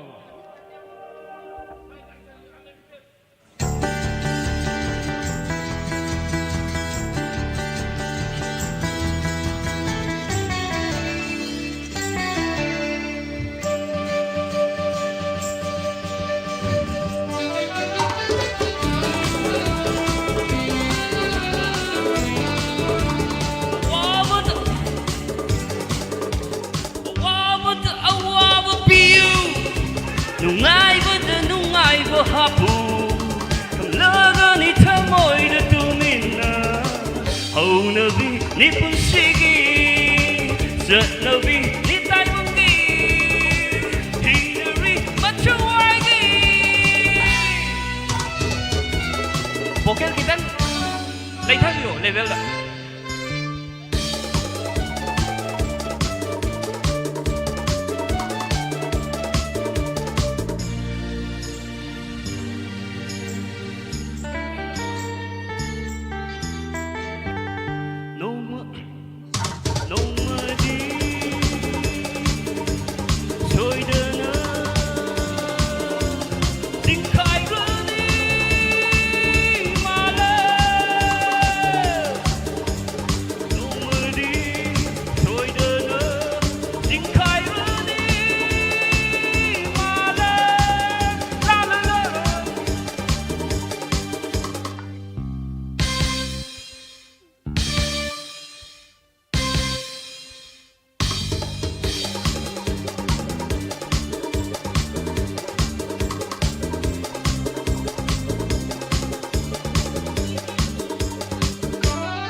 Vậy karaoke cái matching đó kitang chana daw wat ma.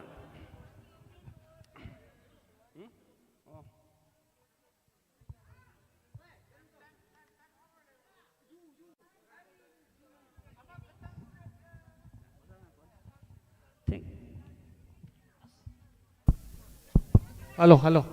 ꯑꯩꯈꯣꯏ ꯏꯁꯩꯁꯤ ꯑꯃ ꯑꯅꯤꯇꯪ ꯉꯥꯏꯔꯦ ꯑꯗꯨꯒ ꯉꯁꯤꯒꯤ ꯂꯩꯔꯤꯕ ꯕꯥꯕꯣꯛꯁꯤ ꯑꯃꯨꯛꯇꯪ ꯀꯥꯏꯕꯤꯔꯅꯨ ꯃꯊꯪꯗ ꯏꯇꯩꯃ ꯁꯟꯗꯦꯔꯥꯅꯤ ꯑꯃꯨꯛꯇꯪ ꯅꯦꯡꯁꯤꯟꯕꯤꯁꯤ ꯏꯇꯩꯃ ꯁꯟꯗꯦꯔꯥꯁꯤ ꯉꯁꯥꯏ ꯏꯁꯩ ꯁꯛꯄꯗ ꯈꯤꯇꯪ ꯇ꯭ꯔꯦꯛꯇꯣ ꯅꯨꯡꯉꯥꯏꯍꯧꯗꯕ ꯑꯃ ꯂꯩꯔꯦ ꯑꯗꯨꯅ ꯏꯇꯩꯃꯒꯤ ꯏꯁꯩ ꯁꯦꯠ ꯇꯧꯕꯤꯔꯕꯣ ꯁꯦꯠ ꯇꯧꯔꯦ ꯑꯗꯨ ꯏꯇꯩꯃ ꯂꯦꯡꯈꯠꯄꯤꯁꯤ ꯑꯗꯨꯒ ꯏꯇꯩꯃꯒꯤ ꯏꯁꯩꯁꯤ ꯃꯃꯥꯡꯗ ꯁꯛꯈꯤꯕ ꯏꯁꯩꯗꯨ ꯌꯥꯝ ꯐꯖꯕ ꯏꯁꯩꯅꯤ ꯑꯗꯨꯕꯨ ꯇ꯭ꯔꯦꯛ ꯈꯤꯇꯪ ꯀꯥꯏꯕ ꯑꯩꯈꯣꯏ ꯁꯥꯎꯟꯗ ꯈꯤꯇꯪ ꯑꯩꯈꯣꯏꯒꯤ ꯀꯦꯕꯜ ꯋꯥꯌꯔꯗ ꯈꯤꯇꯪ ꯅꯨꯡꯉꯥꯏꯇꯕ ꯂꯩꯕꯗꯒꯤ ꯑꯩꯈꯣꯏ ꯏꯁꯩꯁꯤ ꯃꯄꯨꯡ ꯐꯥꯅ ꯁꯛꯍꯧꯗ꯭ꯔꯦ ꯍꯥꯏꯕꯒꯤ ꯔꯤꯄꯤꯠ ꯑꯃꯇꯪ ꯇꯧꯍꯟꯕꯅꯤ ꯑꯗꯨꯒ ꯑꯇꯩꯗꯤ ꯑꯇꯣꯞꯄ ꯑꯩꯈꯣꯏꯒꯤ ꯉꯁꯤꯒꯤ ꯋꯥꯀꯠ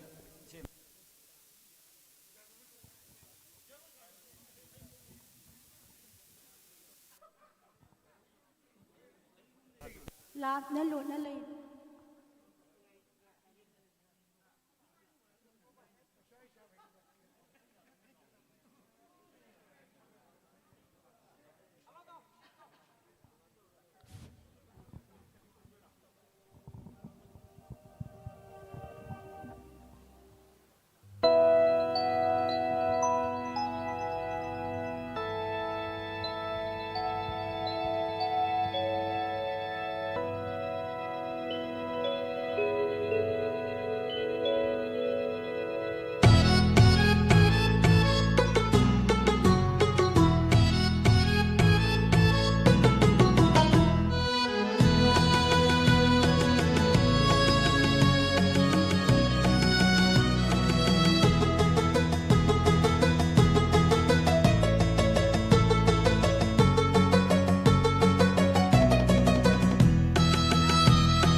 pamjai aina aigi punsi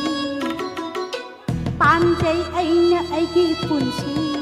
नुंसिजै अइना अइगी मपो खोइदारुबा नंग तना हाइकी खोइदारुबा नंग तना हाइकी नुंसि नंगु अइना नुंसि नुंसि नुंसि लाटना लुटना लैयु नकना नाकता लेपु हमसे अइगी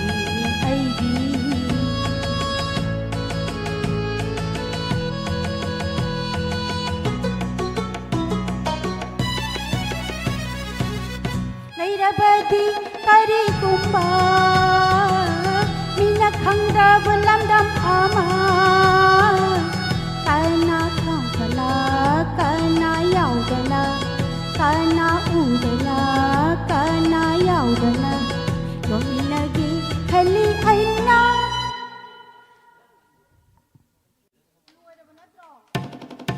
latna lutna layu nakana kalipu nangse aigi aigi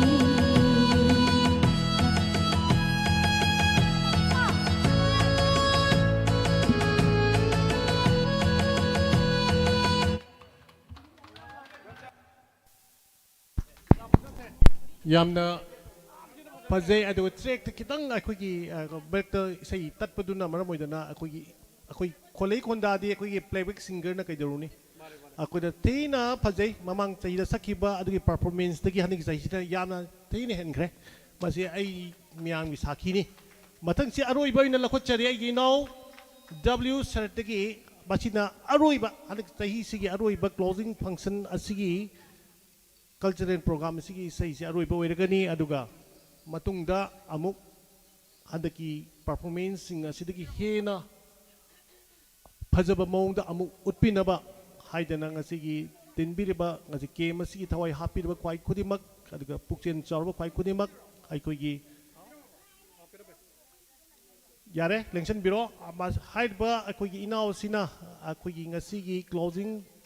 haidi cultural program closing song oiragani maramasina aikoigi mayam amtang kuba khune kai khumna jaba utpiu aduga aikoigi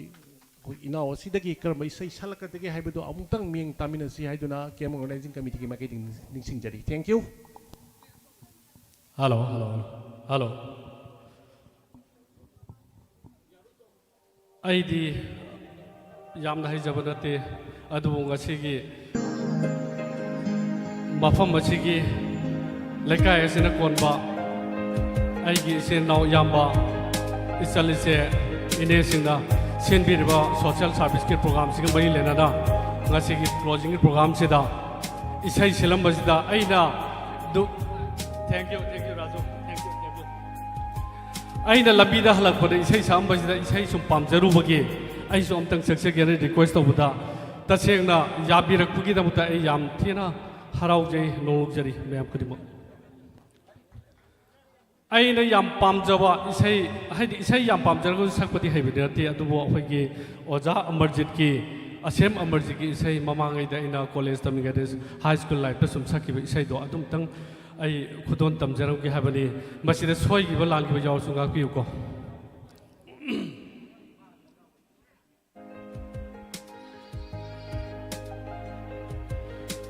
unnarabasu khangnabago kaunaba ngamredo asira kaina bagi palhaibado asira kaina bagi pal haibado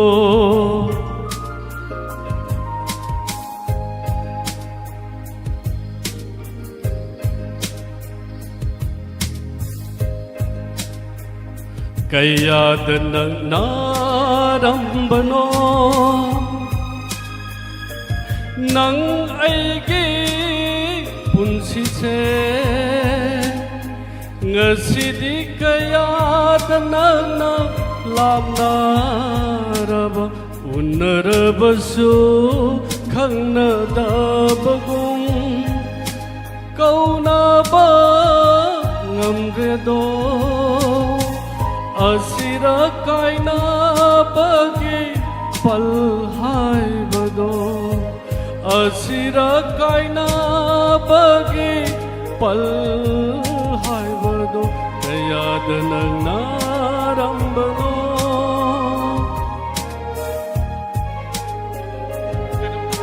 ꯀꯩꯅꯣꯝꯇ ꯍꯥꯏꯖꯒꯦꯕꯣ ꯑꯩꯈꯣꯏꯒꯤ setting ꯇꯧꯕꯤꯔꯛꯏꯕꯁꯤꯡꯗꯣ ꯀꯩꯅꯣꯝꯇ ꯍꯥꯏꯖꯒꯦ ꯗꯥ ꯁꯟꯕꯤ ꯀꯩꯅꯣꯝꯇ ꯍꯥꯏꯖꯒꯦ 시기 트랙세 somna thabireba track to aigi track siga chanadre aigi track sidam ta thabiba yagadra connect torga aigi track sidam ta connect to biuba au aigi sida lakchariba siga amta connect amta to biuba yaragadi aidi asomde laiba track to hum mari laibane bakwa aina pam